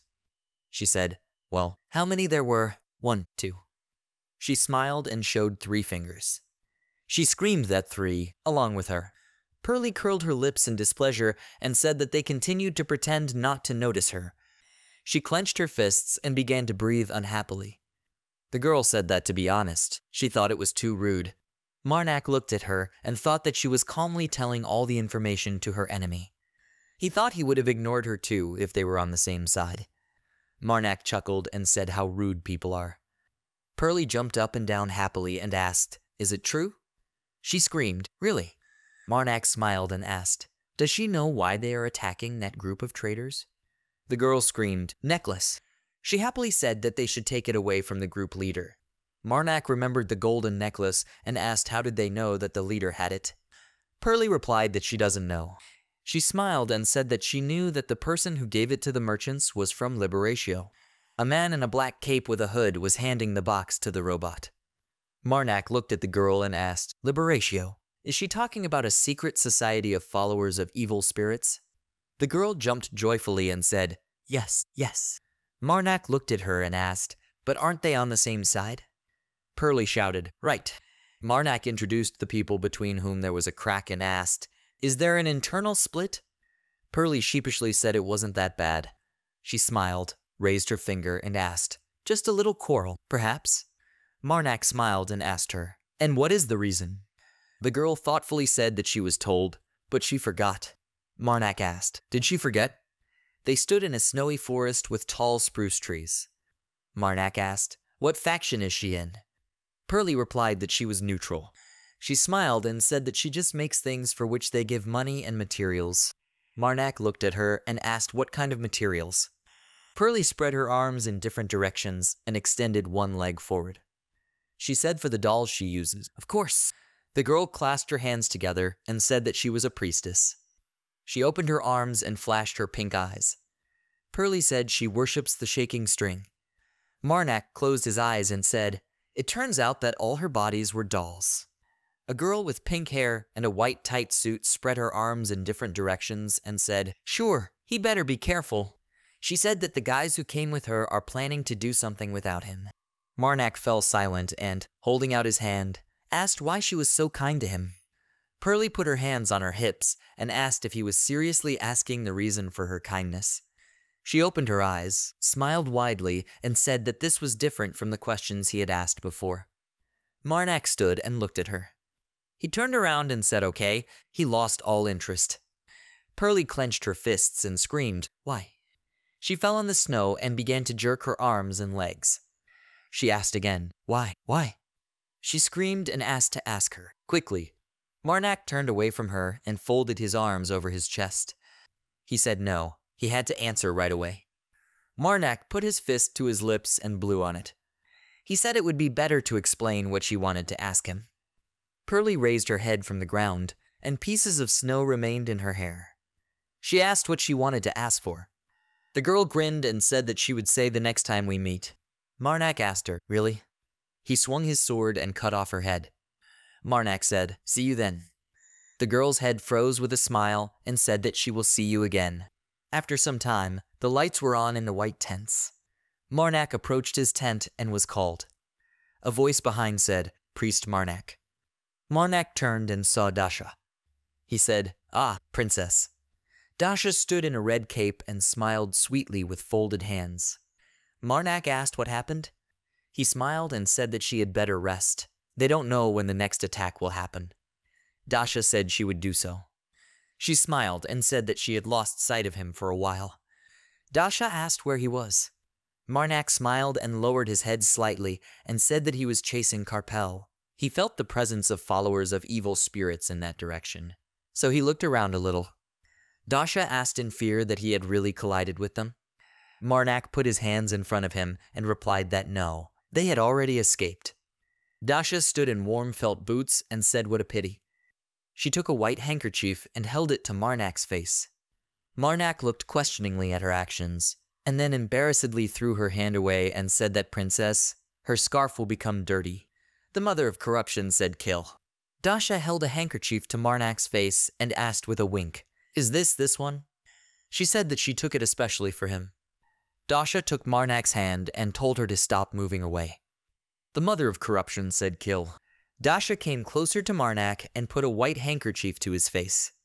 The mother of corruption said kill. She repeated again, kill. Dasha removed the scarf from Marnak's face and shyly closed her eyes and said that she was ready. She said that he would wash the rest himself.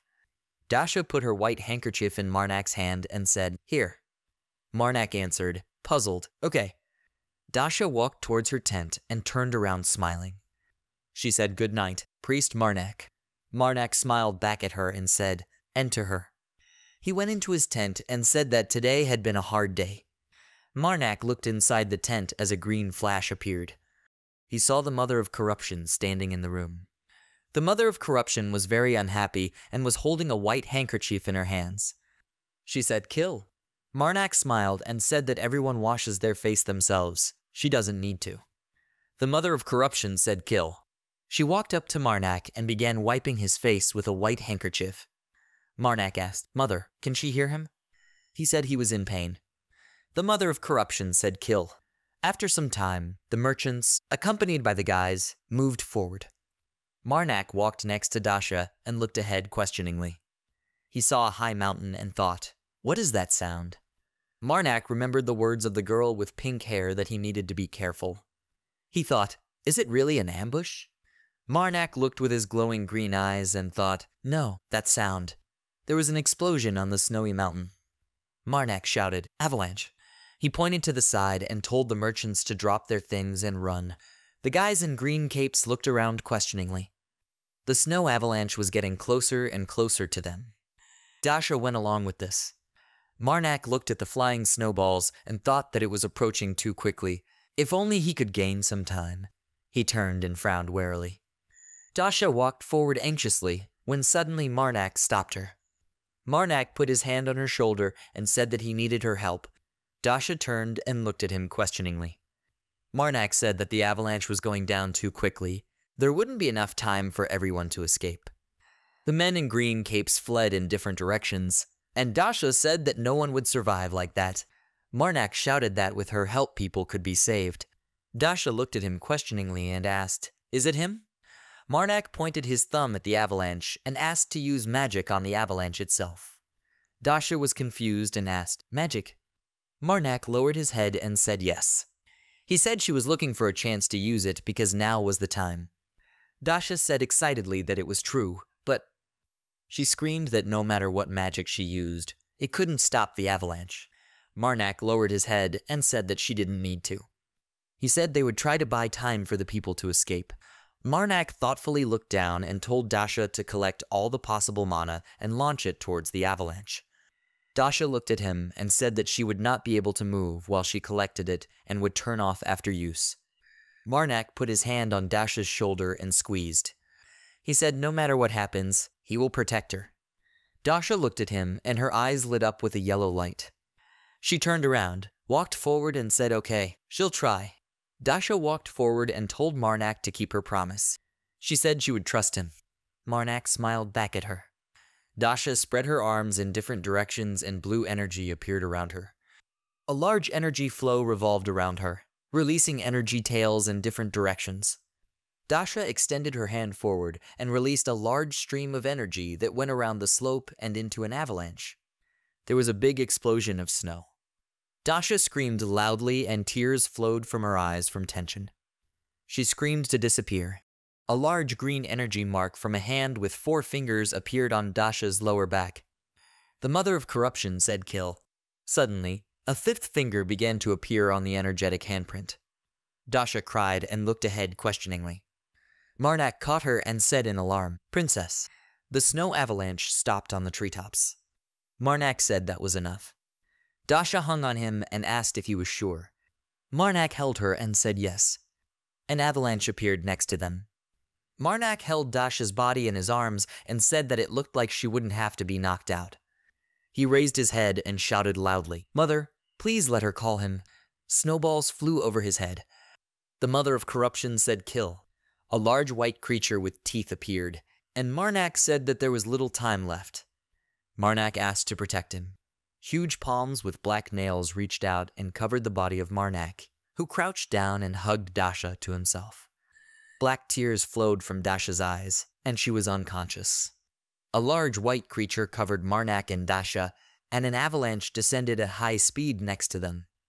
After some time, the high mountain became gray, and snow lay at its foot.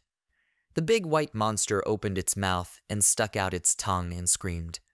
It got out of a large layer of snow, and then Marnak came out with Dasha in his arms. Marnak said not to make noise, in case there were people nearby. He said it was better to let it get the stones that were stuck in its body. Dasha arched her eyebrows and involuntarily made a sound. Marnak walked forward, his eyes glowing green. The white creature pulled large stones out of its muzzle and then entered the green portal that appeared. Marnak stood on the edge of a snowy hill and looked ahead. Suddenly Dasha opened her eyes and looked at Marnak. She asked, "Priest Marnak?" Dasha asked, "She survived, didn't she?" Marnak looked at Dasha's lost face and said that it seemed they had lost their group. He said they were alive. Marnak knelt down and asked Dasha, "Can she move?" Dasha lowered her feet to the snow and said that no, she couldn't, not at all. She laughed and said that her mana was depleted. Marnak smiled and said that it would get better with time. Dasha looked at him carefully and said, "She knows. She saw everything." Marnak looked at her in fear and thought, "Really?" Dasha said she saw him summon that evil giant. Marnak opened his eyes wide and looked at her. The mother of corruption said kill. Dasha smiled slightly and said that she had long ago realized that he did not serve the support goddess. She was sitting on her knees in the snow, and Marnak stood next to her, leaning on one knee. Marnak asked how long ago. Dasha answered yes. She imagined the image of Marnak swinging a sword and said that those people, they don't fly around with a sword at the ready. It's too strong. Marnak turned away from her and said that he was just training a lot. Dasha closed her eyes and said that was not the point. She said he carries his hand with him. Marnak looked ahead and frowned. Dasha said he often talks to himself. She added that he thought everything was fine. Dasha presented a rewound hand with black nails that belongs to the mother of corruption and said that if you carefully monitor Marnak for a while. She said it wasn't that hard to spot the oddities.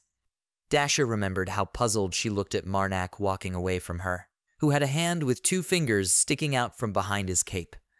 Marnak rose from the snow and said that he was just praying, like everyone else. Dasha sat in the snow and screamed in displeasure that it's okay, whatever he says, but she saw everything. She said he shouted something about his mother and a giant appeared with sinister energy. Dasha remembered how Marnak held her close to him, and a large white monster appeared behind him. She said that he really was. Marnak put his finger to Dasha's lips and asked for permission to warn. He said that they say that silence is golden. Marnak held his finger on Dasha's lips and said that she did not see anything. He closed his eyes and said, he thinks that she has enough loyalty. Marnak said that therefore, let him keep everything a secret, he saved her life. Dasha screamed that it didn't matter. She fell on the snow and began to make a snow angel. Dasha said that she doesn't care whether he is a follower of the evil spirit or not. Marnak looked at her questioningly. Dasha shouted that was exactly what she wanted to say. She said he was a good man. Marnak looked at the screaming Dasha and remained silent. Dasha continued to say that he is merciless at times, but she still doesn't worship any gods. She lay in the snow and closed her eyes and said that she decided that he would listen to her to the end, only if she was in such a dead state. Dasha said that she was born a magician. She imagined that little Dasha was in a black space, and many red eyes were looking at her. Dasha said that she has received angry looks and unreasonable hatred all her life. She said that's why she understands his situation a little. Dasha looked at Marnak and said that even if he is a follower of an evil spirit, she said that her attitude towards him would not change. Dasha lay in the snow and with her eyes closed said that she would keep everything a secret, of course. The mother of corruption made a sound, after which a black figure with green lighting appeared in the distance. Dasha looked at it questioningly and smiled. Suddenly, the small hand of the mother of corruption appeared and screamed, "Kill!" The little mother of corruption stood next to Dasha and viciously beat her with her small fists. She screamed, "Kill! Kill!" Dasha lay in the snow and covered her head with her hands, crying. The mother of corruption screamed, "Kill!" Dasha screamed loudly and asked where did this child come from. The mother of corruption clenched her fists and looked at her with tears in her eyes. Dasha asked Priest Marnak to stop her. Marnak approached the mother of corruption, grabbed her hand, and told the mother to calm down. He said that he thought Dasha's words were sincere. The mother of corruption turned, looked at Marnak and shouted, "Kill!" Dasha was lying in the snow with abrasions on her face. Marnak held his hand and said that he understood the mother's experiences of corruption, but he wanted to trust Dasha as she trusted him. He looked at Dasha, who was lying in the snow, and said that Dasha is a magician, so he can ask her for an oath. The mother of corruption answered him, "Kill him!" The mother of corruption put 2 fingers forward, and then turned her hand and pointed to her eyes. She looked at Marnak, clenching her fists. Dasha lay in the snow with a slight smile and asked, "What does this mean?" Marnak smiled, closed his eyes, and said that the mother of corruption said to be careful because she would be watching over Dasha in the future. Marnak walked up to Dasha and extended his hand to help him up. He said that in that case, he needed an oath in the ancient language. Dasha held his hand and said okay. She began to speak in an ancient language and sat in a yoga pose. Violet energy appeared around Dasha.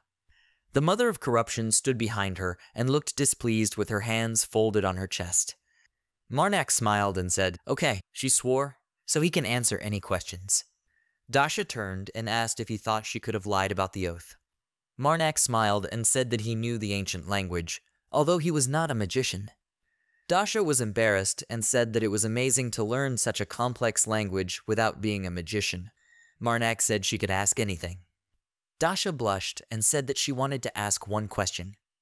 She said which ones. Marnak looked at her questioningly. Dasha folded her hands and shyly asked what kind of girls does he like. The mother of corruption pushed Marnak and Dasha in different directions and screamed angrily, "Kill!"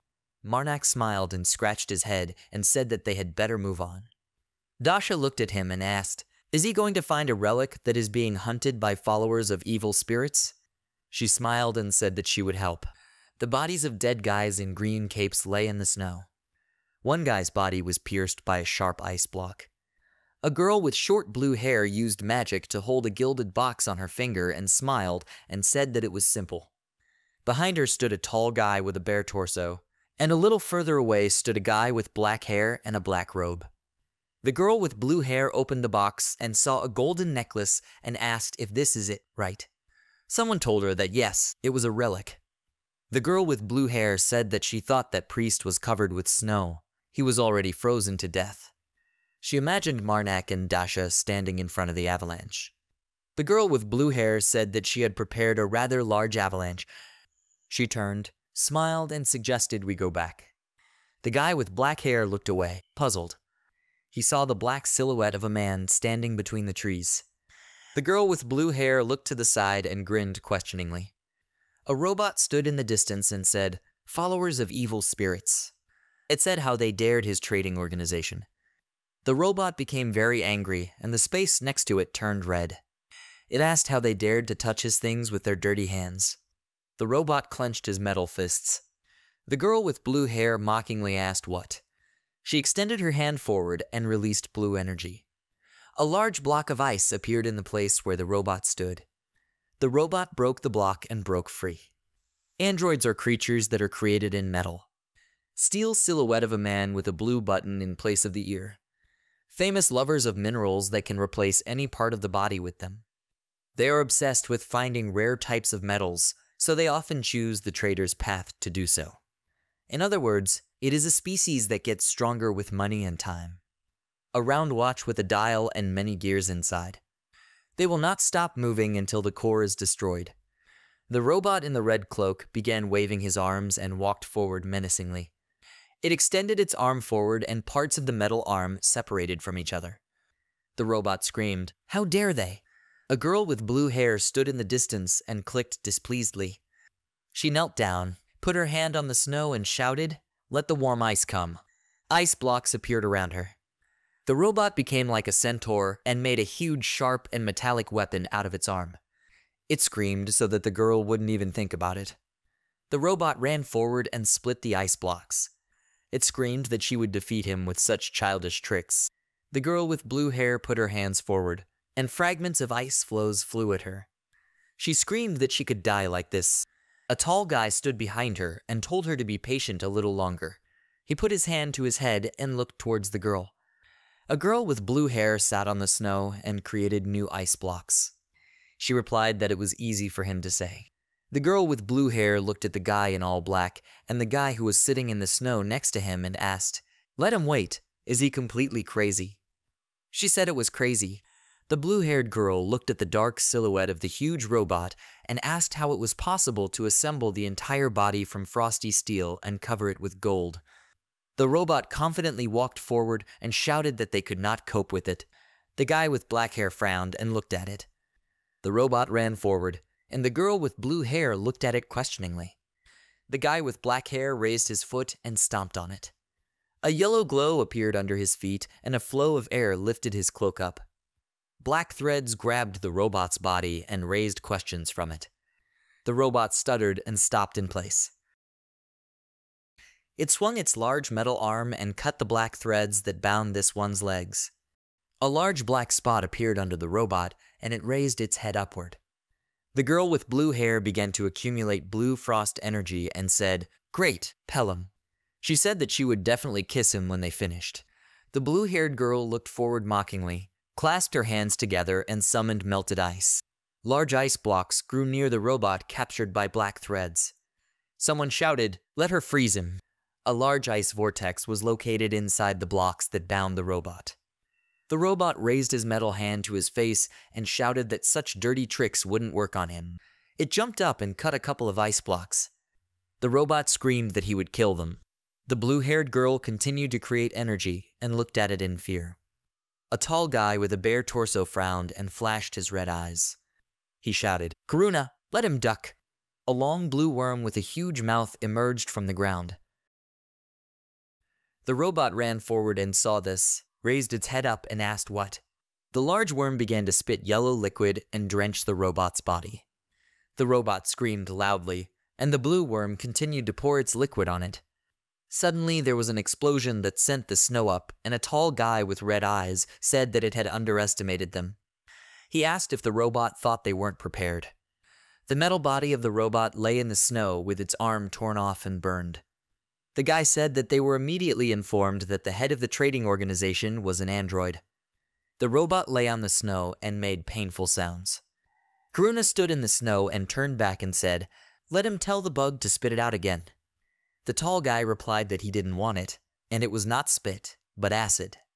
He looked at the robot's body and said that such cold weather is not suitable for this. Worms live in warm climates, and it is impossible to create a lot of acid at once in such conditions.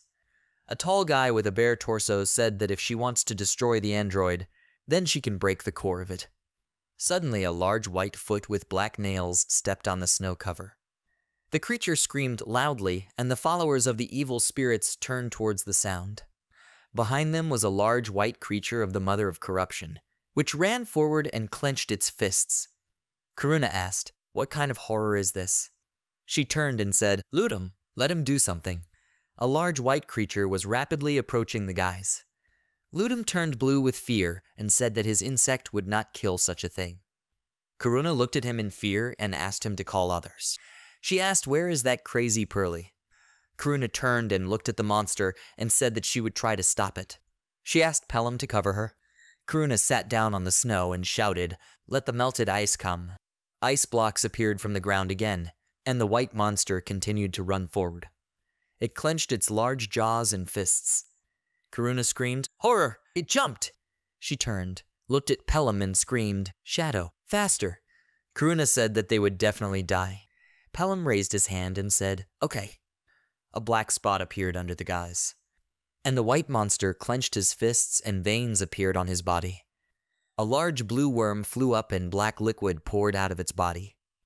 At that moment, Marnak was walking through the forest and carrying Dasha in his arms. He looked at her, smiled, and asked, "Can she move?" Marnak sat down and placed Dasha's feet on the snow. Dasha said that she would try to get up. She stepped on the snow and said, "Okay." They stood next to the place where the battle between the followers of evil spirits and the white monster took place. Dasha turned and looked at Marnak. She asked if he wanted to help this. Dasha said that she even felt a little sorry. Marnak smiled and said that he would like to. He pointed his finger forward and told Dasha to look there. Dasha looked forward in surprise and saw that the robot had woken up and raised its large metal arm with a sharp tip. The robot ran forward and shouted that they were terrible followers of evil spirits.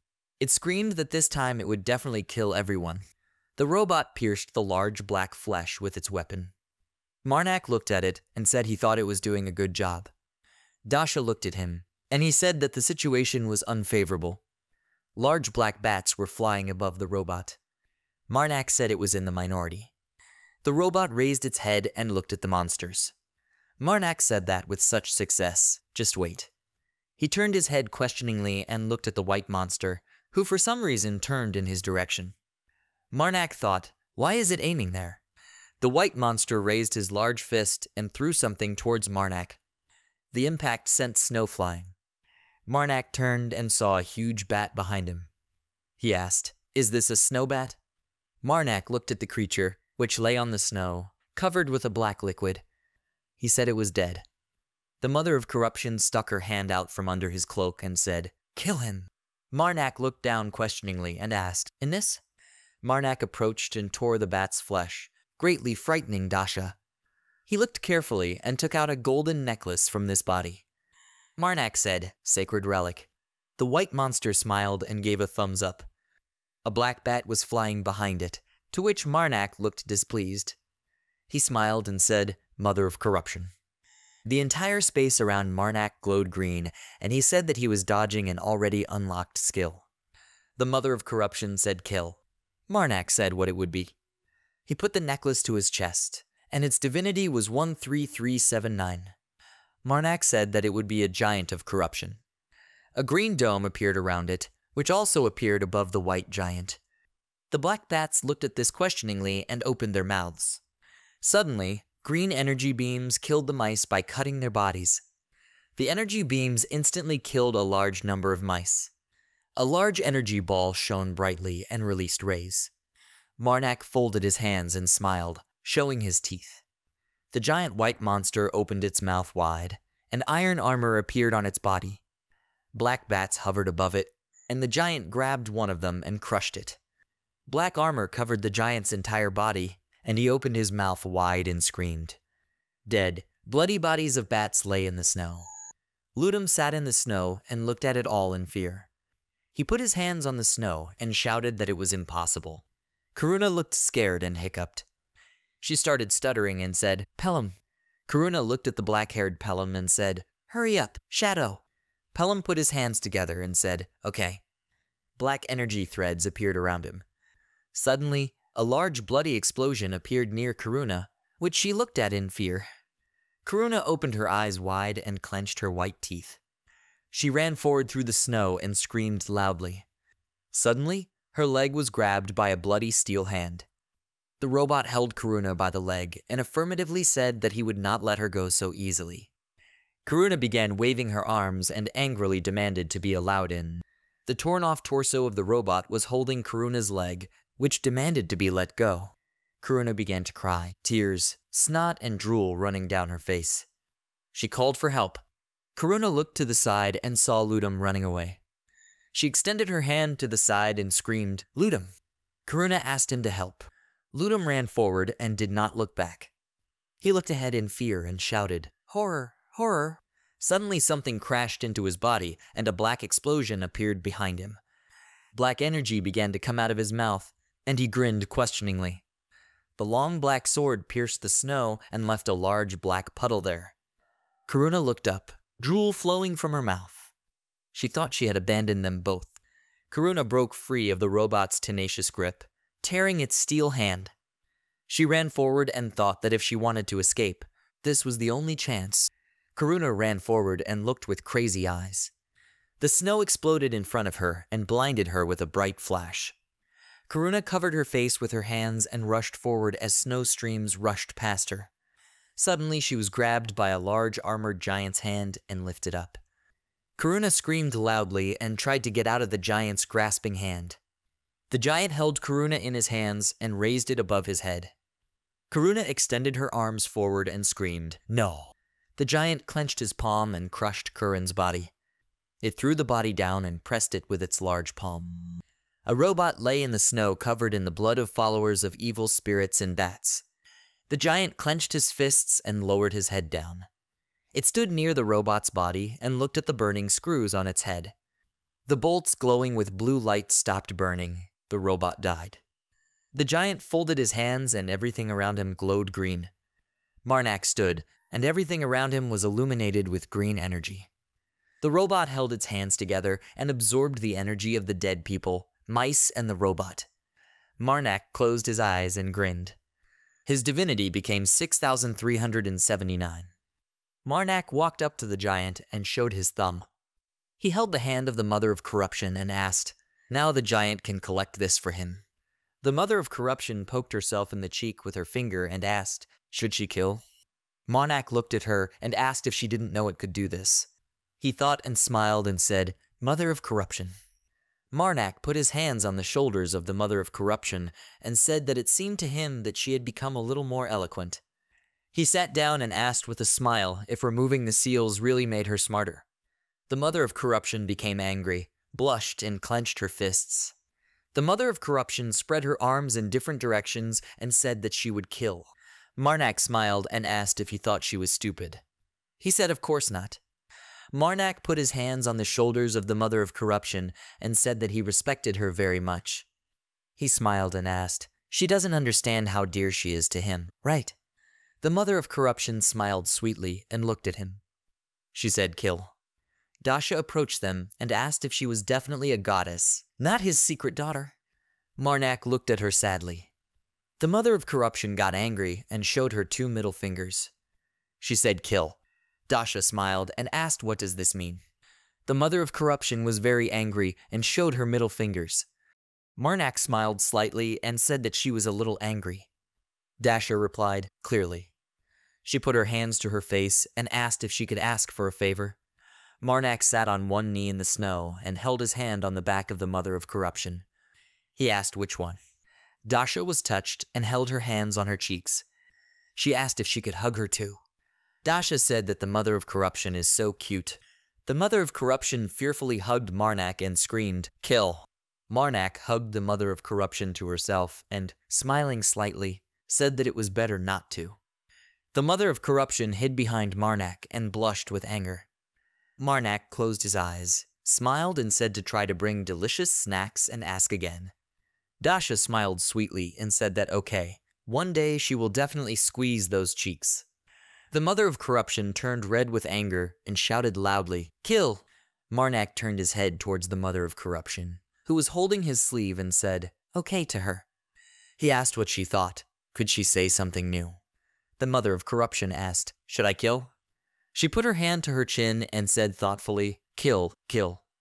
The mother of corruption opened her eyes wide and clenched her fists and said, "Kill." Marnak smiled and said that he knew it. He asked, "What is this?" The mother of corruption frowned with displeasure and looked at him. She pointed her thumb at herself and screamed, "She!" Marnak looked at her joyfully and froze in surprise. The mother of corruption smiled slightly and looked at him. After some time, a scream was heard in the large palace with patterned inserts. Someone asked, "Who does he think he is?" Vadi stood in a room with a red interior and asked that he had given him everything he needed. And the result, an avalanche? Hilden was kneeling in front of him. Vades waved his hand and asked, "Were all the trained guys swept away by the damn avalanche?" He got angry and turned around and shouted that this was ridiculous. There were no words. Hilden thought that he was speaking correctly. Snot was flowing from his nose, and he pressed his hand to his red cheek and thought, but what could be done? Hilden sat on the floor and thought that it was as if he wanted an avalanche to come down. He recalled how in the morning he saw a lot of fallen hair on a snow-white bed and was scared. Hilden thought that Vades could see how much hair he had lost from stress this morning. Stupid. He doesn't understand anything. Vades turned around and said displeasedly, "Hey, he heard that Dasha left the Eastern Branch area." Hilden cringed and said yes. He said it had come under the jurisdiction of the main branch. Vades stood against the wall and looked at her. He said, "The main thing is, well, they always do their job well." Vades folded his arms and said that it was the main branch who caught Dasha the first time. Hilden was on his knees and looked at Vades from under his brows. He asked, "Will he go to the capital?" Vades replied, "Yeah." Hilden looked up happily and thought, "Hooray." He raised his hands up and blushed with joy. Hilden looked at Vades and thought that he would free himself from this lizard prince. Hilden remembered the image of Dasha and thought that the princess did too. He looked up and joyfully thought that it was from both of them. Hilden smiled and said goodbye to them. He began rubbing his leather-gloved palms and asked for forgiveness. He said that he could only show him failures. Vades put his hand on the head of a guy with black hair and asked what these words were for. He told him to get ready. Hilden asked in fear, "What?" Vades smiled and flashed his yellow eyes. He said he would show the way. Vades said that he liked him more than other locals. Let him get ready. Hilden got scared and opened his mouth wide. Vades said that he would receive special treatment and would ride on his back. He told him to dress warmly. Hilden turned blue with fright and said that he was the head of the Eastern Branch. He should not leave this place.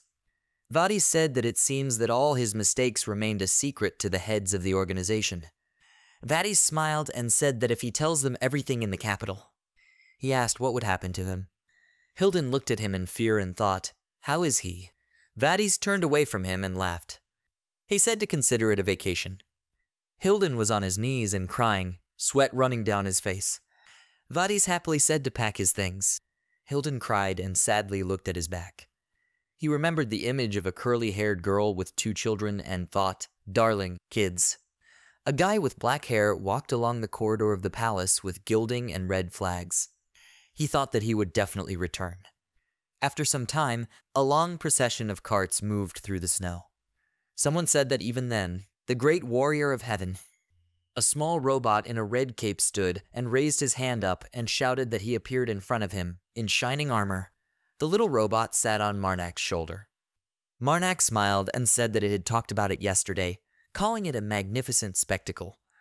Dasha walked next to him and smiled sweetly, folding her hands behind her back. Marnak said, "For sure, the heavenly gods saved him." A small robot in a red cloak sat on his shoulder and said that he looked so brave. Dasha moved closer to Marnak and said what to call this great warrior of heaven. She remembered the image of a large giant standing next to the robot's bloody body and said that she thought it looked ominous. Marnak smiled and said that it was saved in a half-dead state. It doesn't matter. He said he thought it was their turn to be tested. The little robot looked at him questioningly and jumped up and said yes. It apologized and said it needed to go away. The little robot sat on the shoulder of the guy in the brown cape and showed the thumb of his mechanical hand. It thanked for the help on the way to the capital. The robot said that he would thank them well. Marnak smiled and replied that he would look forward to it. Marnak, Dasha, Carmen, and Sajida walked next to the wooden cart. Carmen said that he remembered that he forgot to tell the guys something. Dasha put her hand to her neck, turned and asked what. Carmen thoughtfully said that things might get a little chaotic at the entrance. There are no big problems, so don't let them be scared. Marnak smiled and said what he meant. Suddenly a knight appeared at the stone walls, shouting that it was Carmen Voltis. The knights ran towards the guys and shouted for him to be arrested immediately. Carmen laughed and put his hand on his neck. The knights grabbed Carmen and tied her up. They began to drag him towards the gate, and Carmen shouted that he would deal with this problem himself. He shouted that he would return as soon as possible. Marnak, Sajida, and Dasha looked at him, puzzled. Carmen told them not to worry. After some time, a large golden dragon flew over a snowy valley with fir trees. It stopped on the ground and punched a hole with its large clawed paw. The golden dragon soared across the sky and spread its energy. Vadis stood naked in the snow and said, "Clothes." A frosty wind blew across his toned body. Hilden said yes.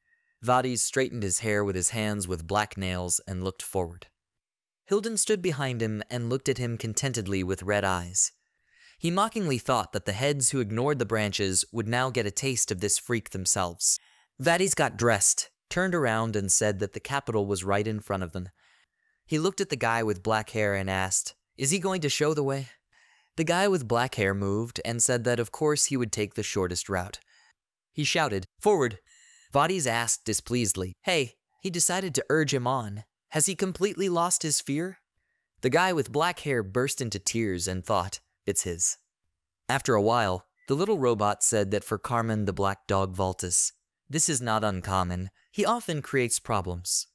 There were wooden barrels in a large stone square with low houses with wooden trim. Marnak asked, "And what did he do this time?" In a wooden room, there was a large robot with a red cloak, and in front of it, Marnak and Sajida were sitting at a table on wooden chairs.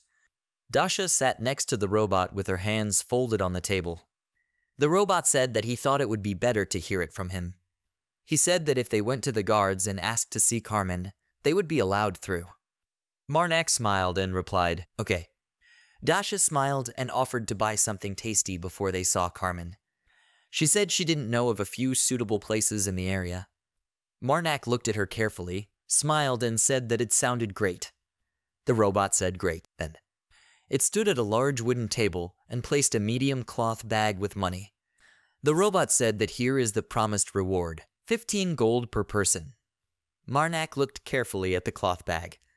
The robot said that there were 60 in total. Marnak opened his eyes wide and looked at the gold coins. He thought that this was the first time he had seen such a large amount. Marnak thought that from entering this world, the mother of corruption said kill. Dasha looked at him and asked, "Priest Marnak?" Marnak leaned over the gold like a madman and laughed quietly. Dasha asked why he was staring at the gold so strangely.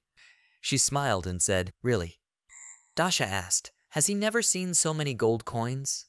Marnak raised his head and looked at her as drool began to flow from his mouth. Dasha put her hand to her cheek and asked with a smile, "So he has such a sweet side." At that moment, the guys were sitting at the table in complete silence.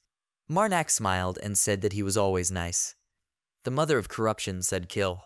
Dasha closed her eyes and asked with embarrassment, "Is this a joke?" Marnak replied that of course not. He looked at the robot in the red fur coat and said that they should be given a reward for returning the item. The robot said that they will get it tomorrow. He needs to go through some procedures first. Marnak smiled and said, "Okay, then let's go to Carmen." The robot said that they would see each other tomorrow. On the stone street, Sajida said that he also needed to leave. Let them go without him. Marnak waved to him and walked in the other direction with Dasha. A guy was walking down the street with a cloth bag on his shoulder and wearing a steel helmet. After a while, Marnak smiled and carried plates of cakes in his hands. Dasha stood near the cake and looked at the red strawberries as a decoration. She pointed forward and shouted that that building was being used by guards. Dasha said he was a nice priest of Marnak. A large stone tower stood at the foot of the mountain. Marnak said displeasedly that it looked hostile. Dasha nudged Marnak and said, "Yeah, it's not cute at all, that's for sure." Marnak smiled and laughed a little. He closed his eyes and said that she was a little intrusive.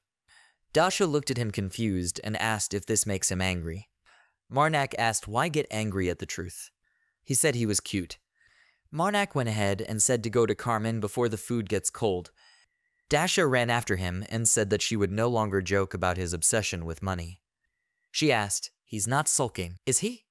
Marnak walked forward and answered briefly, "No." Dasha smiled and said, "Yeah, I see." She suggested going. Marnak said displeasedly that he said he wasn't sulking. After a while, the spoon with food was pulled through the prison bars.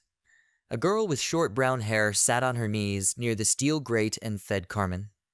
Carmen sat on the floor of the prison cell and smiled. The girl smiled and said to open her mouth wider. She held out the spoon. At that moment, Marnak and Dasha entered the room. Carmen saw them and joyfully shouted, "Oh, Marnak!" He asked if they came to him. Marnak smiled and waved at him. He said Carmen felt at home there. Carmen put his hand behind his head and asked, "Is it true?" Marnak said, "Yeah." Dasha stood behind him. Carmen said he often finds himself behind bars. The girl with blonde hair exhaled and said that not just often, too often. Carmen frowned and made a dissatisfied sound. A girl with brown hair looked at Marnak and Dasha and asked if they were traveling with Carmen. She said that he warned that he might come. The girl with short brown hair took the skirt in her hands and bowed. She said she was Ara's Grata. Marnak put his hand to his chest and said that he was Marnak. He was talking about him. Dasha bowed and said that Dasha. She smiled and asked, "By the way, why was he there this time?" Ara said that he surrounded the vault of Sirinsis Vatlis.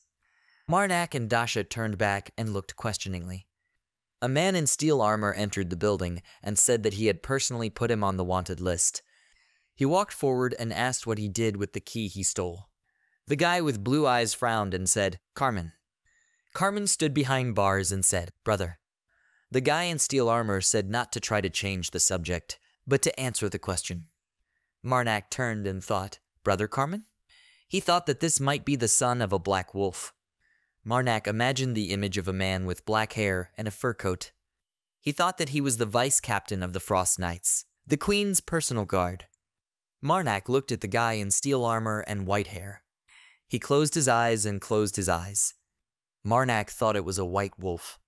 He looked at the guy with white hair and blue eyes. Marnak thought it was Sethian Voltus. Sethian looked at Carmen's dissatisfied face and said, "Carmen, what did he do with the key?" Carmen frowned and looked at him. Sethian stood in front of the bars and asked who stole their father's vaults. Carmen replied that he had already used it. Sethian looked at him questioningly and asked, "Did he use it?" He asked if he was injured. Carmen looked at Marnak's thoughtful face and said, "No." Sethian put his fist to his lips and coughed. He stood near the bars and said that he probably knew how much his father hated thieves. Sethian looked at the surprised faces of the guys who stood at the bars and said that Carmen not only stole the thing, he also couldn't return it. He remembered the image of his father, a dark-haired man, and asked if Carmen remembered what he always said. Sethian said that achievements obtained by fraud are worthless. He pointed his finger forward and said that the reason was not so important. The theft would not be justified. Carmen closed his eyes and frowned. He quoted that if his principles are correct, everything else will also be correct. Carmen said what he said. He looked at Sethian's serious face and said that he agreed with these words. Carmen squeezed the bars with his hand and asked, however, why these principles did not apply to his mother. He imagined a girl with blonde hair holding a baby in her arms. Carmen said why she, as soon as he was born. He asked if she had to leave the family without any reason. Carmen began to cry and scream loudly. He lowered his head and tears fell from his eyes onto the floor. Carmen clenched his teeth and said that even gateway rats take responsibility for their women. He cried and said, or honor their father. Sethian looked at him carefully and was silent. Carmen asked, is honor even lower than that? He said that no matter how many times he asked about her, his father remained silent. Carmen remembered how he stood in his father's room, who stood by the window with his hands clasped behind his back. He said that he was simply avoiding the topic like a coward. Carmen presented the golden key and said that's why he stole the key. He said to find Mom with his own hands. Carmen remembered how he and the team and Marnak walked through the snow and Tunisia walked ahead and carried the golden key. Sethian said that's enough. He lowered his head and calmly asked, did he really take the key for this? Carmen frowned and answered yes. He picked up the pendant that hung around his neck and looked carefully ahead. Sethian closed his eyes and extended his hand towards the bars. He said that he would talk to his father. Tears appeared in Carmen's eyes, and he said, brother. Marnak stood behind and said that Carmen has such a good brother. Dasha stood next to him and said that it seemed like they were close.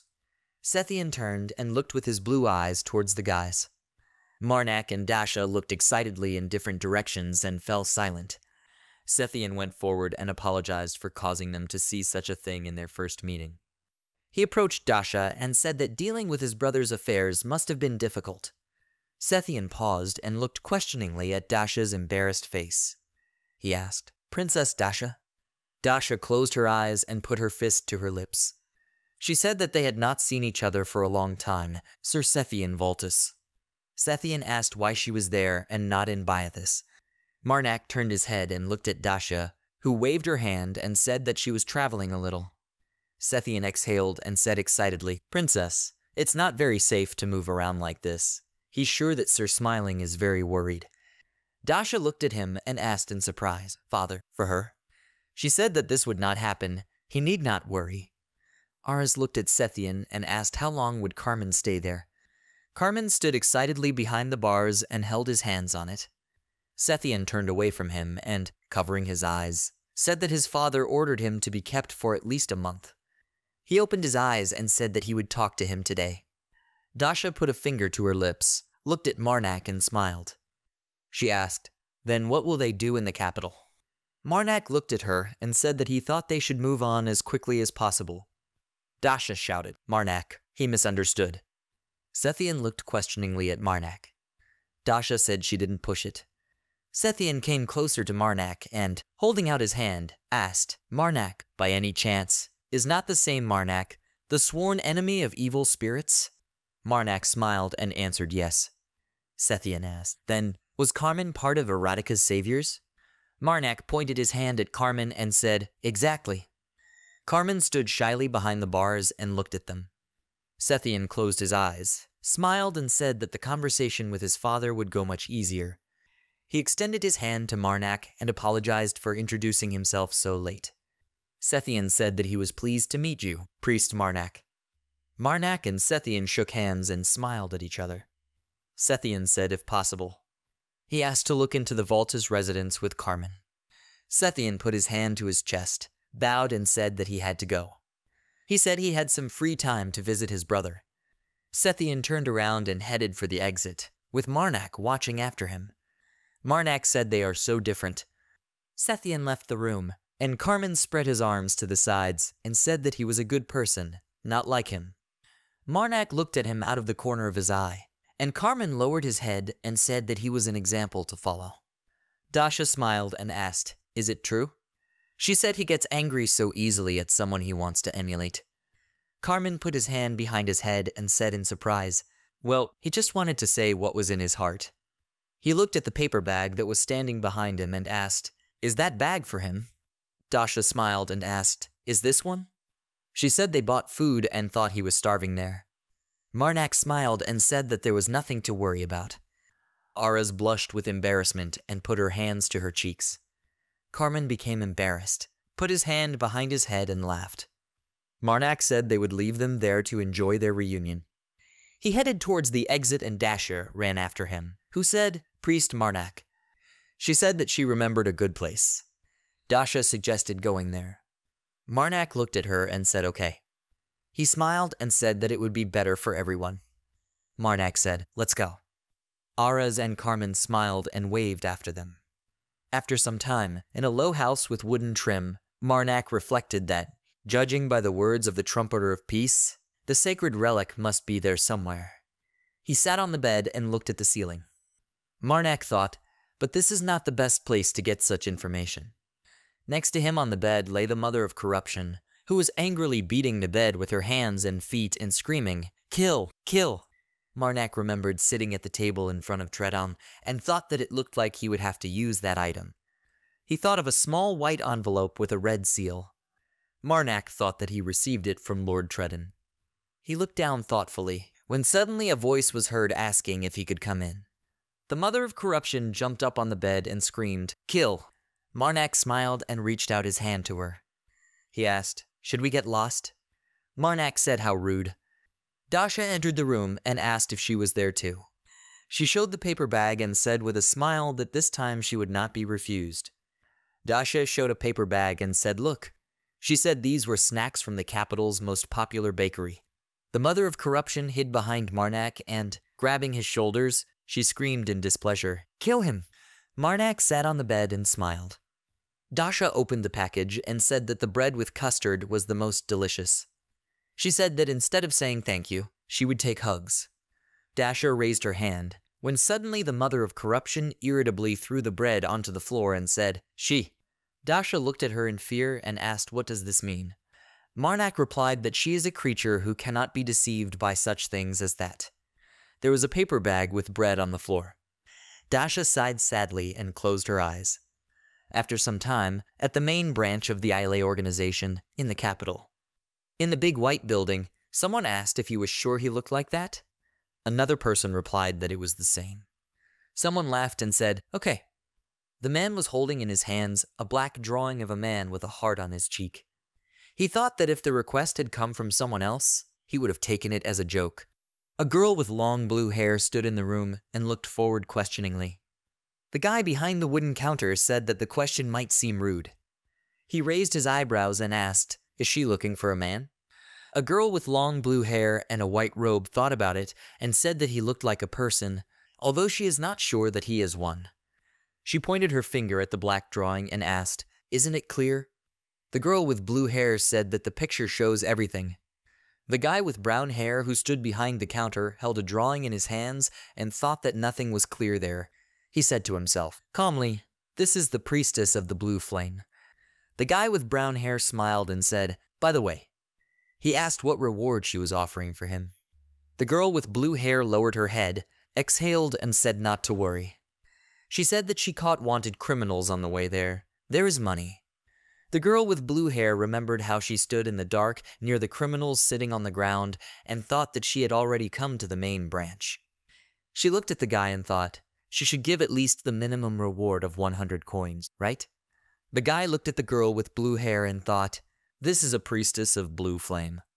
The blue-haired girl put a small cloth bag of coins on the table and said, 12 gold and 33 silver coins. The guy with brown hair looked at it and asked, will you forgive me? The girl with blue hair looked at the guy's surprised face and asked, is this enough? She smiled and asked, are there any problems? Too much? After some time, in a dark corridor with wall lanterns, a voice was heard that asked, how far is it yet?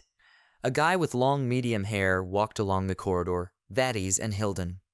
Vadis frowned with displeasure and asked why they were cutting circles. The guy with long black hair said that there was very little left. Hilden looked around and thought that just a little more and Vadis would boil. He put his hands to his temples and thought fearfully that it was obvious that he would begin to take his anger out on him. Vadis turned and looked questioningly at Hilden. He asked what he was doing. Hilden turned blue with fright and asked what. He shouted that he didn't do anything. The guy with long black hair exhaled and turned around. Hilden got angry at this, clenched his teeth, and thought that he was an idiot. He turned and saw a girl with long blue hair and a guy with blonde hair, who approached the guy with long black hair. Hilden looked questioningly at the priestess passing next to him. He smiled and looked after her, embarrassed. Vadis and Hilden went forward. Hilden clasped his hands together and asked shyly, beautiful lady, huh? Vadis kept his hands in his pockets and said that he didn't care. He closed his eyes and said that there were already so many beauties around him who were begging for love. Vadis smiled and said, that's enough. Hilden looked at him and thought with all his anger, then why is he so obsessed with the princess? Fire seemed to come from his eyes, and he thought that if Vadis just chose another, he would definitely be furious if he asked. A guy with long black hair and a gray shirt stopped near the wooden door, bowed and said, welcome to AniRay, His Highness. He said that the head of the branch could return. Hilden raised his eyebrows questioningly. He became angry and thought that he understood that he did not have much authority. but to listen to orders from an ordinary worker. Vadis looked displeased at the guy with long black hair and said that he was going with him. The guy in the gray shirt looked at him questioningly. He exhaled and said that even if Vadis asked, they could not let the branch employee in. Vadis hit him on the cheek with his palm, and the guy said, "Inside." Vadis opened his eyes wide with anger and asked, "Did he even think of sighing in front of him?" He shouted and demanded to lead the authorities. He had no time to communicate with the servants. Quickly. Hilden looked ahead carefully and thought, what was expected from this idiot? It was not in vain that he believed. He looked enthusiastically at the blue cheeks of the servants and thought that the established order was collapsing thanks to him. Hilden put his hands to his rosy cheeks. Vadis turned and asked displeasedly, "Hey, is he going to go?" Hilden ran after him and shouted that he was coming. He thought that he would take the chance and see how the headquarters would react to the prince. A tall gray stone building with large windows stood under the blue sky. At that moment, in Marnak's room, the mother of corruption threw away the bread that Dasha had brought. The mother of corruption said, "She." Marnak translated that she is a creature who cannot be deceived by such things. Dasha whistled in surprise and began to leave with sadness on her face. She opened the door and said that he could keep the bread for himself. Priest Marnak. Dasha walked out the door and closed it. Marnak began to pick up the bread and said that she was a bit rude, mother. The mother of corruption folded her arms across her chest in displeasure. Marnak smiled and said that there are many other ways to refuse someone. He said Dasha bought it. Marnak remembered a happy Dasha, who was holding a paper bag with bread. He said that this was especially for the mother of corruption. Marnak looked at the confused face of the mother of corruption and said that he knew better than anyone that he respected the mother of corruption. He held a package in his hands and said that the mother of corruption is elegant and noble, so she can understand her mistakes. The little mother of corruption looked away from her long black hair and took a strand of hair in her hands. She said, "Kill." Marnak brought her onto his knee and began stroking her head. He said she would apologize to her next time. Marnak asked, "Does she promise?" The mother of corruption said, "Kill." Marnak smiled and asked if she wanted to try. He said he's sure it's delicious. Marnak handed the spoiled bread to his mother, and the mother said, "Kill?" She took it in her hands and took a bite. The mother of corruption opened her eyes wide and looked forward questioningly. She jumped, holding the bread in her teeth. Marnak looked at her in surprise and asked, "Mother of corruption?" The mother of corruption held bread in her hands and very pleased said, "Kill." She said, "Kill." The mother of corruption sat down on the sofa, tucked her legs under her, and placed all the bread next to her. Marnak told her not to swallow too quickly, to chew. He said otherwise she would have indigestion. At that moment, the door to the room opened slightly and Dasha said to forgive her. She stood with her head down and embarrassedly said that she had forgotten that she herself wanted to try the bread. Marnak looked at her. Dasha looked out from behind the door and asked if she could take one. The mother of corruption was sitting on the bed and holding bread in her hands. She dropped it and turned to Dasha. Dasha looked at her carefully, and then looked away and looked at the bread lying next to her. She smiled and joyfully asked, "Delicious, right?" The mother of corruption shouted, "Kill!" 10 minutes later. Dasha was sitting on the bed, and the mother of corruption was sitting on her lap, eating bread. Dasha smiled and touched the hair of the mother of corruption. She asked why her hair was so soft. The mother of corruption was unhappy, but continued to sit on her lap. After some time, Marnak and Dasha walked along the street under the sunset sky. Marnak held a small piece of paper in his hands and said that he could go himself. Dasha smiled and raised her finger up and asked, "Did he forget?" She said that she promised that she would not reveal his secrets to anyone. Dasha remembered how she sat in the snow and glowed with a purple light. She said she even swore. Dasha and Marnak stopped on a stone square. Dasha asked, "So does the demon's friend live there?" They stood near a small shabby house, where an old man was sitting. Marnak looked at it and said that this place had been marked. An old man with a red beard, who was sitting near the house, looked at them questioningly. He asked what they needed in his house. Marnak held a white envelope in his hands and reached into the inner pocket of his cape. He took out a token and handed it to the old man. The old man opened the door and said to come in. Marnak moved forward. and Dasha looked at it questioningly. Inside the house, Dasha asked what Marnak showed. Marnak smiled and said that this item was given to him by a demon he had recently met. He remembered Tredon's bald head and said that he said to use it when he wanted to meet his friend. Marnak said that Tredon sent it later because he forgot to put it in the envelope with the recommendation seal. Dasha replied that she didn't think demons could be so delicate. She added and forget something. Dasha smiled and said that in any case, the most amazing thing is that such a place exists under the capital. Marnak and Dasha walked down a long corridor with stone walls. He said that he had never been to the city itself before. Dasha smiled and put her fist to her lips. She asked, "Is he a countryman?" Dasha smiled and said that he didn't seem surprised when he entered the structure. A burning torch hung on the stone wall. Marnak closed his eyes and thought that he had seen more amazing places. He remembered a large metropolis with tall glass buildings. Marnak thought that before he came to that world. He looked ahead and saw a man in a black robe. Dasha looked at him and asked, should she attack him with magic if she does something strange? Marnak smiled excitedly and said that he did not want to die under the rubble of the passage. Dasha frowned and looked at him with displeasure. She screamed in embarrassment. Let him trust her. Marnak smiled and said another time. He approached a man in a black robe, extended his hand, and asked if he was their guide. The man in the black robe remained silent and lowered his head. He turned and looked back. Marnak and Dasha looked in the same direction as him. The man in the black robe moved forward, and Marnak and Dasha followed him. Dasha looked at him carefully and asked if he should go there. Marnak pulled the door handle and said that it looked like it. He arched his eyebrows and looked to the side. Marnak opened the large door and went inside, and looked inside. At the end of the dark room lay a girl with black hair and held a long cigarette in her hands. She exhaled and looked towards Marnak and the drooping Dasha. The girl with long black hair said, "So what?" She straightened her long hair and said, "They want it." A girl with long black hair straightened her hair and looked at it and asked, "Is it from her?" Marnak put his hand to his chest and said that he needed help. The girl with black hair put her cigarette aside and said, "Help." She lay on her side on her large black bed and put her hand under her head. The girl with black hair asked his name. Marnak stood by her bed and said, "Marnak." Marnak said, "And this is Dasha Ermel."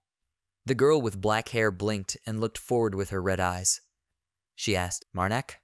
A girl with black hair grabbed his clothes and asked if he was the same Marnak. He looked down at her with his green eyes. The black hair girl asked, "Is the famous demon slayer Jiza?"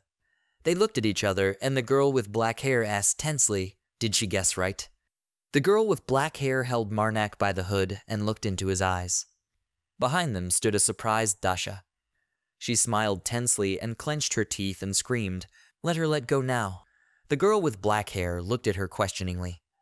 Dasha screamed, "Or she will destroy this place with magic."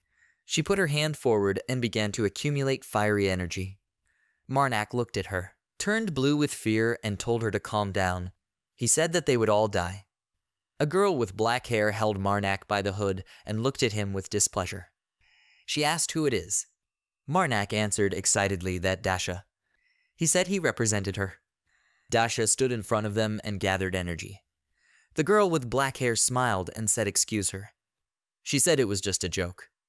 Dasha looked at her intensely and accumulated her energy.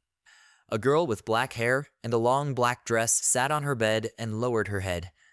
She said she thought she went overboard. The girl with black hair stuck her hand out and said that her name was Squirming Curiosity and they guys usually called her Demon. The demon put her hand on her head and straightened her hair. She pointed at Marnak and asked, "He's not a support priest, right?"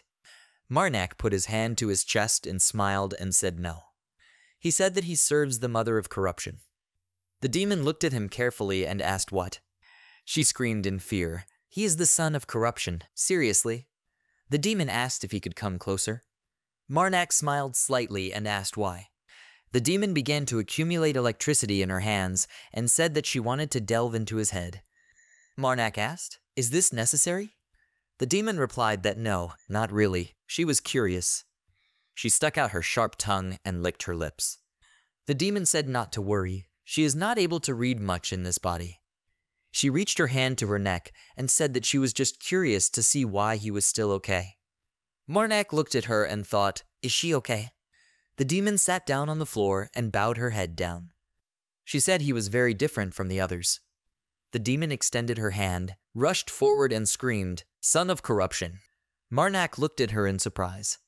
Suddenly, the small hand of the mother of corruption poked out from under Marnak's clothes and threw back the demon's hand.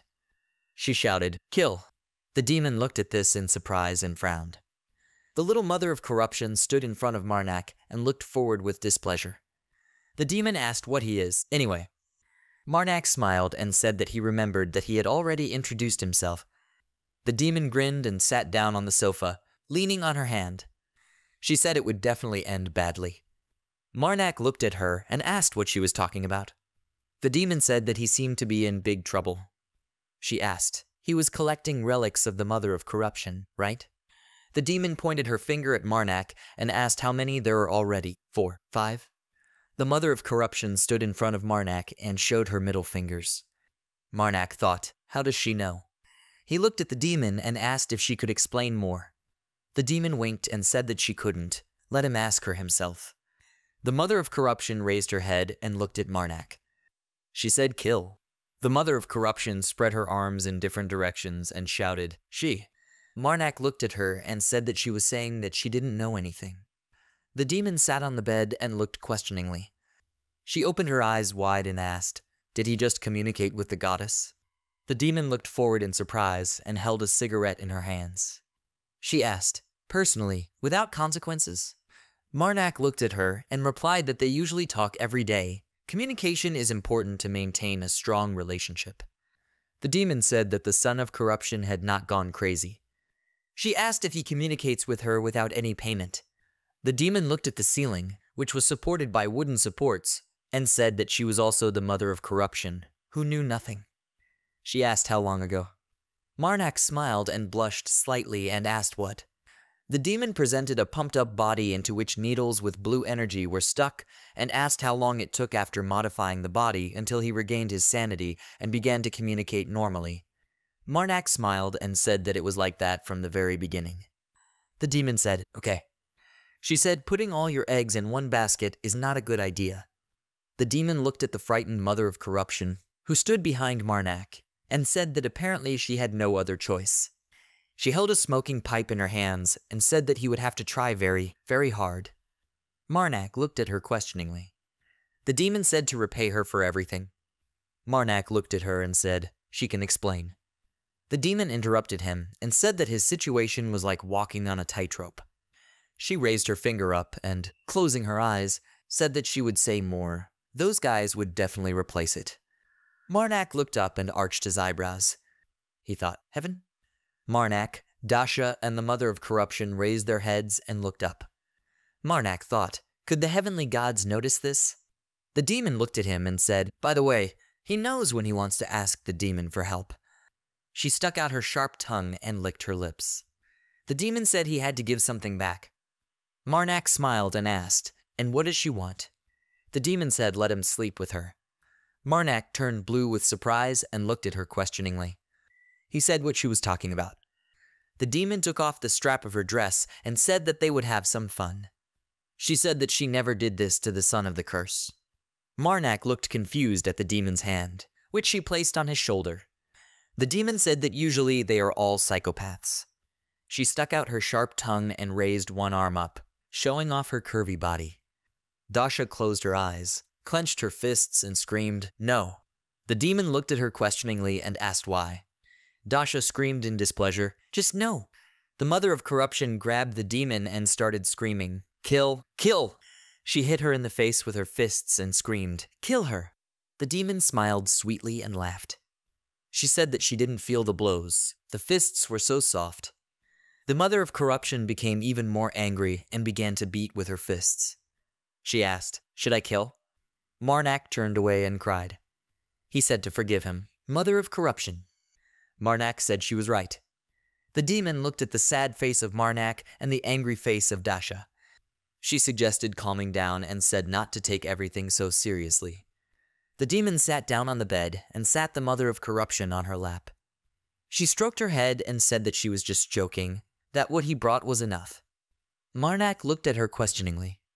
The demon said it was a badge. Marnak remembered the golden badge that Tredon had given him. The demon asked if they didn't tell him anything when they gave it to him. Marnak reached into the inner pocket of his cape and said that no, not a word. The demon smiled and said that such things happen. Marnak placed the badge in the demon's palm. The demon said that a little joke adds a little fun to this life. The demon was sitting on the bed and holding the mother of corruption in her lap. She thought of Tredon and said this should be fun. Marnak smiled, closed his eyes and said, I agree.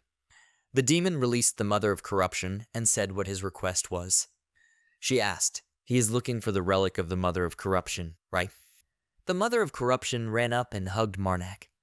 The demon turned away, straightened her hair, and said that he wanted to ask her for help. Marnak smiled and said that was true.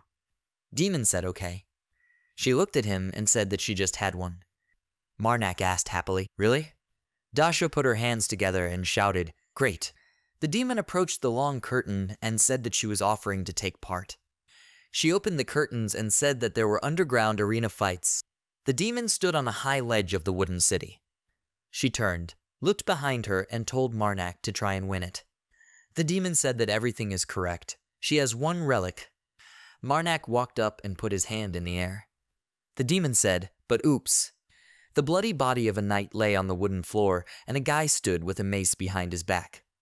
The demon said that it had already been designated as a prize for victory in the arena. The guys stood below and shouted enthusiastically, raising their hands in the air. The demon said that now he knows where to look for it. She said that if he wanted to take it, he had to win. The relic were gold earrings. The demon walked up to the bed and put her hand. Marnak and the mother of corruption looked at her carefully. She lay down on the bed and said that she wished him good luck. The audience of guys cheered. They shouted, Bigfoot, Bigfoot. The audience screamed for him to crush it. A tall guy with short blonde hair walked forward. He had a bare torso, on which was a large leather bandage. A guy with blonde short hair put a large mace on his shoulder. The crowd shouted loudly, Bigfoot, Bigfoot. A girl with red-black hair held a megaphone in her hands and said that now his opponent. She said it was a beginner. The presenter said to greet with applause.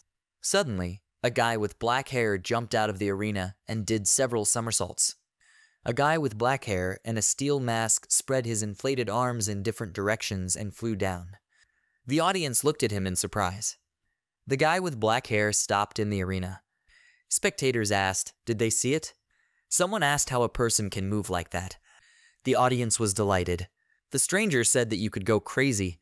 A man in a brown vest and a white shirt asked if it would be better to bet on him. Someone shouted, Bigfoot, don't let the newbie get away with it. A man with a large scar on his face looked forward questioningly. The white-gloved man in front of him said that he was betting everything on the newcomer.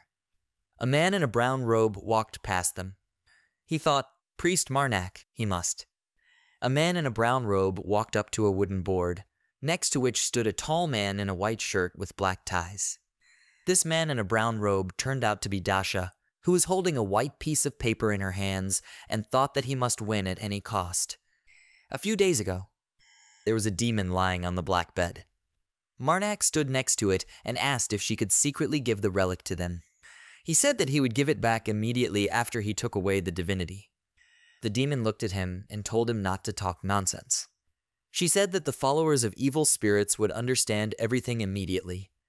Marnak stood in front of her, and behind him stood the mother of corruption and held him by the sleeve of his cape. The demon said it was better to perform in the arena. She said it had something to do with him and his mother. The demon closed her eyes and asked, does he know who the Liberatios are? Marnak replied that yes, he had heard of such. The demon smiled and said that was good. Marnak imagined a girl with pink hair and a crazy look. The demon said that Liberatio, he will definitely encounter them while he is looking for relics. She said that it was therefore better to reduce the number of enemies in advance. The demon looked at him with her red eyes and said, also, they are in the capital. Marnak presented a sunny city with houses with wooden trim. The demon asked, does he understand what this means? Marnak put his hand to his chin and said that they would not be able to use their power openly. He said that the local priests would immediately notice. Marnak imagined images of several people in black robes who stood in front of a white figure. The demon smiled and answered exactly what. Marnak watched the fight end as one of the combatants lay dead in the arena. He thought that he could lose, but not die until the attack was filled with divine power. Marnak said that anyway. The demon turned and looked at him. Marnak said that he is not going to kill everyone just because they are followers of evil spirits. The demon sat on the edge of the bed and asked what. She said she heard he killed a whole bunch. Marnak replied that there were reasons for this. He remembered a huge brain in the city square. The demon said what a picky kid. She looked at him with her red eyes and said, which means if she gives him a reason, he can do it. The demon handed him a red eyeball. Marnak looked at this in surprise. The demon crushed the eyeball and asked, kill them, right? She rose from the bed and began to accumulate red energy.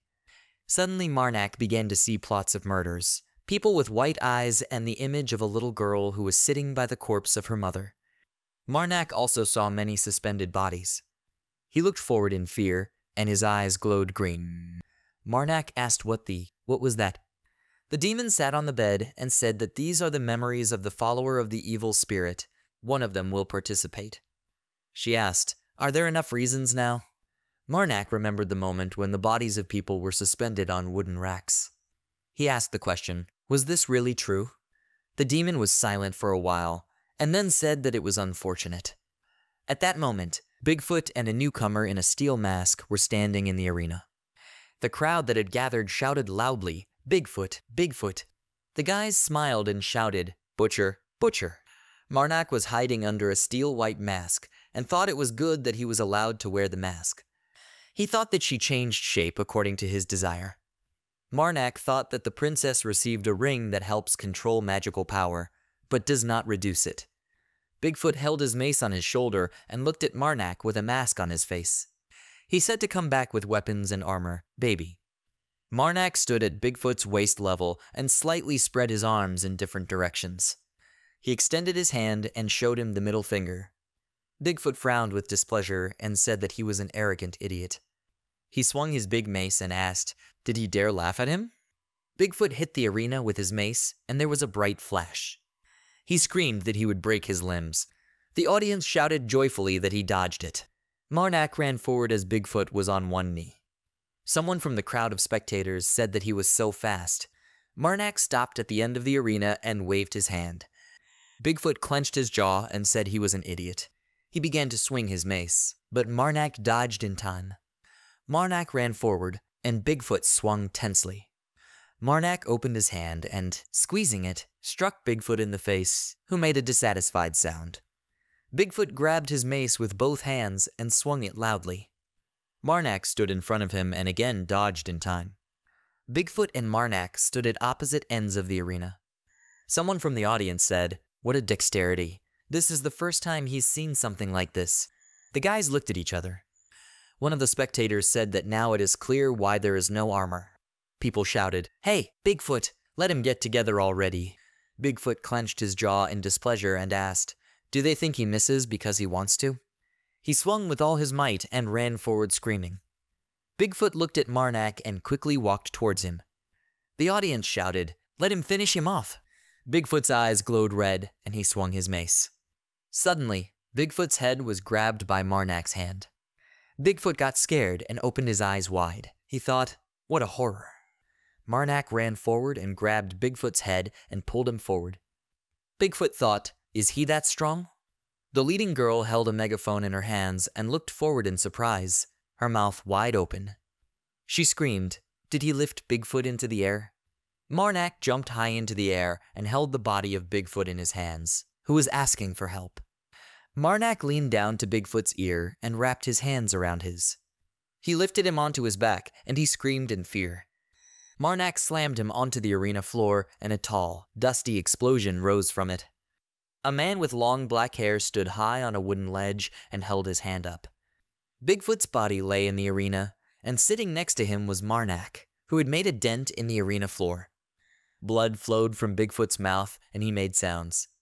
The girl leading the show arched her eyebrows questioningly and held a megaphone in her hands. The guys who watched the battle were surprised. The man with the scar on his cheek said to watch. Marnak began to cling to the stones with his hands and crawled along the wall. The public said that the butcher man was climbing the wall with his bare hands. He stepped on the ledge with his foot in black shoes and pushed off doing a somersault. People watched this questioningly. Marnak quickly flew towards Bigfoot lying on the floor. He landed on him with his elbow and blood poured out of Bigfoot's mouth. Marnak lay on Bigfoot and stuck his elbow into his chest.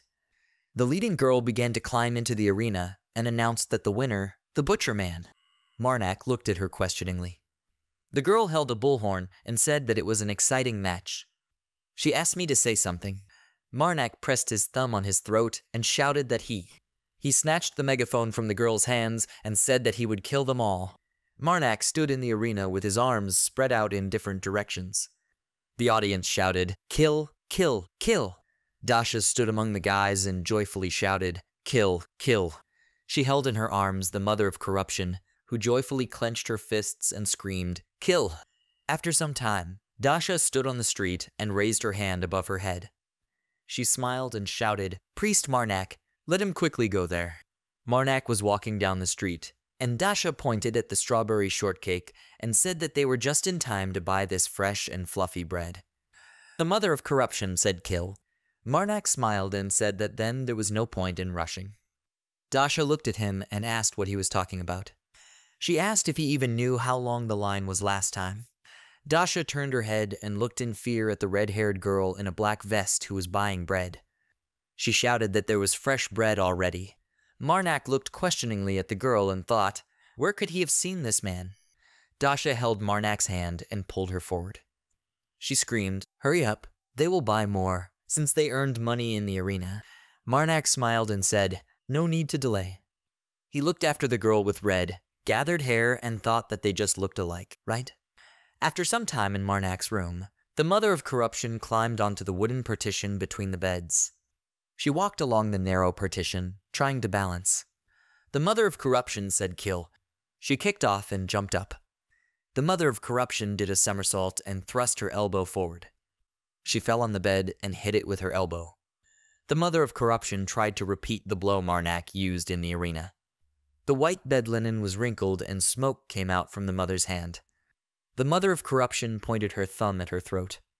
She moved her hand to the side and screamed, "She!" Dasha clasped her hands together and said in admiration that everything was so. She repeated it perfectly, "Priest Marnak." Marnak covered his face with his hands and embarrassedly asked his mother not to imitate him. At that moment, a demon looked into the room and asked, "God, did they decide to do something similar there?" Marnak turned to look at her and apologized for the fuss. The demon held a cigarette in her hand and said with a slight smile that it was okay. She also likes funny things. She closed her eyes and said that it could happen again. The fight looked great. Dasha looked at her face carefully. The demon said, "Very impressive." She remembered how Marnak struck and said that at first she did not expect anything from the priest, but he was truly wild. Marnak embarrassedly answered her that everything was not like that at all. The demon looked at him and said, "Yes, that is very impressive." She said she talked to Bigfoot. The demon remembered how Marnak lifted Bigfoot onto his shoulders and said that she was not sure how he managed it. She smiled and asked, "But from the middle of the fight everything was a game, right?"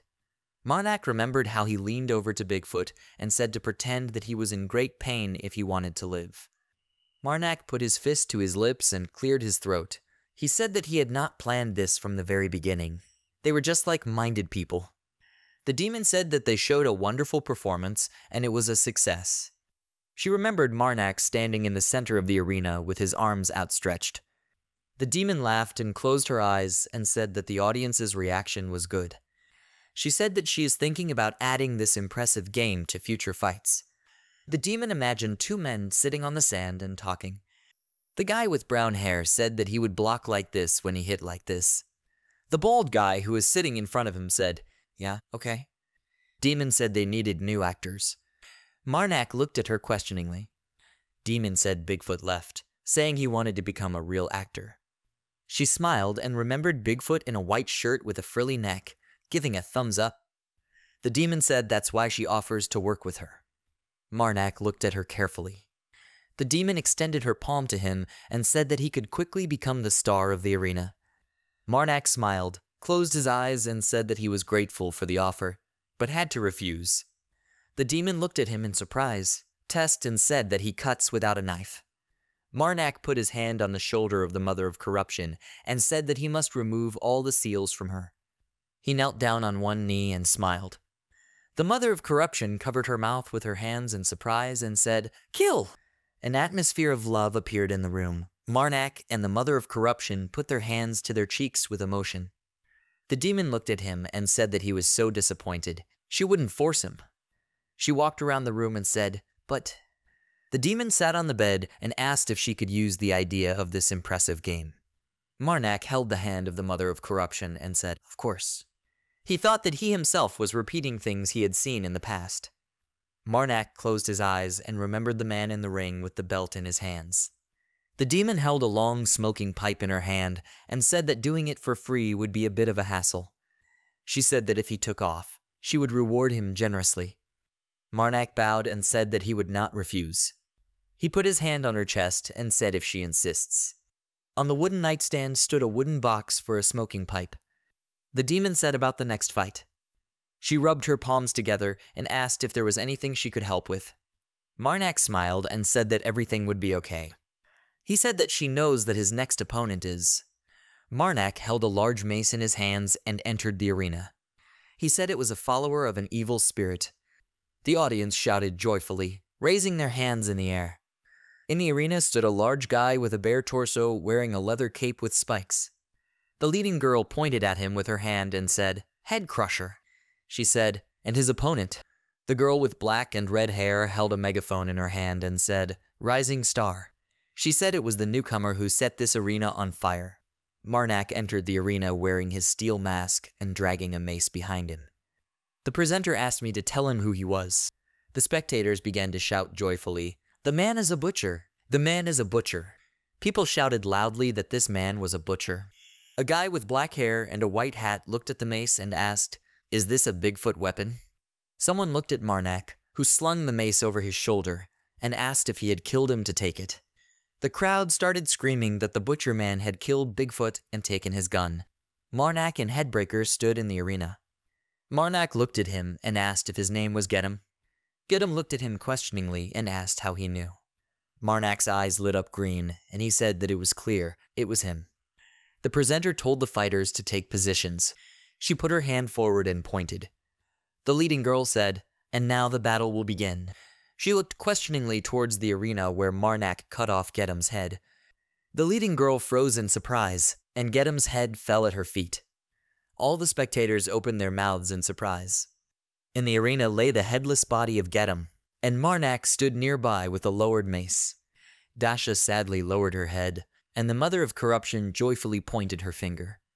There was silence in the arena. All the people froze in surprise.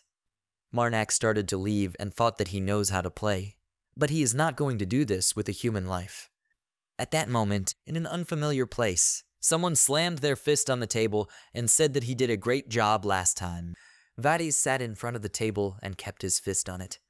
He looked at the man with black hair and a long mustache who was sitting in front of him and asked why he was refusing now.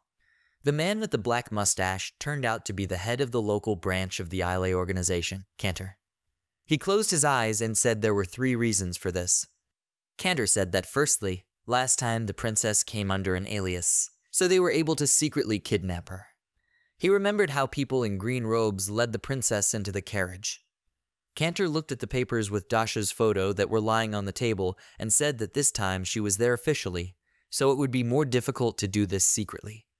He looked at Vadis' face and said that secondly, she was accompanied by 3 people who would be difficult to deal with. Cantor presented Carmen's face and said, "Bastard Antis Voltus, Black Dog Carmen Voltus." He introduced Sajith's serious face and said, "A member of the mercenary group, the Red Bear Sajita Forgan." Cantor presented the face of Marnak, whose green eyes were burning, and said that finally, the destroyer of evil, the sworn enemy of evil spirits, the priest of Marnak. Vadis waved his hand and asked displeasedly, "Will there be any problems with this?" He said to give the priest and the mercenary more money, and they will also help. Cantor picked up a piece of paper with a photo of Marnak and said that he was afraid Marnak could not be bought. Vadis looked at him from under his brows and asked why he was so sure. Cantor replied that he was known for destroying evil. He imagined Marnak standing with a red ball in his hands and said that it was therefore difficult to believe that such a person was capable of betraying the princess. Cantor said that in addition, there are rumors that he and Princess Dasha are on close terms. Vadis frowned and looked at him carefully. He got angry and shouted, "Stop talking nonsense!" His dissatisfied cry spread beyond the room. Cantor looked at the piece of paper and said that according to the informant, the princess secretly visits Marnak's room in the middle of the night. Vadis' hand lay on the table and vibrated with tension. Cantor added that every day. Vadis was shaking with anger and asked, "Who else knows about this?" Cantor introduced the satisfied faces of Marnak and Dasha, who were choosing cakes, and said that it was only their organization. Vadis said to keep this information secret at all costs. He said that if anyone finds out. Cantor interrupted him and said that they had no intention of allowing a leak. Vadis kept his hand on the table and asked, "What is the last reason?" Cantor said the problem is the White Wolf, Sethian Voltus. He said they received information that he had met the princess. Sometime earlier, Sethian stood in front of Marnak and Dasha. Cantor said that he would definitely make a move if Dasha disappeared. He said that by doing this, he would cause a reaction from the Black Wolf, Entes Voltus.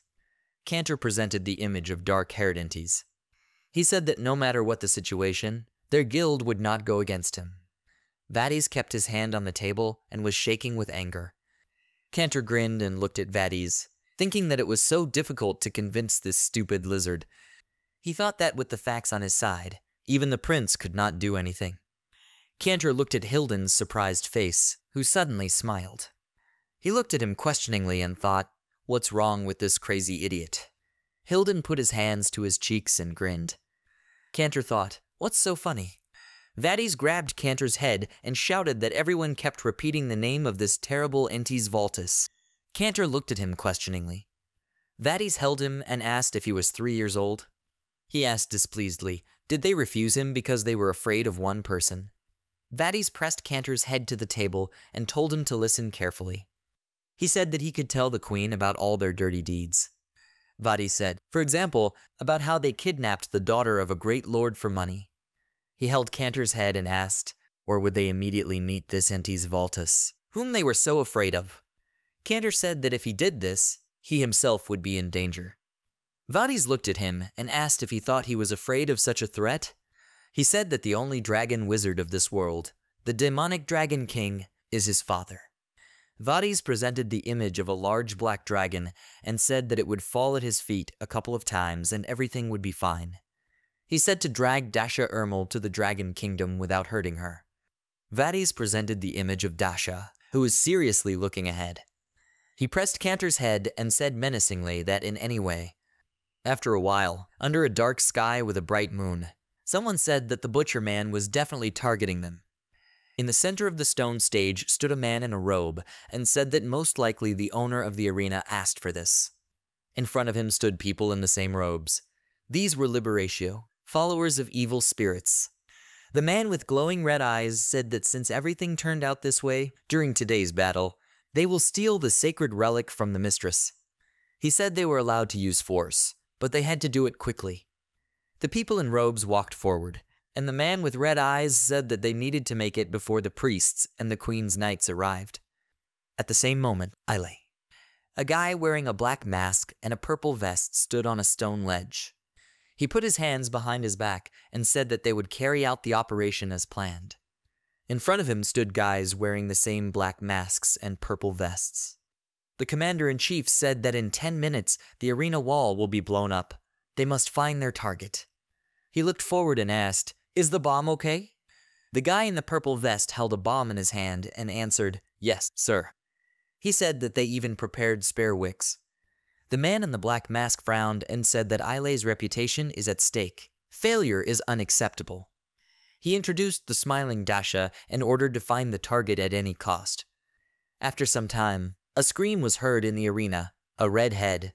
There was a guy with blonde hair standing in the arena, and opposite him stood Marnak in a steel mask. The presenter said that his opponent is a butcher man. The crowd of spectators screamed enthusiastically. The presenter said that he is without weapons today. She looked at Marnak's face and said to watch this fierce fight. It will be great. The guy with blonde hair pulled back winked at Marnak. The presenter held a megaphone in her hands and offered to start the battle. Suddenly, there was an explosion in the arena. There were men sitting at a wooden table who raised their heads up and asked what happened. Dark smoke began to rise throughout the arena. Commander-in-Chief Isekai said that she must be out there somewhere, maybe hiding her face. He waved his hand and ordered to find the Princess of Dasha. People began to get inside through a hole in the wall. A man in a robe stood below and said, "Horror." He said things didn't go according to plan. The people in robes who stood next to him rushed forward and said to take advantage of the moment and find the owner of the arena. The redhead looked around questioningly and said that he did not understand what was happening. Marnak looked around in confusion. Suddenly there was a cry. An anti-illegal fighting squad. Marnak turned his head, and the voice ordered, "Quickly kneel down." In the arena was Carmen in steel armor and shouting the name of Her Majesty. Commanders-in-Chief Isekai and Liberatio looked at him questioningly. Carmen waved his hand and ordered the knights to fine all visitors to the arena. A guy with blonde hair stood on his knees and asked in fear, "Horror, why today?" The knights stood above them and watched.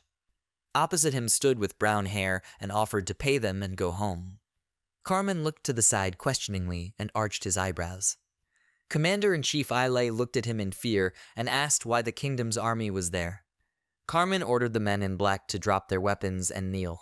The knights rushed forward, and he shouted and ordered the fleeing people to stop now. The Liberatio people rushed forward, and one of them turned and asked if he would have stopped in their place. "Idiot." Carmen looked to the side with displeasure and shouted, "Horror." He waved his hand and told the knights that a couple of people would remain on the doors. Carmen ordered the others to follow him. Suddenly a voice came from behind him and said no need. Carmen pulled his sword out of its sheath and pointed it towards Marnak. He asked what he was doing. Carmen ordered him to get out of the way. Marnak stood in front of him with his arms spread out in different directions. He said now is not the time to chase them. He pointed his finger at the Isekai guys and said that those people are going to steal the Princess of Dasha. Carmen turned back and looked at one of the Isekai. The guys who were one of the spectators said that they heard it too. They shouted her name. People one after another began to confirm this. Commander-in-Chief Isekai shouted, "Scattering." The guys in black masks rushed in different directions. Carmen shouted and ordered to forget about those who ran away. He ordered to catch the people in black. If they resist, they will kill the path. Carmen looked at the running Sajith and ordered him to deal with everyone he saw. Suddenly, Sajida threw his spear at the body of the man in black and pierced him. The commander-in-chief looked at this in surprise. Carmen rushed forward, holding his sword in front of him. He shouted, "Go ahead." The guys in black masks ran away and turned back. Suddenly, Marnak extended his hand upward. Dasha turned back in fear and saw Marnak in a steel mask. Dasha was in Marnak's room and asked what happened. Marnak pointed to the side and said that the followers of evil spirits headed towards the demon. He looked at Dasha and said that their followers were facing the kingdom's army. Dasha looked at him in surprise and turned away. Marnak reached for the black clothes and said that there was a chance that some of them were already hiding there. Dasha put her fist to her lips and looked down. Marnak said that's why they need to leave. He handed her his white mask and told her to put it on. Dasha looked at it, grinned and said that's it. She looked in surprise and asked, "The mask that Marnak wore?" Dasha took it in her hands and looked at it. Marnak said that she was too noticeable. Anyone would immediately recognize the princess. Dasha put on her mask and said okay, she understood. Marnak grabbed her hand and said, "Now let's go." They went forward, and he said that there was an emergency exit that the hostess was talking about. Suddenly a man appeared in front of them and asked who they were. Marnak and Dasha looked at him displeasedly. A guy with brown hair said that only staff are allowed there. An arrow pierced his head, and he fell. Marnak looked at him in fear, and behind the wall stood a guy in a black mask. Marnak chuckled. The guy in the black mask ordered everyone to be killed except the princess. Marnak reached for his sword and said that it looked like they would have to break through themselves.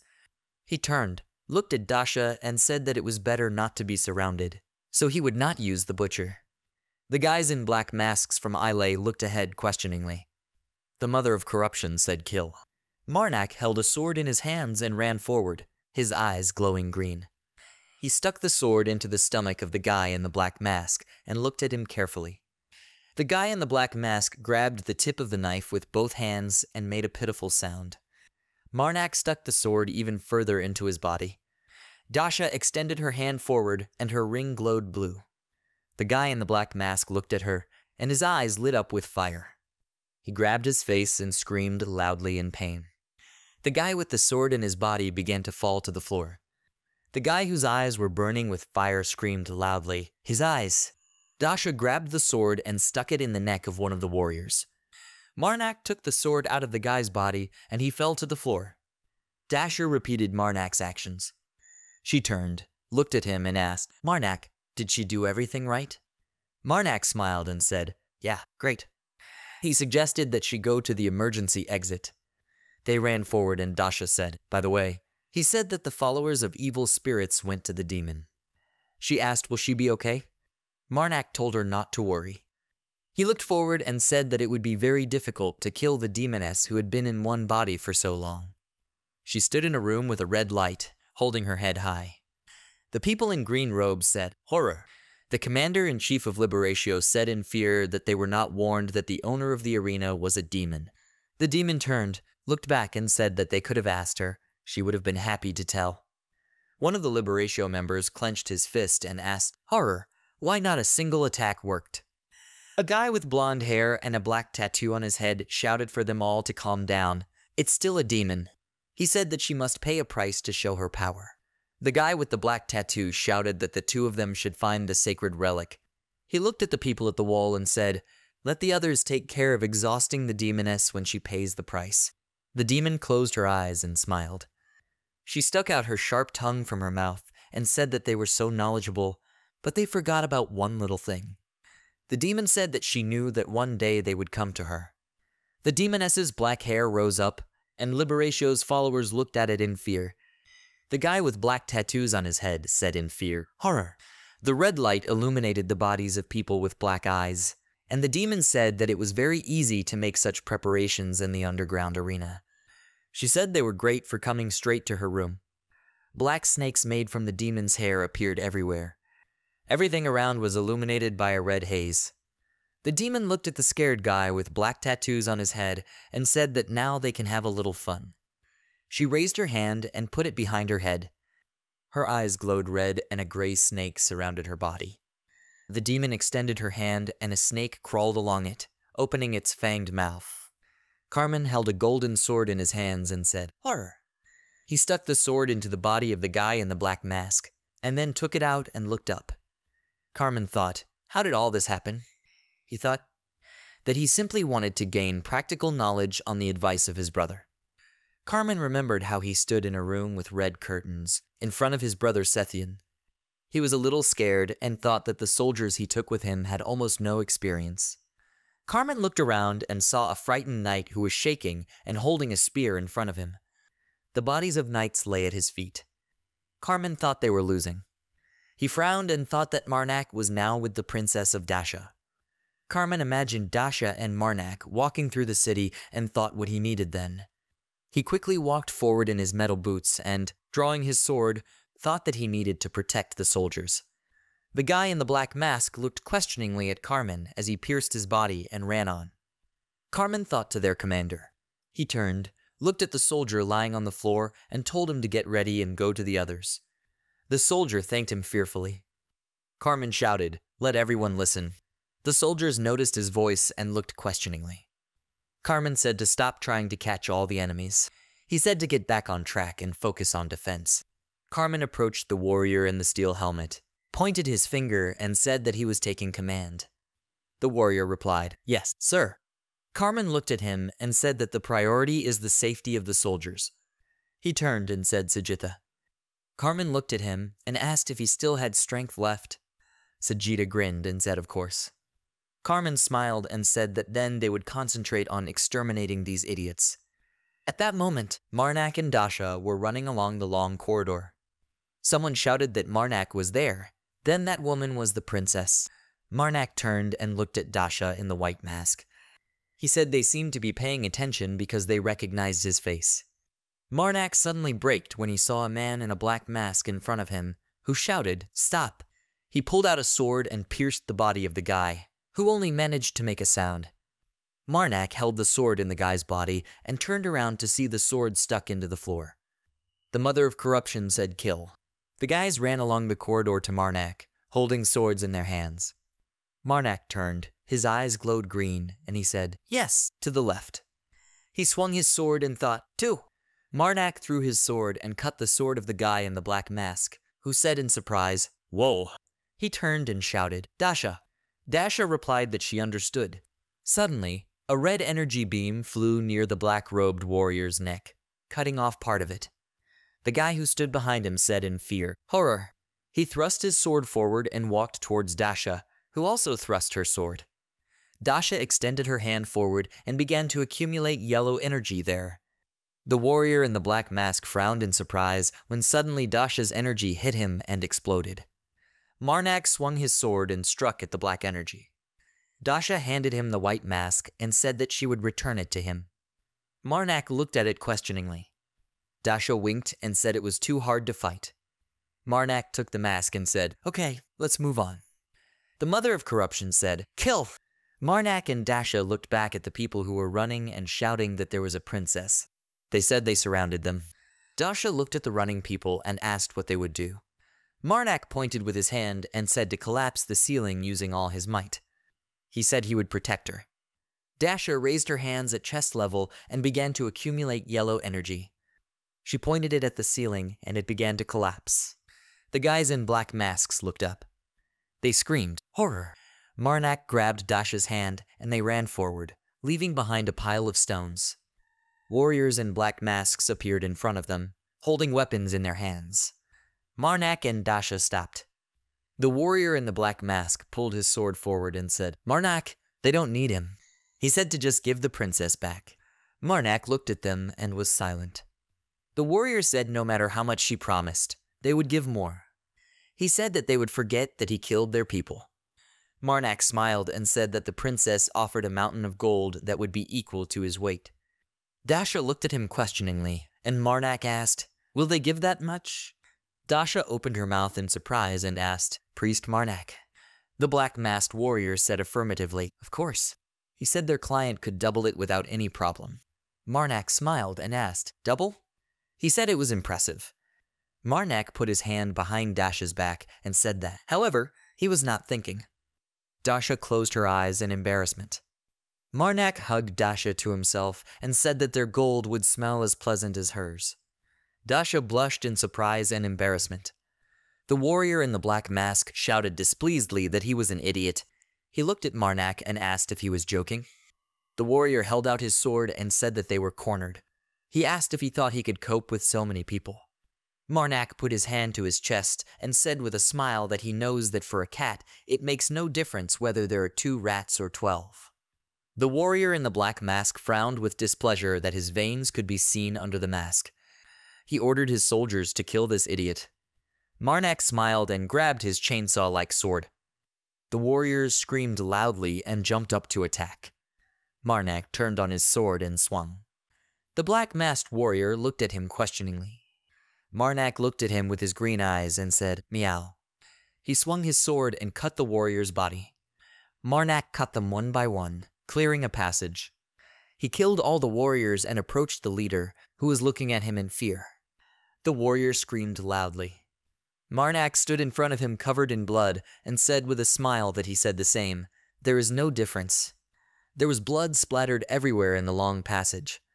At that moment, in the demon's room, she stood on the bloody carpet and said that only he remained.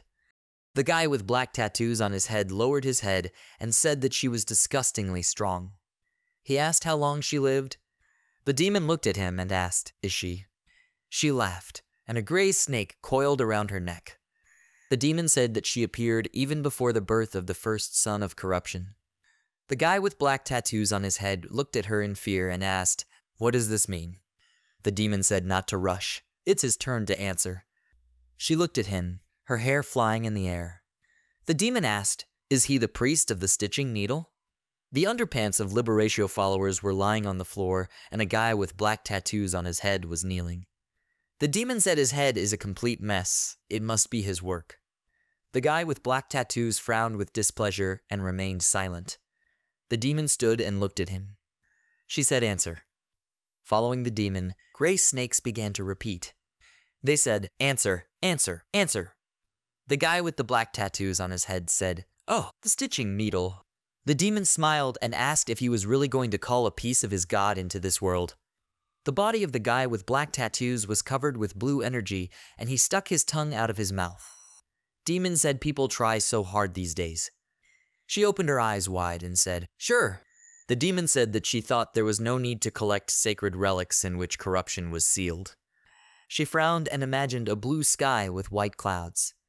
The demon said that they guys are planning to bring a part of God down to earth. She said to upset the balance. The demon presented a face assembled from fragments and said, "Which has been maintained for so long." The demon looked questioningly at the guy with her red eyes and asked, "Is she right?" She said, "Stitching needle." The guy with black tattoos on his head got angry and shouted at her to shut up. The guy became a big monster with glowing eyes and said, "Demon." At that moment, warriors in black masks stood in the long corridor. They looked forward in surprise, eyes wide open. Marnak held his sword in his hands, and his body was covered with green energy. The black-masked warrior turned to the others and said not to be afraid. They are attacking. He said they had one person to deal with. Marnak smiled and said, "Dasha, the time has come." Dasha looked at him and asked if he was sure. She put her hand forward and sent yellow energy forward. Dasha said not to forget that he himself asked. A large fiery energy was directed towards the warriors, who looked questioningly. The warriors covered themselves with their hands and screamed loudly. They asked, "Is this fire magic?" Marnak grabbed his sword and swung it. The fire began to burn the warriors and burn through their black masks. Marnak began to swing his sword and cut the bodies of the warriors. Someone shouted that it was hot and asked for help. Marnak looked forward with his green eyes and cut the bodies. His face burned and he smiled and looked forward. Suddenly, there was an explosion on the street when it was already dark. Marnak went outside and put his hand on his head and said that they got out. Dasha wiped her chin with a white glove and said that she didn't want to go anywhere near that place in the future. Marnak looked at her and remained silent. Dasha looked at him in fear and asked, "Is he okay?" She clenched her fist and said she probably shouldn't have. Mark moved his hand to the side and said that he was almost healed and his hair had already grown back. He looked at her, smiled slightly, and asked how she was. Dasha smiled and said everything was fine. Suddenly, a scream was heard behind them, to which they turned around in confusion. Behind them lay a guy in a black mask, with bloody eyes, sighing. A girl with 2 swords stood over the guy's body. Blue energy emanated from her. Blood was dripping from the girl's sword. Marnak and Dasha looked at her, puzzled. A girl with long blue hair stood in front of them. Marnak was frightened and his eyes glowed green. He grabbed his sword and shouted, "Dasha." Dasha looked at him questioningly. Marnak ran forward and ordered to stand still and do nothing, no matter what happens.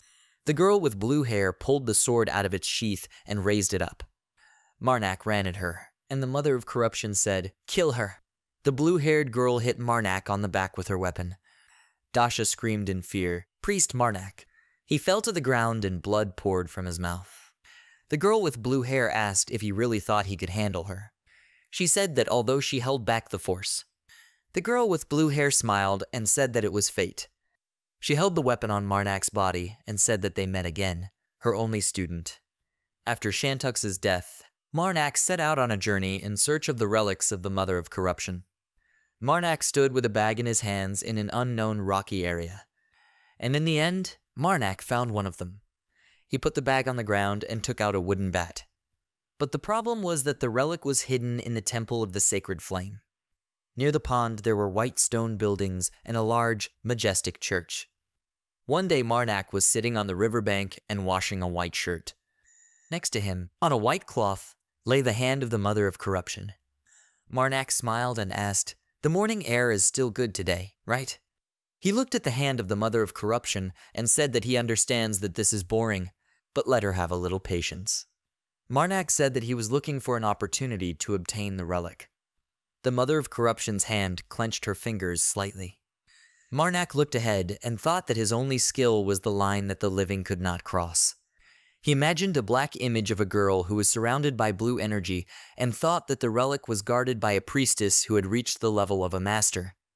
Marnak sat on the riverbank and held a bat in his hands. He got scared when he felt someone approaching him from behind.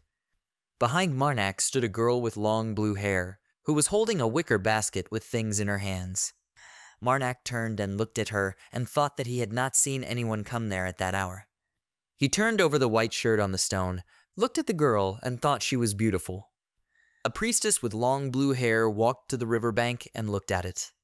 She said thoughtfully that if Marnak had time after this. The priestess asked if he could help her. Marnak looked forward in fear, and his pupils shrank to a minimum size. The priestess said she could offer a reward. Marnak jumped up and shouted, "Yes!" He was almost done anyway. The priestess looked questioningly at the joyful Marnak. Half an hour later, Marnak stood on the street and, laughing joyfully, showed a snow-white sheet. He said everything is ready. The priestess stood on the first step of the small staircase and looked at him. She said he did a great job. The priestess looked at Marnak and asked if he could carry the basket. Marnak put the items in a wicker basket and picked it up. And then he realized that the girl who asked him for help. Marnak blushed slightly and smiled. The priestess picked up the basket and handed him 1 coin. She said that here is a reward for work. The priestess was the very keeper of the relic. She placed a coin in Marnak's palms and asked if she could ask him the same next time. Marnak replied that of course she could rely on him. Thus began a strange relationship that began with laundry.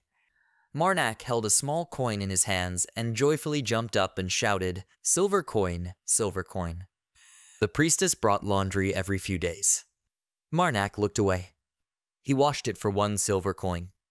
Marnak washed clothes on a large stone using a wooden bat. But after a few weeks, when there were dark storm clouds in the sky, he was no longer asked for this favor. Marnak sat on the riverbank and washed his white shirt. The priestess sat next to him, her arms wrapped around her legs. She sadly said that she had run out of money. Marnak smiled and asked, "Will you forgive me?" The priestess replied that she had spent all the money that was left over from her predecessors, and now she would have to do everything herself. Marnak was silent at first, and then said that he did not need money, he would help. The priestess looked at him with peripheral vision, and then turned her head and asked in surprise, "Why?" Marnak closed his eyes and laughed. He said that he would still have nothing to do if he went home straight away. Marnak thought that the priestess had never treated him badly, even though he was a stranger. He sat near the riverbank under the setting sun, and people passed by him. Marnak looked at his palm, which contained a silver coin, and thought that given the money he had received, the service would be nothing. The priestess closed her eyes and said that she had an idea. She looked at the water in which the fish swam and said that there was no more silver left, but the priestess sat on the shore and asked Marnak what he thought about the sword lessons. Marnak froze in surprise with a wooden bat in his hands. He looked at the priestess and grinned, eyes wide. Marnak asked what she meant. The priestess looked at him with a sad look and asked if he didn't want to. Marnak rose from the ground, grabbed the priestess by the hands, and joyfully shouted that of course he wanted to. He said that would be great. The only thing Marnak has is good physical abilities. He held the priestess's hands and smiled, closing his eyes. Marnak doesn't know how to fight. After a while, Marnak held a wooden stick in his hands and said with a smile that learning directly from the master, "What luck." Before he could finish speaking, the priestess hit him on the cheek with all her might with a wooden stick. Marnak's cheek turned red, and he flew to the side. The masters of that world in the game were top-class fighters who specialized in close combat. Marnak grabbed a wooden stick and looked at the priestess with a dissatisfied look. He swung, but the priestess dodged in time and jumped and ran at him. This level is very difficult to achieve. Masters are those who have perfected the skills of martial arts and gone beyond the limits of ordinary mortals.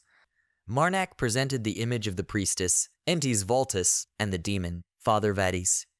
Throughout the country, masters can be counted on one hand, and his teacher, Pridya, was one of them. Marnak looked forward displeasedly, receiving blows on his hands. Pridya's training methods ended with simple and primitive sparring, which was repeated again and again. Marnak and Pridya held sticks in their hands and ran at each other. He put the stick on the floor and leaned on it, kneeling. Pridya stood in front of him and told him to come tomorrow at the same time. She said he could clean her house when there was no laundry. Marnak stood on his knee with his head down and answered, "Okay." He looked at her and asked, "By the way, are they near the relic vault?" Marnak looked to the side and asked if he could take a look. Pridya frowned with displeasure and asked what. She said he. Marnak interrupted her and said, No. He was just wondering what these relics looked like. Pridya was silent for a while and then said that she thought there would be no problems watching it. Marnak and Pridya approached the entrance to the building. Pridya said that she will make an exception only this time. Marnak smiled and thanked her. He walked inside the building and looked around. Marnak thought that, come to think of it, he didn't know what the object looked like. He looked to the side and thought that he contained the divinity of the Mother of Corruption. Suddenly something hit Marnak in his chest, and he put his hand there. He thought, wow. Marnak opened his eyes and looked at the bowl that stood in front of him. He opened his eyes wide and wondered what it was. Marnak looked at the gilded goblet with red and green stone inlays. He thought it was a sacred relic. Sometime later, when it was already winter outside, Marnak clutched a wooden stick in his hands. Pridya stood in front of him, who instantly threw his stick to the ground. Marnak clenched his fist and swung. Pridya looked at him and knocked over herself. Marnak looked at her questioningly and fell to the ground. Pridya lowered her head, put her hands behind her back and walked past him. Marnak kicked up dust when he fell. Pridya turned and looked at him and said that the training was over. Marnak lay on the floor and was silent. Pridya said that she would have to leave today, so let him finish cleaning before she returns. Marnak lay on the floor and breathed heavily. He replied that it was good. For the past 3 years, he lived with the teacher and took care of her household chores. Marnak put his hand on the floor and tried to get up. Not having to worry about shelter and food is very convenient, but it feels more like lessons in survival and honing one's instincts rather than in swordsmanship. Marnak rose from the floor and sat down, holding his head with his hand. He thought it was time to run. Marnak looked at the broken wooden stick and thought that he didn't think he could learn anything more from it. He imagined the hand of the Mother of Corruption and the smiling face of Shantux and thought that he would take up the main quest and avenge Shantux. Marnak opened the doors and looked inside confidently. He stood on the threshold of the building where the relics are kept and walked up to the cabinet where the cup stood. Marnak reached for it, and the next moment he was already running through the snow. He stole a relic that contained the divinity of corruption. Marnak ran quickly through the snow cover. He pulled it out without any problem. So he got a giant of corruption. Marnak introduced a large white creature. And the mother began to speak. The hand of the Mother of Corruption lay inside Marnak's clothes. Currently, Marnak stood in front of Pridya and asked how she knew that he was still alive. Pridya held out her hand to him and told him that she didn't know. Marnak took her hand and asked what. Pridya said that she beat him every day for 3 years, but he always recovered. She remembered standing in front of Marnak sitting on the floor and said that was why she had the idea that he could grow a new head when the old one was cut off. Marnak turned blue and asked, "Is this possible?" Pridya smiled and said, "Well, he's alive."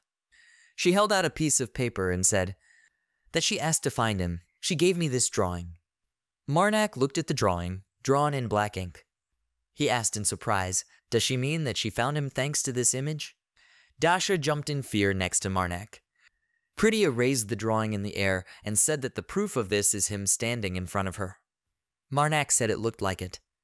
Pridya looked at him from under her brows and said, "Student, she doesn't care what he is." But hurting her pride was a mistake. She reached out and said that was why they would train until he too became an expert.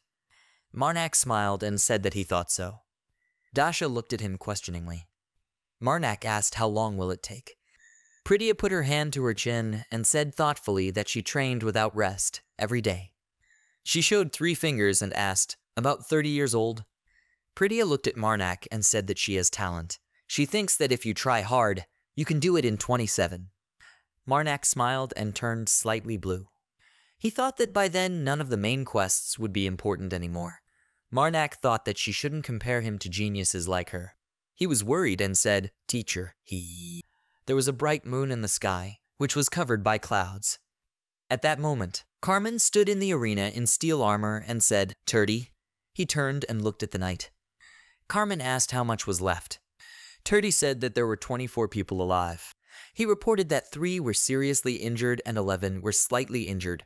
The corpses of warriors in black masks lay on the floor. Carmen closed his eyes and frowned. He thought that they had lost 16 people. His brother certainly didn't expect that. Carmen squeezed the sword in his hand and thought it was terrible. He said he felt like he should have taken 100 elite soldiers. Carmen and Turdy looked up questioningly. Carmen shouted, His mother, what is this? Red energy began to emanate from the hole in the wall.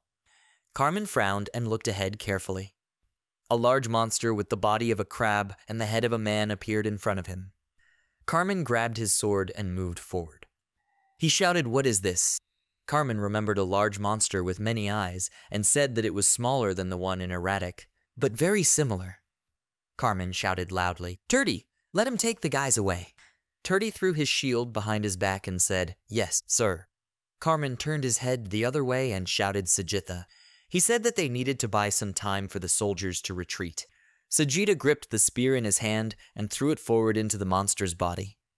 The spear hit the monster's eye and it screamed loudly. Sajita ran forward towards the large crab with a human head. He looked forward in surprise and swung his spear. Sajita thrust his spear into the body of this one and it screamed even louder. Carmen ran after him and said, Great shot, Sajita. He shouted that it was his turn now. Carmen swung his sword and struck at the monster. Blood poured from the Liberatio leader's mouth. Carmen raised his head and looked questioningly at how white threads covered the monster's body. A large mountain of shrunken heads appeared on the monster's body. Carmen and Sajitha started running away from it. Carmen shouted, Retreat. He said he had a bad feeling. The monster's large head opened its mouth and its eyes glowed red. There was a bright blue flash in the arena. Carmen hid behind a wooden ledge and looked back in fear. Blue energy began to spread throughout the arena. Sajita was sitting on the floor, covering his face with his hand. Carmen asked Sajitha, Is he okay? Sajita grabbed the spear with his hand and tore the ice layer on his hand. He pushed off and jumped towards the monster. Sajita hit it with his spear and blood poured out of its body. He stood on the monster's body and struck the monster. The monster was lying on the floor and screaming, Enough, let him stop. It screamed loudly and asked for a stitching needle to come. Sajita looked at this questioningly and frowned. Suddenly, white threads spread throughout the arena and awakened the black masked warriors. White threads crashed into the bodies of the warriors and resurrected them. The guy in the black mask knelt down and asked what. A large monster stood in the center and pulled the bodies of the warriors towards itself with white threads. Carmen looked at this and shouted, Sajita, it's time to leave. Carmen put the spear on his shoulder and ran forward with Carmen running at his side. Suddenly, a white thread cut into Sajit's leg, and he looked down questioningly. At that moment, the ceiling began to crumble and a large foot appeared from there. Carmen raised his head and looked at it. He shouted, Carmen, from above. A large block of stone flew towards Carmen's head, but he managed to grab his sword and cut the block. The monster's white thread quickly flew into his body and pierced his arm in several places. Carmen closed his eyes and screamed loudly in pain. At that moment, Pritia, Marnak, and Dasha stood near the dungeon. Pritia pointed forward with her hand and said that he will train until he too becomes an expert. She said that he has talent. She thinks that if you work hard, you can do it in 27 years. Marnak smiled and thought that by then none of the main quests would be important anymore. He thought that she shouldn't compare him to geniuses like her. Marnak smiled and said, Teacher, he. At that moment, there was a loud explosion and a bright red flash behind them. The guys turned and looked at it. Dasha covered her head with her hands and screamed. Marnak put his hand to the side and shouted, "Teacher." He looked at Pritya and asked if she was going to go there and check what happened. Pritya said thoughtfully that she saw one man on the way there. She said he would get there earlier. A man was jumping on the roof of wooden houses to meet a large monster. Pritya said that she thought there was no point in rushing. Marnak turned and looked at her. He asked who she was talking about. At that moment, Carmen raised his head and screamed loudly. A man in a black cape and a black beard jumped up and swung a large hammer, flying over the monster's large jaws. He cut off the creature's claws. The man with the black beard turned out to be a black wolf, Entis Voltus. Carmen stood on his knees and raised his head and said, "Father." White threads began to emanate from his body. Entis put his sword on the ground and asked, "Can he go?" Carmen frowned, looked at him and said yes. Entis then told him to leave. He raised his head up and said that he would kill this monster. Carmen closed his eyes and said, "Yes, Father." Behind him, Sajida was kneeling with his head down. Carmen stood up, helped Sajida up, and they began to leave. Entis folded his arms across his chest and looked forward from under his brows. Suddenly, there was a cry of demand to return it now. A terrible thief. Entis turned and saw a large monster with the heads of snakes. This creature asked where he hid it. The heads of the snakes screamed and demanded to be returned. The big snake head opened its mouth wide and asked, "Let him answer. Where is he hiding it?" In front of the snakes stood a monster with claws and human heads. Entis stood in front of them and said what it was. The snake-headed monster rushed forward and demanded it. The claw monster hit it with its claw and angered the snakes. The snakes demanded to give it back. "Give it back." Inside the snakes, there was a demon who was aggressive. Entis walked forward and grabbed his sword. He crouched slightly and swung his sword. The demon and the monster with claws stood opposite each other. Entis swung his sword and cut down the monster with many faces. The demon snake looked at it questioningly. Entis jumped up and ran onto the monster's body with wrinkled faces. The snake screamed loudly and asked not to touch it. It was asking. Entis swung his sword and blood began to spray everywhere. The snake screamed that she asked not to touch. She rushed forward and screamed that her thing would break. Entis stood on the body of a monster with claws and wrinkled faces, and the heads of snakes writhed above him. Entis swung and cut off the heads of the snakes. He looked away with his red eyes and asked, "Is this really all?" One big snake head looked at him and thought, "Horror." It looked at Entis, who was standing on the monster's body, and thought that if the black wolf had not intervened. The snake was very angry and thought that he could get his thing back. The snake turned into a demon and she lowered her head and thought that there really was no choice. She thought, would she have to give up? The demon remembered Marnak, who was smiling, putting his hand to his chest, and mentally asked him to help her. Entis turned back and saw Pritya, who swung her sword. The demon in the body of a snake looked at her questioningly. Pritya began to attack Entis, but he blocked the blows in time. Entis looked at Pritya and thought what an incredible life force. He swung and tried to hit Pritya, when suddenly she hit him and threw him back. Entis fell to the ground and raised a dusty haze. On the ground lay the body of a monster with claws. Entis stood up, flashed his red eyes, and asked why she was doing this.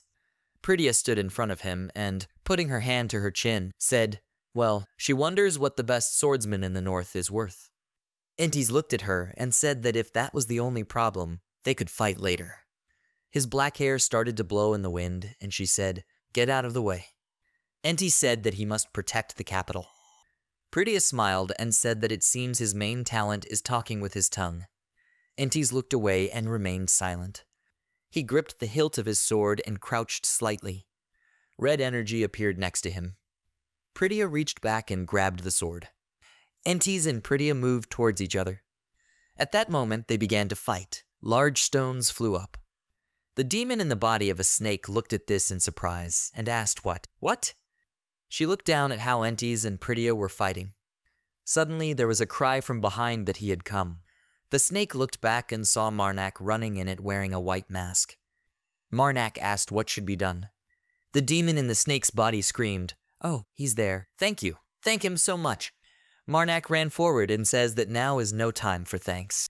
He shouted at her to tell her what to do. The demon screamed that the sacred relic, this monster stole it, hid it inside the body, she said, and one more thing that remained from her daughter. The demon remembered a little girl who was walking through a field of ears of corn and waving her hand. She screamed and asked to find it. The snake leaned down and screamed, "Please." Marnak grabbed the sword in his hands and thought, "Is there a sacred relic inside?" He looked at the big hand with eyes and thought that different types of divinity were mixed. Marnak struck with his sword and cut the monster's arms. He turned and shouted that it would be hard to find. The demon in the body of a snake screamed that no, he can handle it. She said that she believes in him. Marnak stopped, looked at her, and said that she could say anything. But suddenly, the mother of corruption appeared in front of Marnak, who was floating in the air. Marnak asked in surprise, "The mother of corruption?" The mother of corruption answered, "She." She frowned with displeasure, clenched her fists, and said, "Kill." Marnak looked at her and asked if he could find it while he was in this form. He spread his arms in different directions and said that it was too dangerous. The mother of corruption asked, "Should I kill?" Marnak lowered his head and raised the mother of corruption. He said, "Okay, she leaves him no choice." Marnak said, "But if it becomes dangerous." He pulled her closer to him and told her to immediately return to his hand. The mother of corruption put her hand on his body and said, "Kill him."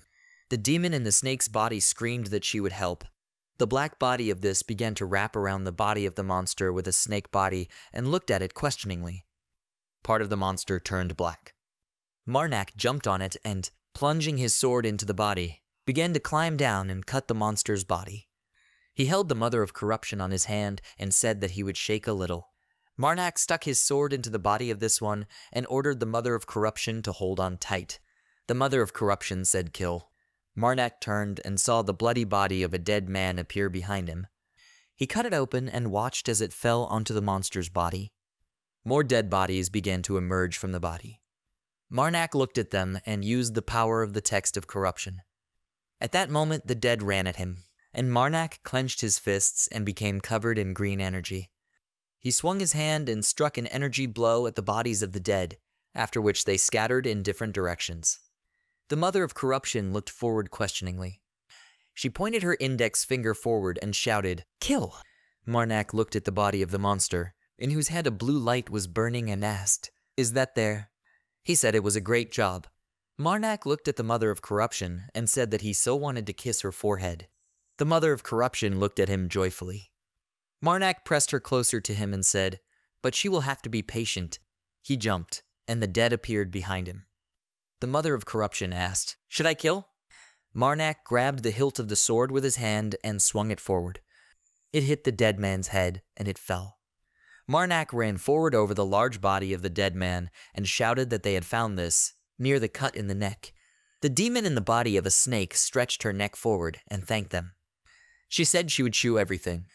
The demon in the snake's body quickly twisted and screamed that everything but the neck. She remembered the body of a guy with black tattoos who was pierced by blue energy and said that he was an ordinary person who served a stupid loser from heaven. The demon asked, but he still dared to look down on her. Marnak ran forward along the monster's body. The mother of corruption pointed her finger forward and said, "Kill!" Marnak looked ahead questioningly and asked, "Is there?" A bright point glowed in the monster's body. Marnak hit the body with his fist and said, "Okay." The demon looked down at them questioningly. Marnak pulled the wooden box out of the body and shouted that he had found it. He looked ahead carefully and turned around. Marnak looked at the hands of the dead in the distance and thought that no hands appeared nearby. He looked at the wooden box and asked, "Is it because of the relic, or is there another reason?" The mother of corruption pointed her finger forward and said, "Kill!" Marnak looked at her and replied that yes, that's right, they don't have time. He raised his hand with the box and showed it to the snake. Marnak shouted that he had found it. The snake asked, "Really?" It shouted, thank you very much." The snake looked at Marnak and the mother of corruption and told them to get down from there. Marnak looked at the mother of corruption and asked her to return to his hand.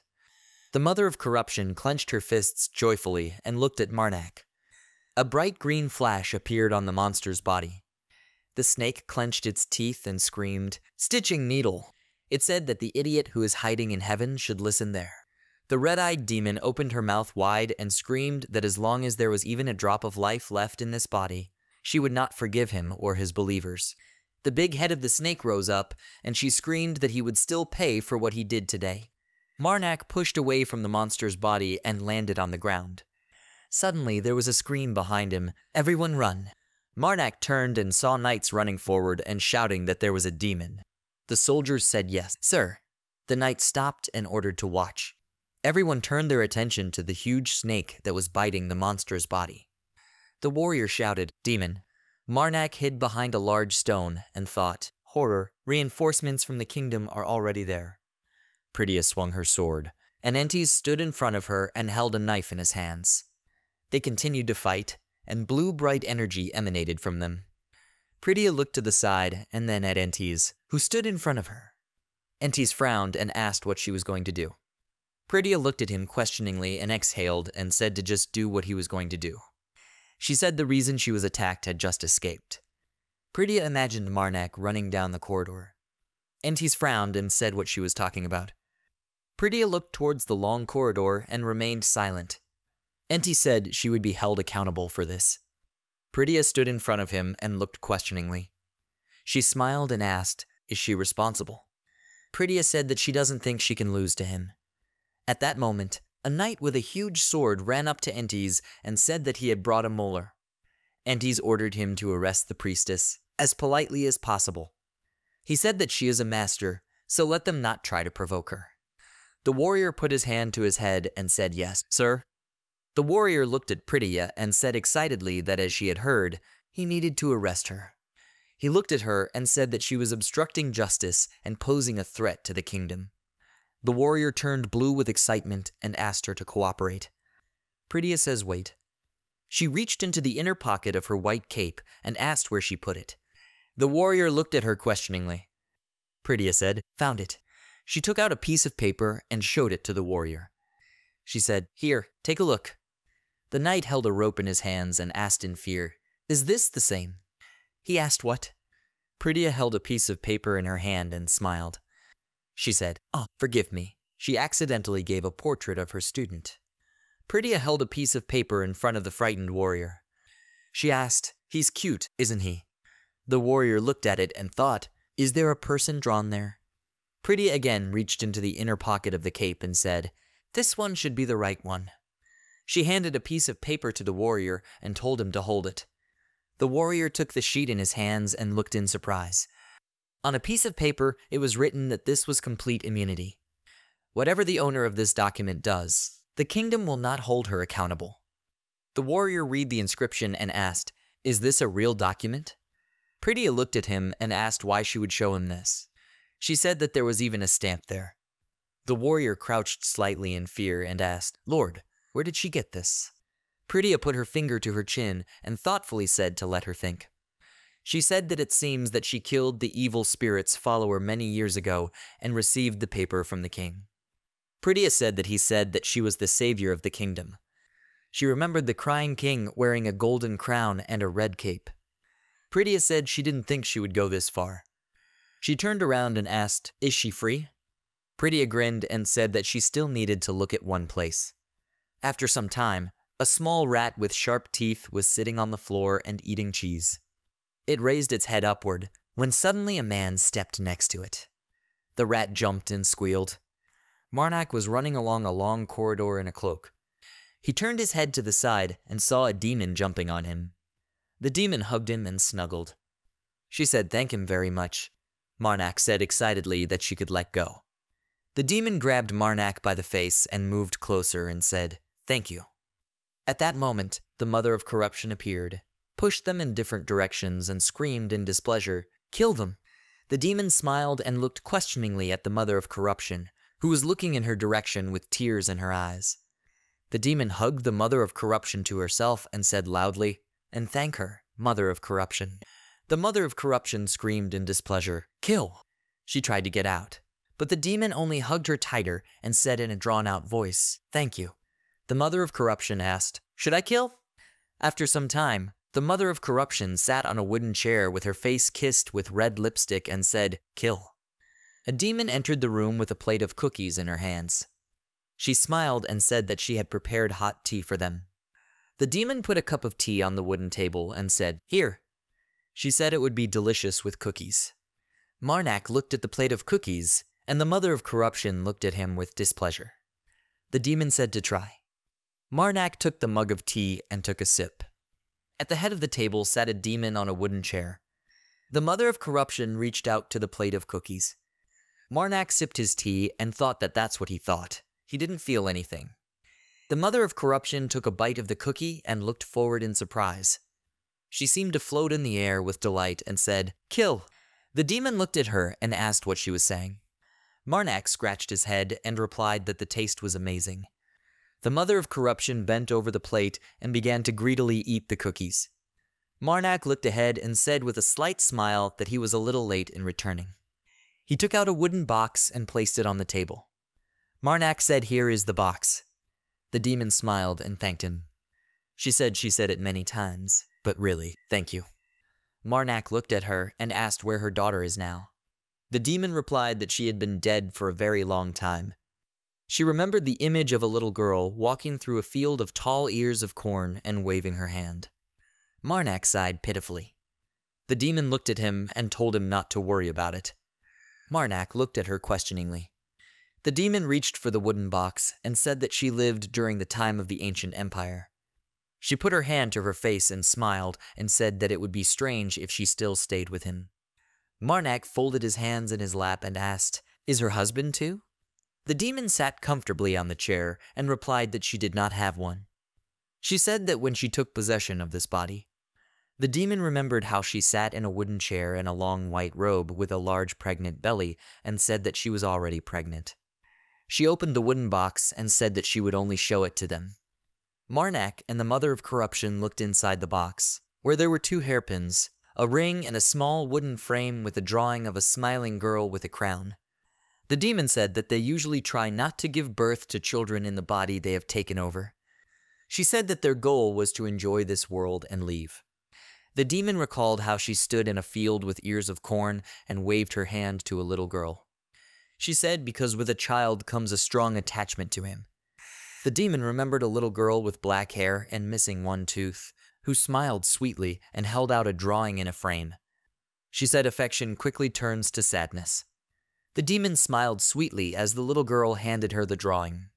She looked at the framed drawing that was on the table and said that they often try to avoid regrets that will bring sadness, so they do not stay in one body for long. Marnak looked at her and asked why her then. The demon interrupted him and asked why she gave life to the child. She said her name spoke for itself. She was curious. The demon recalled how she sat in a rocking chair and smiled. She said she knows. All demons do this at least once, and that's why she was able to bring her beautiful Cylon into this world. The demon remembered a small baby who was wrapped in white cloth. She slammed the box and said, "By the way." The demon said about the sword that he showed at the first meeting. Marnak looked questioningly at the demon. She said something with strange teeth. Marnak remembered his sword, which was on a large round table in blue energy, and asked, "Yes, is there something wrong with this?" The demon replied that she did not want to talk, because it might seem like bragging. She smiled and spoke, but it was her daughter who did it. Marnak looked at her in surprise. The demon pointed her finger at him and asked if he could pass it on. She said she would show something interesting. Marnak put the sword on the table, and the demon began to cast some kind of spell. Suddenly, the sword lit up with a blue light, and the demon folded her arms under her chest. Suddenly, an inscription appeared on the ceiling that this was dedicated to her beloved mother Alicia. Marnak looked at it questioningly and read it. Alicia said to watch. She did. Another inscription appeared on the ceiling that this was the 6th creation of Cylon, the greatest artisan of the Empire. Marnak looked surprised and asked, "Does this have other hidden functions?" Alicia smiled and said she didn't know. She said that since it was her daughter who did it, it could be related to her other jobs. Alicia imagined the wrenches and bolts that lay on the table. She recalled how a large robot in the shape of a cat stood on the street. I stood next to it, Cylon with glasses, and repeated the movements of the robot. Alicia said that Cylon always loved transformations. Marnak looked into the reflection of the sword and said that other things are a treasure for her, but she should not ask to give the sword back. Elisha closed her eyes and said, "Of course." She said that all she cares about is her daughter. The demon looked at the wooden box with a golden lock and said that she gave it to her herself. She looked at Marnak, who put his hands on the sword and said that these items were collected with the hope that they would be used. Elisha said that she didn't need it. They would just take the place because she was afraid of breaking it. She remembered a girl with black hair and a hat with glasses and said that she knew better than anyone that this was not what Cylon would have wanted. The mother of corruption pulled Marnak by the sleeve and said, "Kill her." The demon looked at Marnak's puzzled face and asked what. Did she need something? Marnak sighed and said that the mother of corruption was asking for more cookies. Elisha looked at the plate with only one cookie left on it and laughed. She put her hand to her face and said with a smile that it was in the kitchen, second drawer on the left. Elisha said it was filled to the brim. She said that she could at least eat everything. Elisha turned and looked at the mother of corruption, who was holding a plate in her hands and walking forward. She said that the mother of corruption is so sweet. Marnak answered, "Indeed." Elisha looked at Marnak and said that in any case, she still couldn't think of how to thank him. Marnak looked at the demon's chest. Elisha asked if he wanted to do anything while the mother of corruption was gone. She put her hands under her chest and said that she promised he would definitely like the treat. Marnak folded his hands in fear and thanked him for the offer. He said that he had to refuse and asked her never to say such a thing in front of her. Elisha sighed and said, "What a pity." She put her finger to her lips and licked it. Elisha said to let me know right away if she changes her mind. She said that last time she was joking, but not this time. Elisha smiled and asked what to reward then. Behind her, the mother of corruption appeared, carrying a plate of cookies and looking displeased at Elisha's back. Elisha asked if she had anything valuable. The mother of corruption threw the plate onto the table, causing the cookies to jump. She said, "Kill." The mother of corruption folded her hands on her chest and said, "Kill." Marnak looked at her and said that she was saying that you can give as many gold coins as cookies. Elisha put her hand on the table and said with a smile that she liked her pragmatism. Marnak looked with a smile at the mother of corruption, who stood on a chair and said, "Kill, kill." Elisha said there was a problem. She looked forward and said that she was restoring her eyes in the underground arena. Elisha presented the destroyed arena and said that it would take a lot of money. She pointed to the side and said that she would not like to thank her savior with coins. Elisha said that this disappears too quickly and easily. Something special will do. She looked at Marnak and said that at first she thought about going with him, but fighting didn't really appeal to her. Elisha imagined Marnak standing in the snow with his comrades. She said that she was sure that the road of the son of corruption would go through rivers of blood. Elisha imagined the image of Marnak walking forward, his body and clothes covered in blood. She suddenly looked ahead carefully and said that there was definitely something. Elisha grabbed the wooden box and walked forward. She turned around and happily asked me to wait there. Marnak looked after her questioningly. The mother of corruption pulled him by the cape and asked if he should kill him. She said, "Kill." Marnak smiled and asked a question. Should I ask him to pack cookies? He replied, "Okay." Marnak took the cup in his hand, when suddenly Elisha raised her hand behind him and shouted joyfully that she had found it. She placed the small cloth bag on the table and covered it with her hand. Elisha said, "Here." She said she was waiting for the opportunity to sell it to the right person. Marnak picked up a small cloth bag and opened it. Elisha said that she would rather give it to him. Marnak pulled out a golden gear key from the bag and asked, "Is this the key to the ancient ruins?" Elisha smiled and said she liked his intelligence. She looked at Marnak and said that she thought such a reward was enough. Elisha said that even more so, in those ruins there is another creation of her daughter.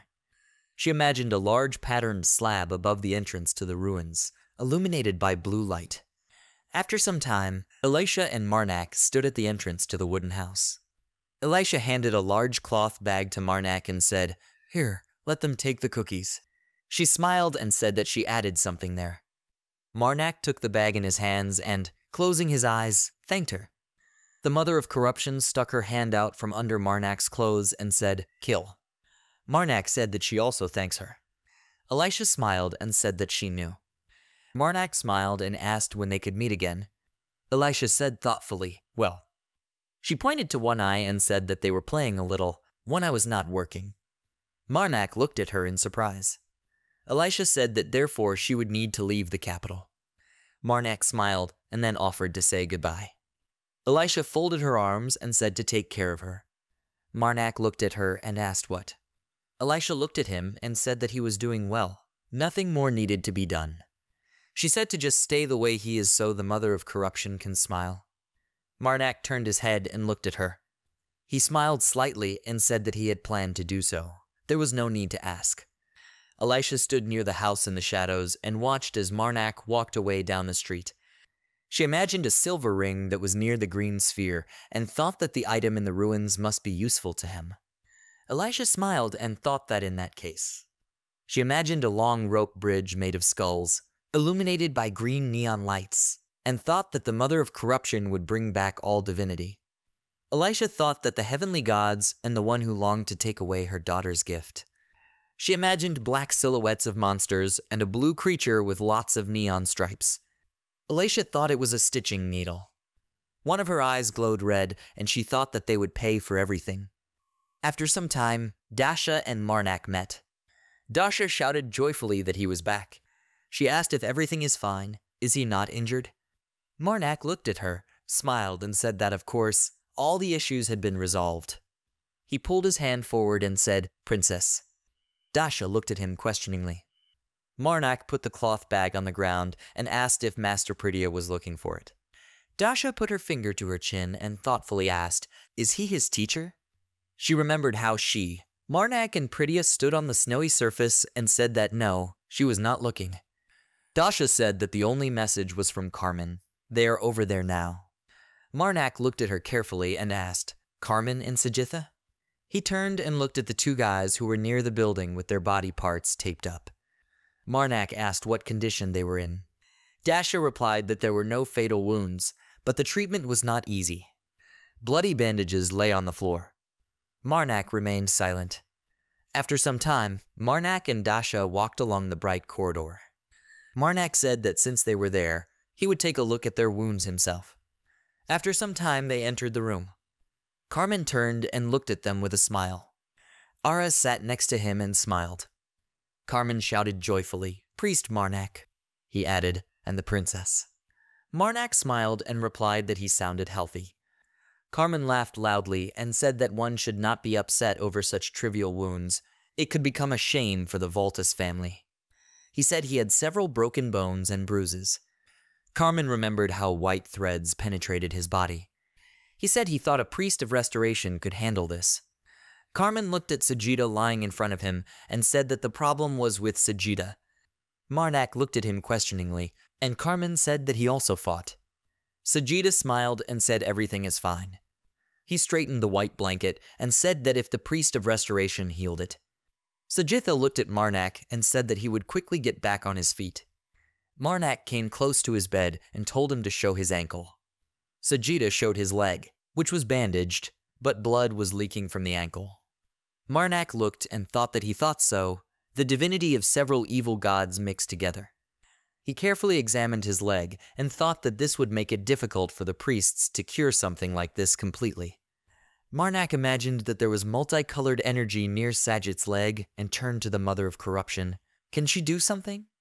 The Mother of Corruption answered, "Kill." Marnak mentally said that she wanted to say that the problem could be solved. He presented the gold earrings and asked what if she absorbed the divinity of the relic they received.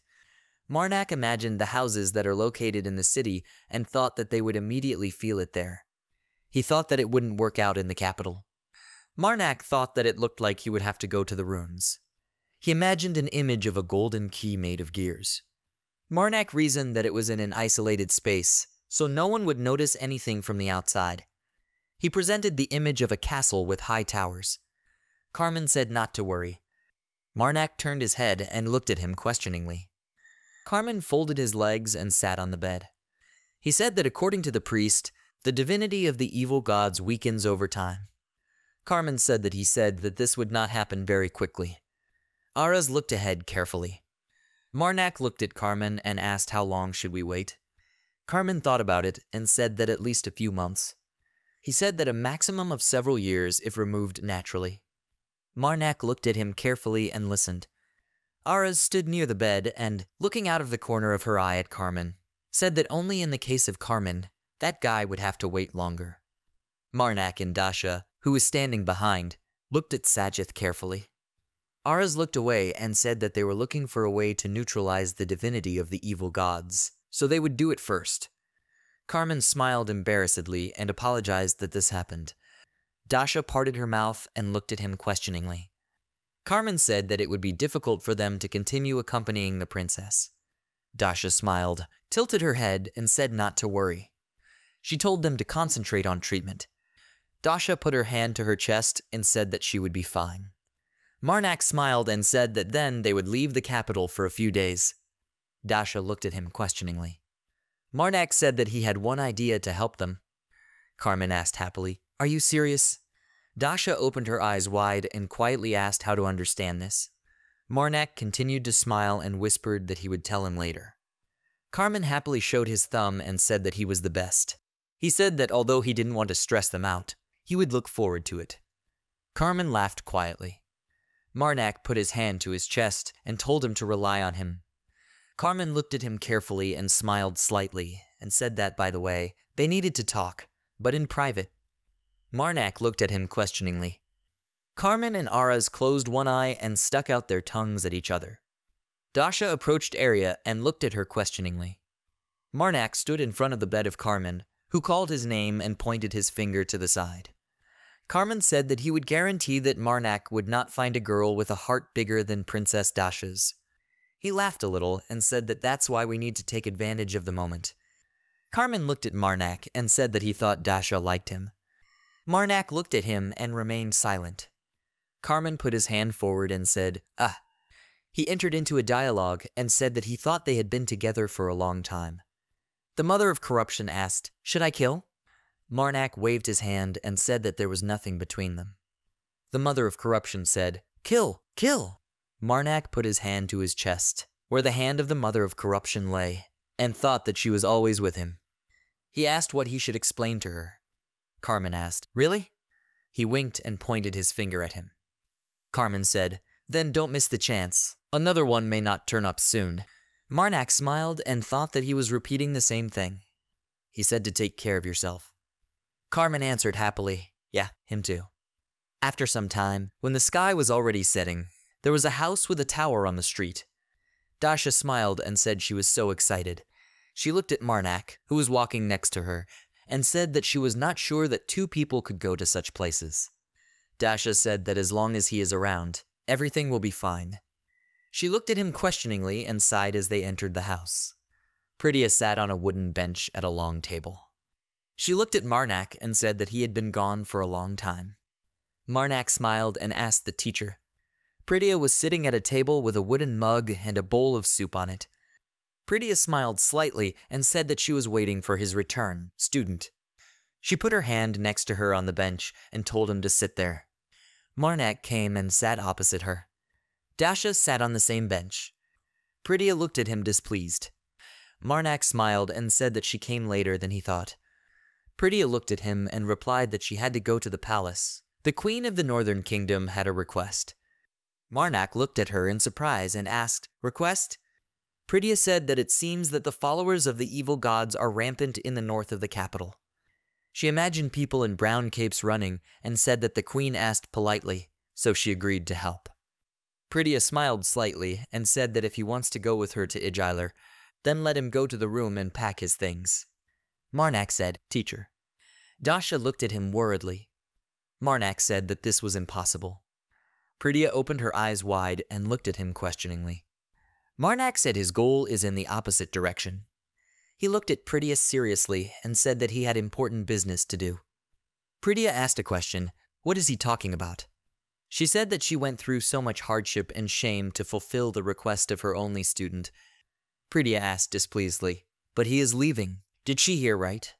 Marnak closed his eyes and answered yes. He said that she understood everything correctly.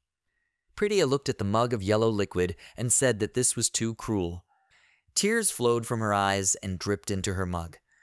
Pritya asked how. How can he do this to her? She sadly asked the question, does he even know what she overcame to meet her student? Marnak cleared his throat and said that's enough. He said seriously that he didn't buy it. She was faking crying perfectly. Pretty attested and moved her finger to the side. She said she thought at least it would work. Suddenly she reached for her sword and said, "Student, girl's tears. These are her weapons."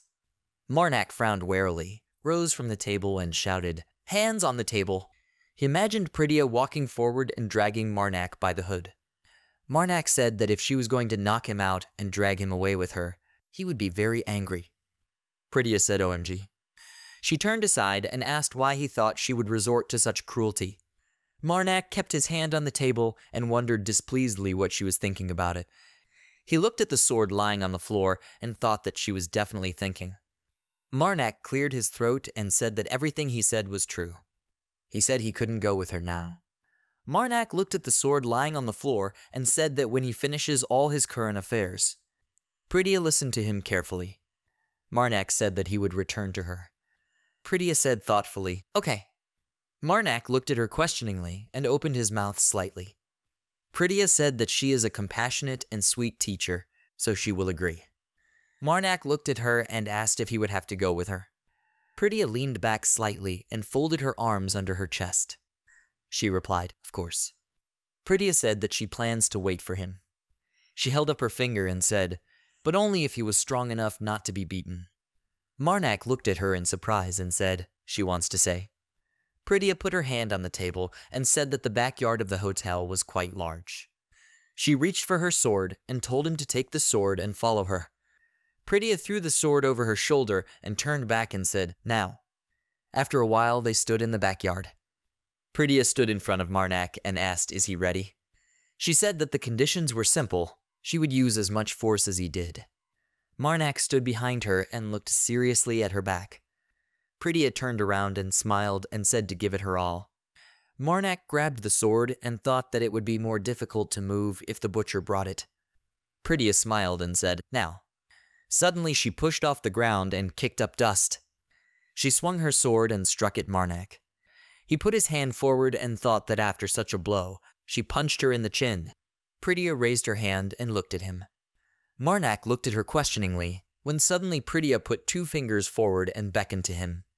Marnak clenched his teeth and, swinging, began to strike at Pritya, pushing her back. He swung his hand and shouted loudly. Pritya knocked his sword away and Marnak looked at it questioningly. Marnak lowered his head and looked at the sword stuck in the ground. He thought with displeasure that it was in the ground.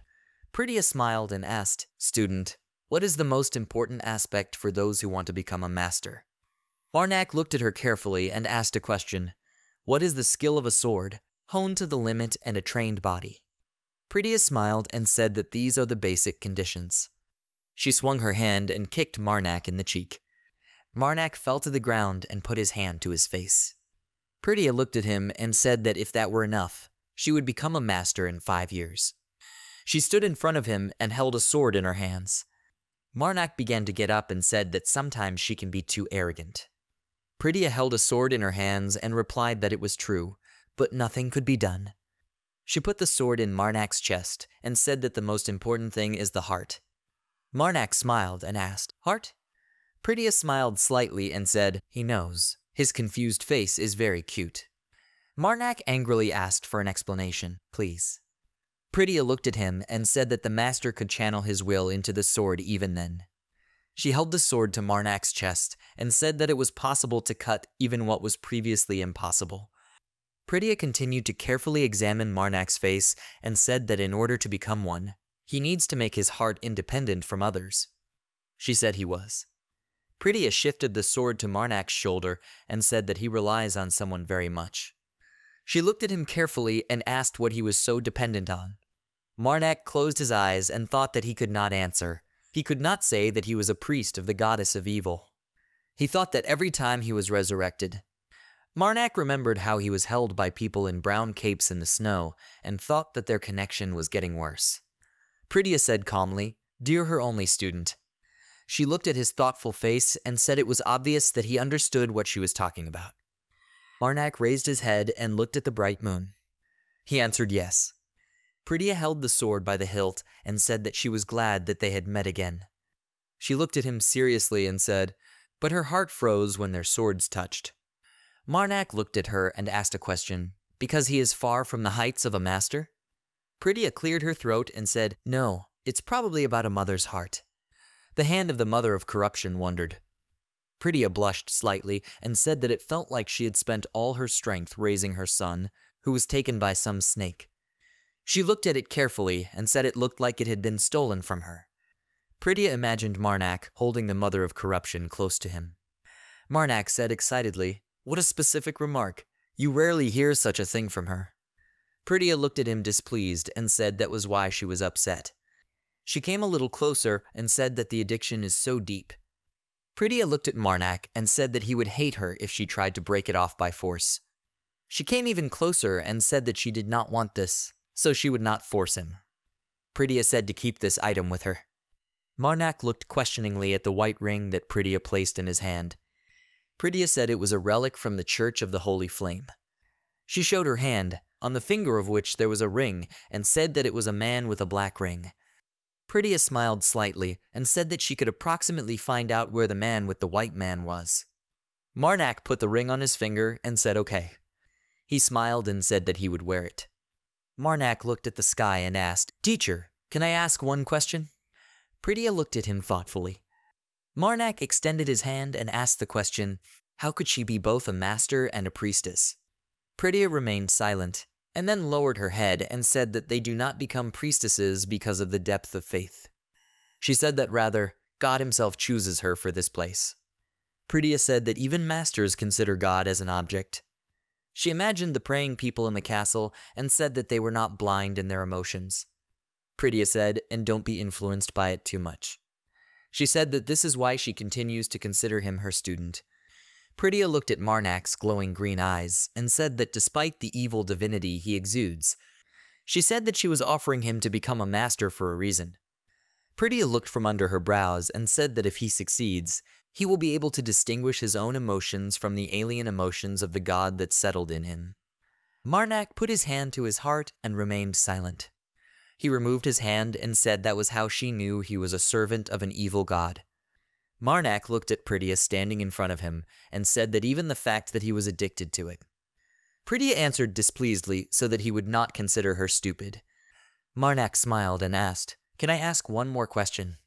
Priya replied that as much as she wanted. Marnak said why he became her student.